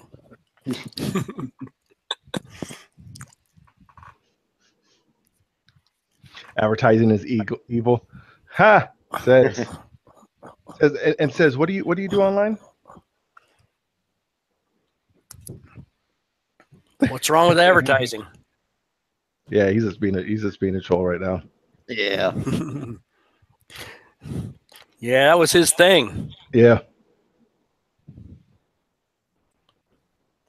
I wasn't looking at who it was. It's Seth. Mm-hmm. Advertise. Yeah. What do you do on? Because I asked him what he did online. Advertise. Yeah.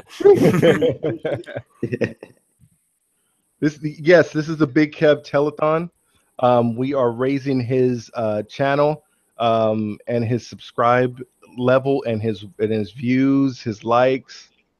Was 20 the record for him? 20 I think is the record so far, man. Stay sleeping, Kevin. Don't wake up. Yeah, man. And you know what, guys like Big Kev, man. This guy with his story, he tells it like it is. He's not gonna tell you something, one story, and then turn around and say he was a professional tap dancer for the Russian mob or anything. Like he's gonna tell you the truth. And you know, this guy is just, you know, he wants his kids back. He's a good guy, man, and all the support that we can give this guy in any way, man, is more than welcome, I'm sure. That's why we're here, man. Now that sounded like a telethon. Little Jerry's kids.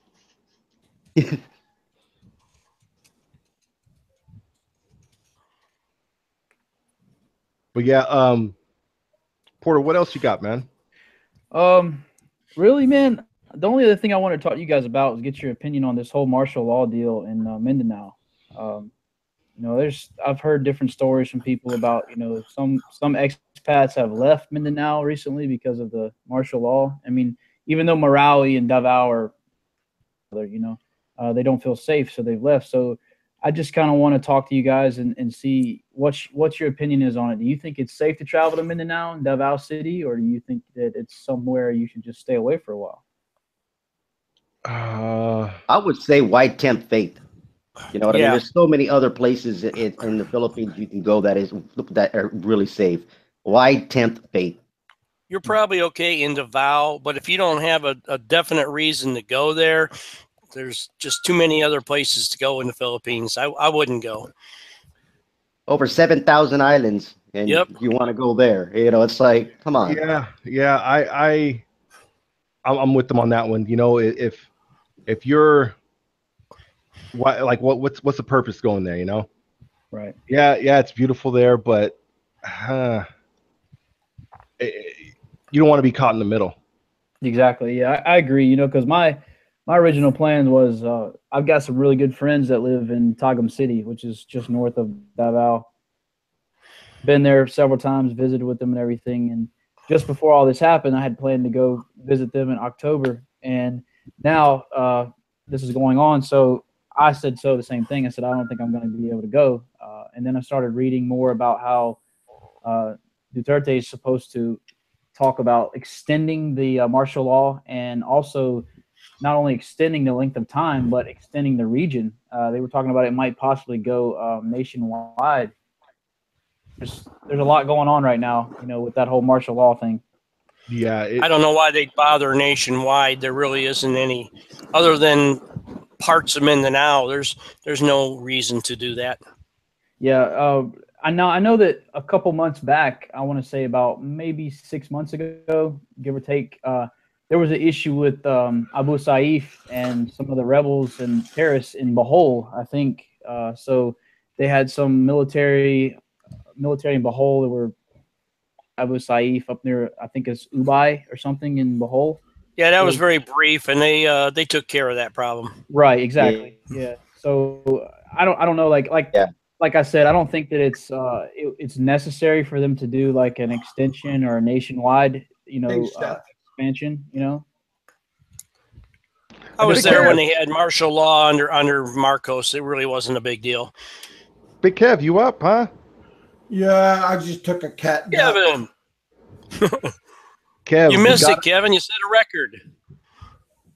Well, I see we get 18 people right now.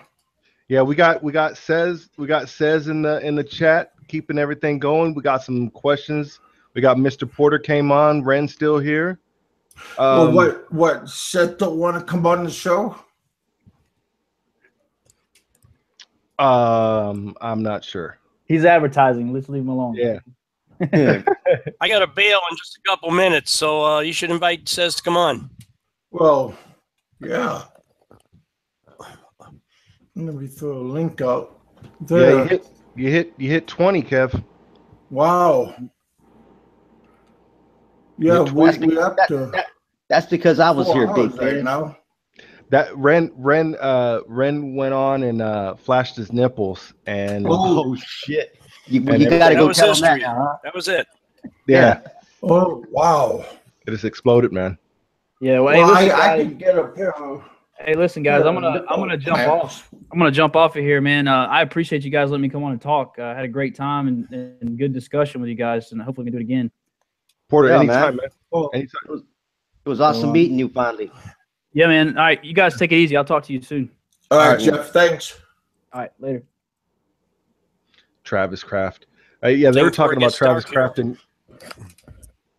Travis Hey, Kraft. Seth, are you coming on board?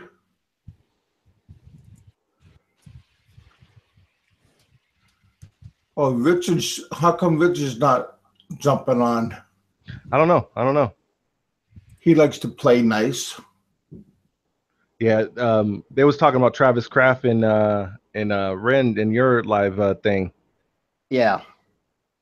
Oh, really? Yeah, I don't know about that guy, man. I don't. Yeah, I'm not a fan of his. No. I'm not a fan, man. I'm not a fan. Yo, what's up, motherfuckers? Oh, it's this guy. Hey. Oh God, the clown is here. Yeah, what's up, dude? Sorry, man. I was What's having up, so man? much fun. Yeah, not too much, man. I was having so much fun in the chat room, you know, that I just didn't come on. But when Big Kev woke up and was like, come on, I'm like, sure, why not? Why Yeah. the hell not? Richard, RPW. Yeah, you guys will come on. Dude, you got some Big Kev, you got some good viewers in the house. You know, this is you actually got a good following here. Well, yeah, that's not too bad. I was surprised how many people that Bama had on his show. But he had some they're kind of like he had like more thumbs down than thumbs up, but he had pretty good following. Wait, can you repeat that? Bama has a show? Yeah. Fuck, man, I'm about to go on that show. Screw you guys. No, not right now. Not now, but earlier. just mess around. So, hey, what's up, Ren? What's up, man? Not too I've been much. trying to say hello to you this whole time, but you kept on ignoring me. I guess you're waiting for me to flash my nipples. I would never do such a thing. Good to see you on here, Ren. I think I don't know if I've seen you on a live show before. I've been doing a couple lately now. I normally don't go on talk shows because some of the talk shows I don't agree with their subject matter. You know what I mean? Yeah. It always comes south real quick. Dicks. Yeah, I know how it is. But no, it's good to hear you on here, man. I was enjoying listening to your guys' conversation. Mikey's always a good guy. You know, Jason's in here. So no, you guys are doing just fine. No, I'm here too. Yeah, but you were like talking to the ceiling last time I checked. Oh shit! I'm still talking to the ceiling, man. Big Kev, man, that is still trolling. Yeah, hey, Big Kev is on it, man. This dude has been doing live shows every day. Like I'm left in the dust. You know, I was doing live shows and I got burnt out, man. Oh, Big I'm doing twice a day. Are you really doing 2 shows a day? Well, yeah, about 6 hours. Three. Yeah. That's today's wild, the man. longest. And you guys, I'm looking here. I've been probably listening for maybe 45 minutes to an hour, and you guys have been going for 4 hours right now. Yeah.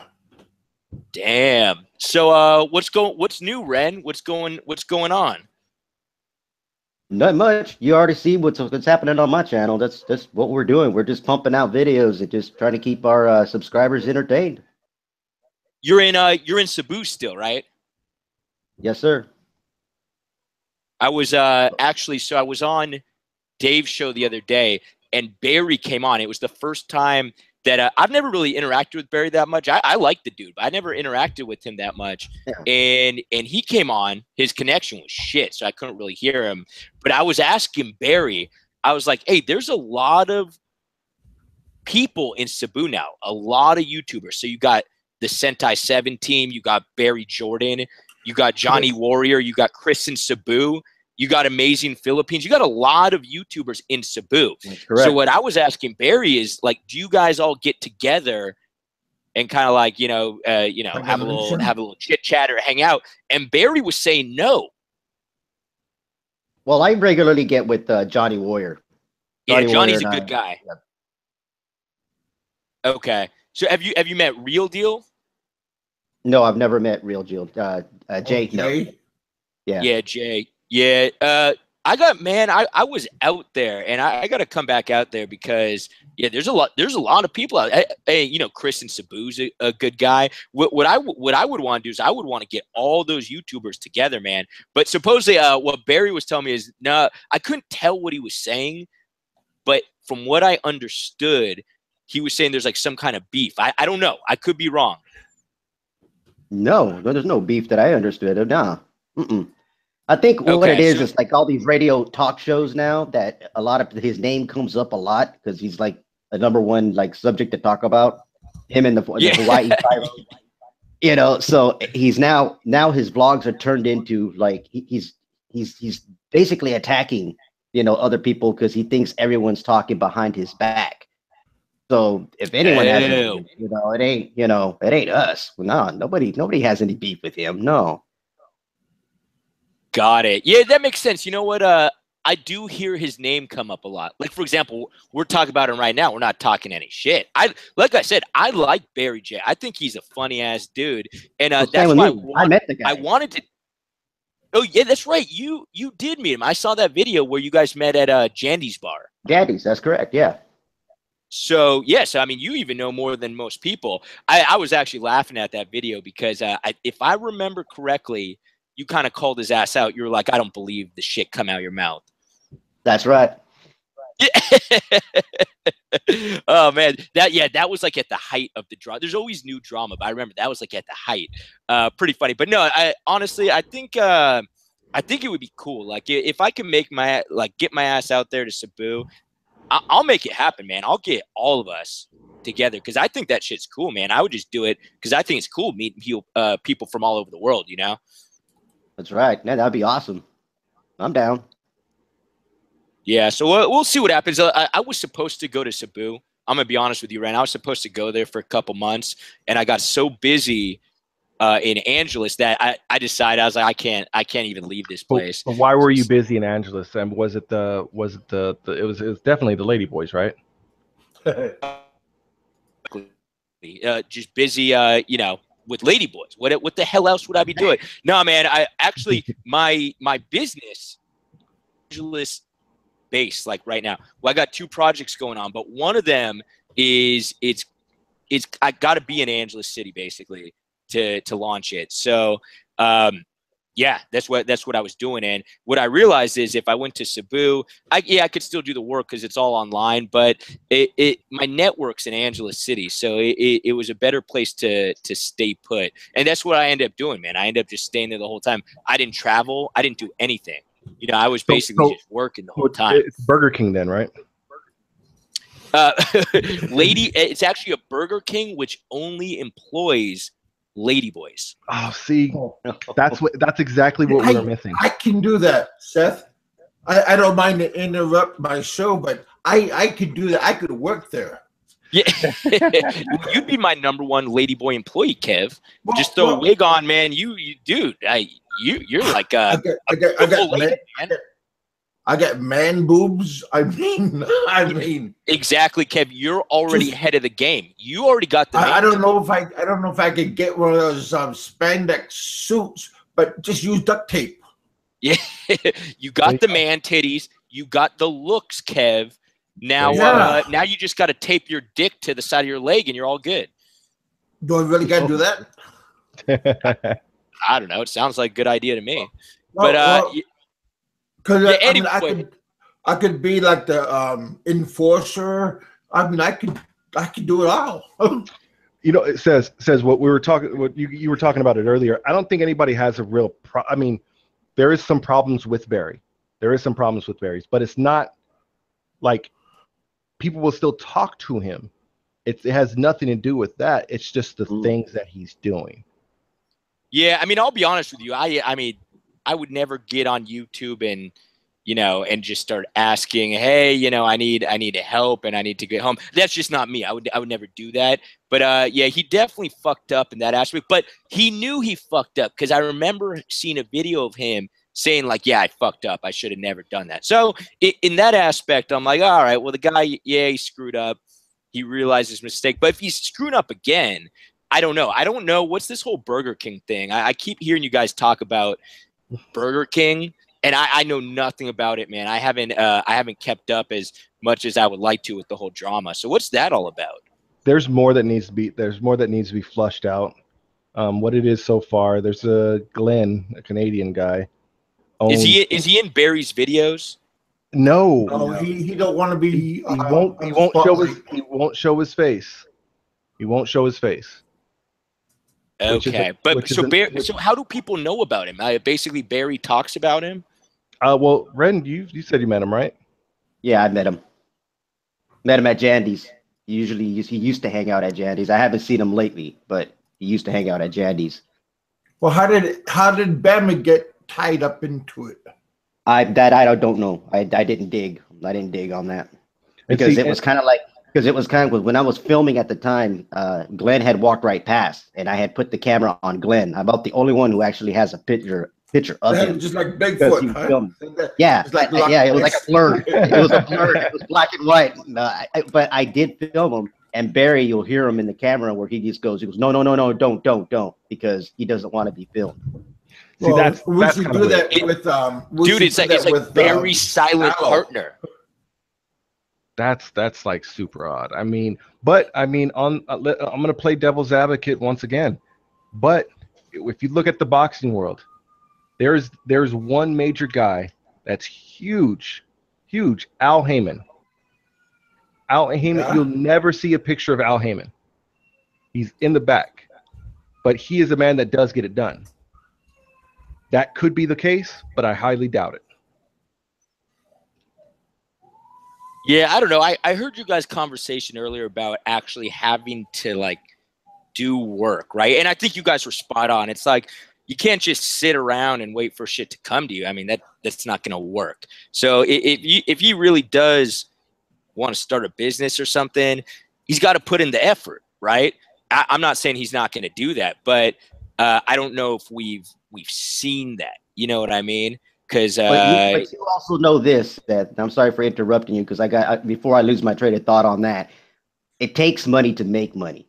You know that. Oh, for damn and sure. And if he doesn't have any money put away and he's just blowing it right away, that's never going to happen. And here's another thing to add on top of that is, who in their right mind is going to say, hey, Ren, let's start a business together. You don't have to put in anything, but you're going to be my partner.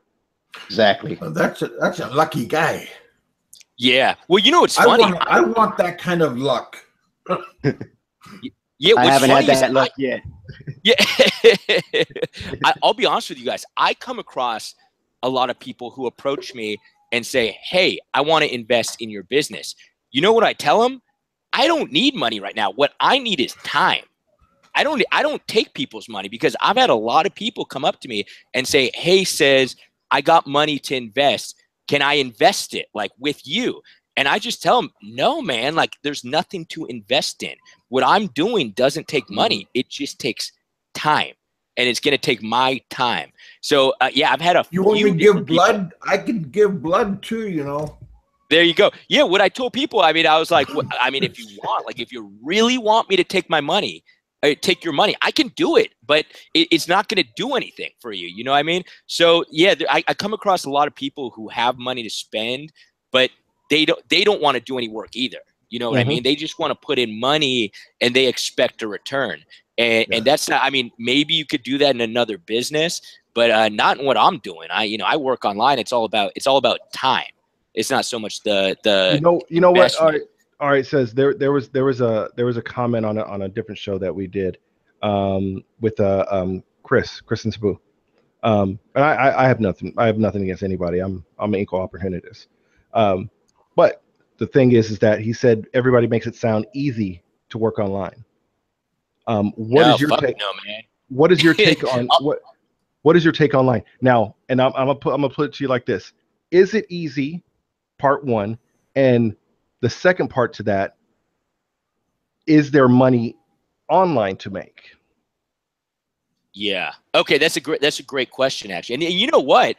That's a smart fucking question, because most people don't ask me that. Most people ask me, what do you do and can I do it? But I like the way you asked that question. So number one, is it easy to make money online? I say absolutely not, because a lot of people don't know how to make money online. You got to have an idea of the online realm. Now, I'm lucky in the sense that I worked literally before I even worked online. My career was in advertising. So what we did is we did a lot of online work. You know, I was basically taught how this online realm worked.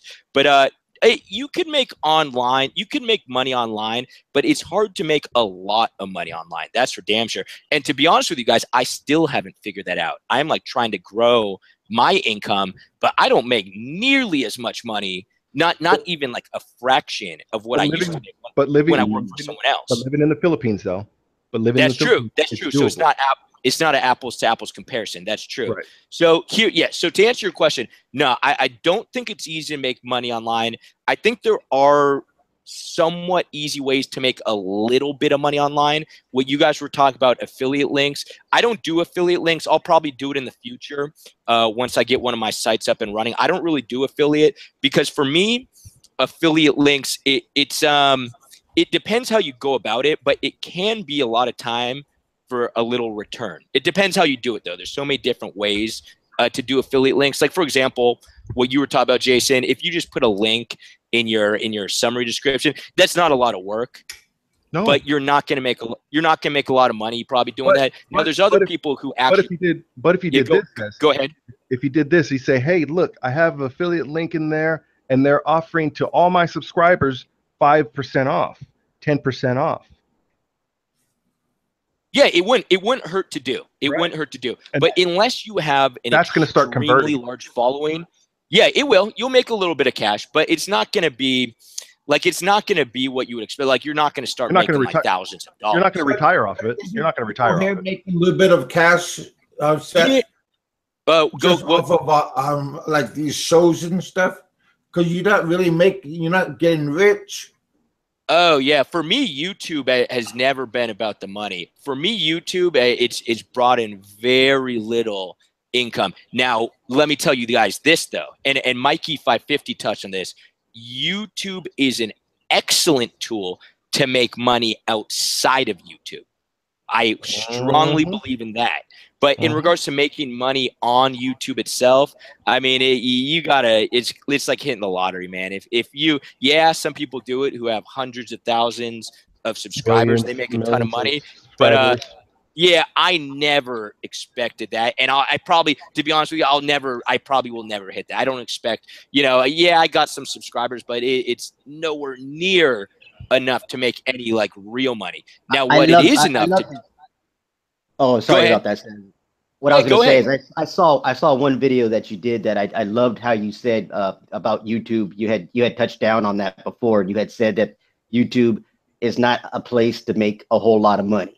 Maybe a little bit of peanuts, but you're not going to make a whole lot of money. But, and you said this, then I quote you, you said, it's a great place to network.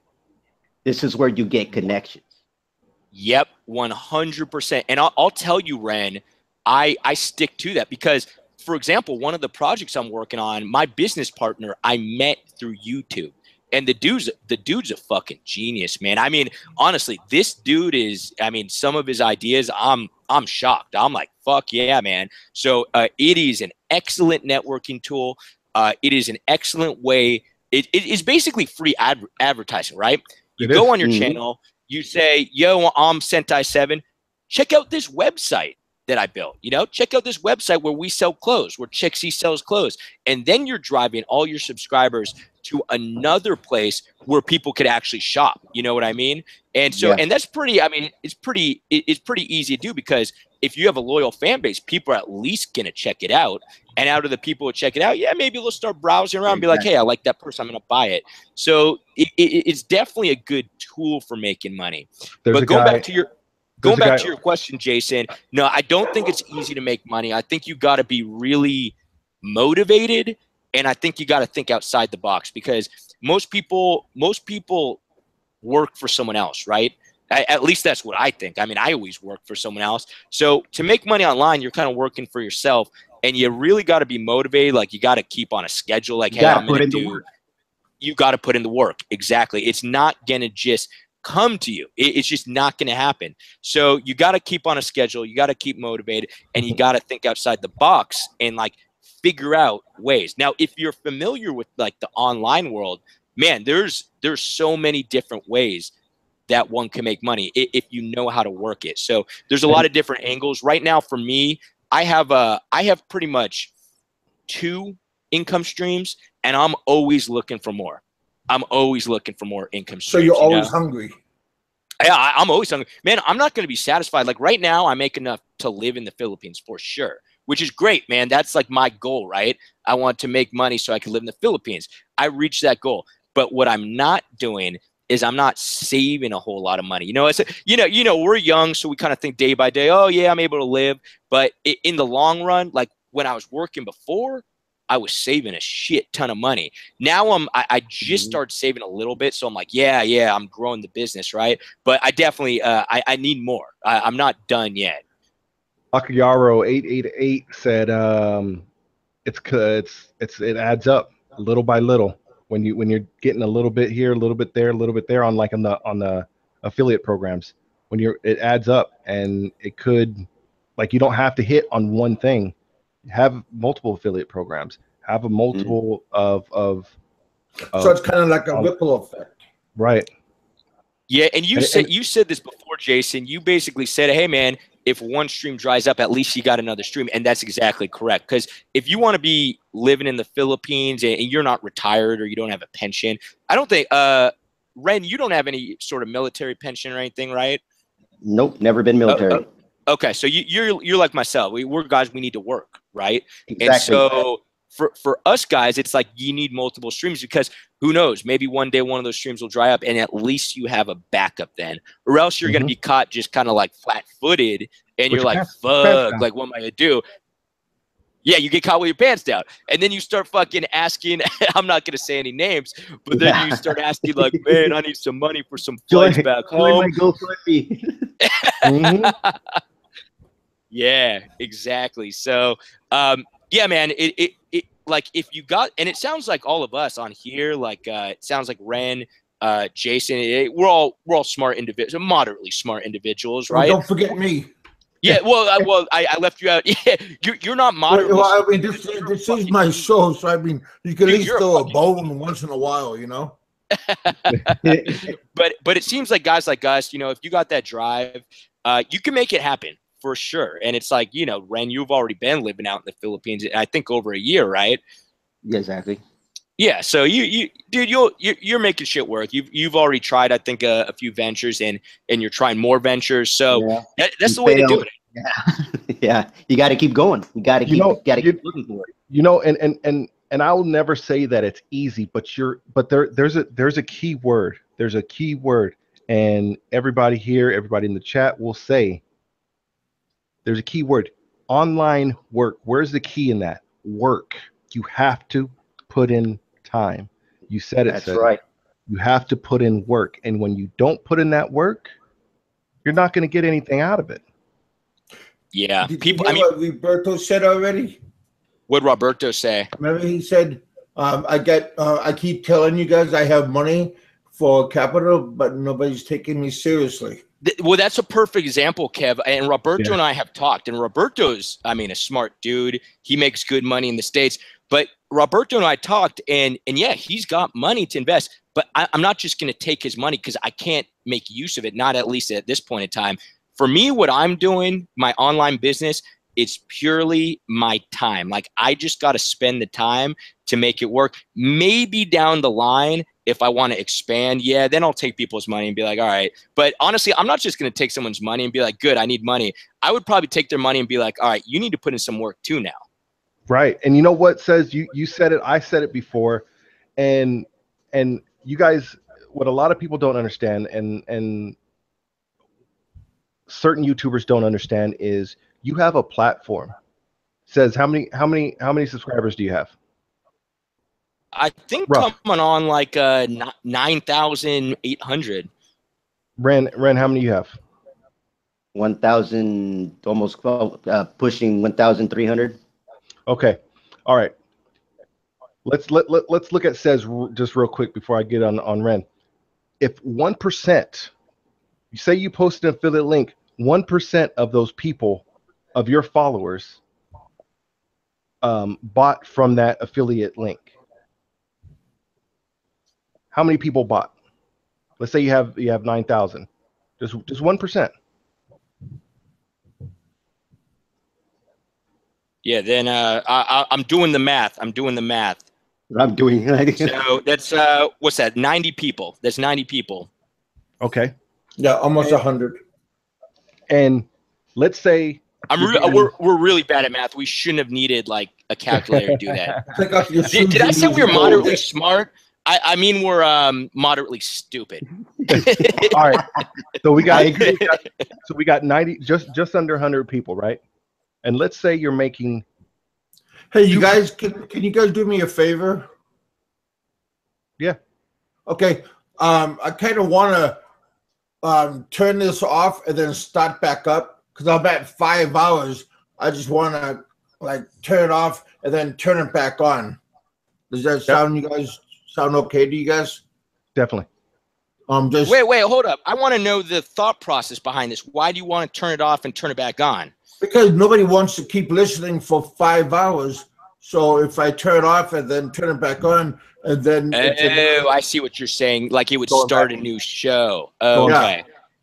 Hemi's not gonna like that because Hemi enjoys like the 8-hour shows as Well, he's masturbating. yeah.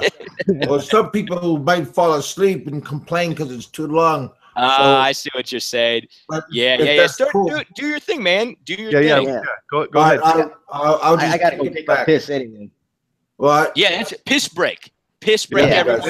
Everybody in the chat. We're just doing a little bathroom break. We'll come back, rejoin the show, Yeah. and then I'll continue my example. Part 2. All right. Thanks. Talk to you guys soon. All right. Bye. Yep. Says you there? I think he just jumped. Yeah, he did. All right, you guys. I'm gonna kill it, and then I'll turn it right back on.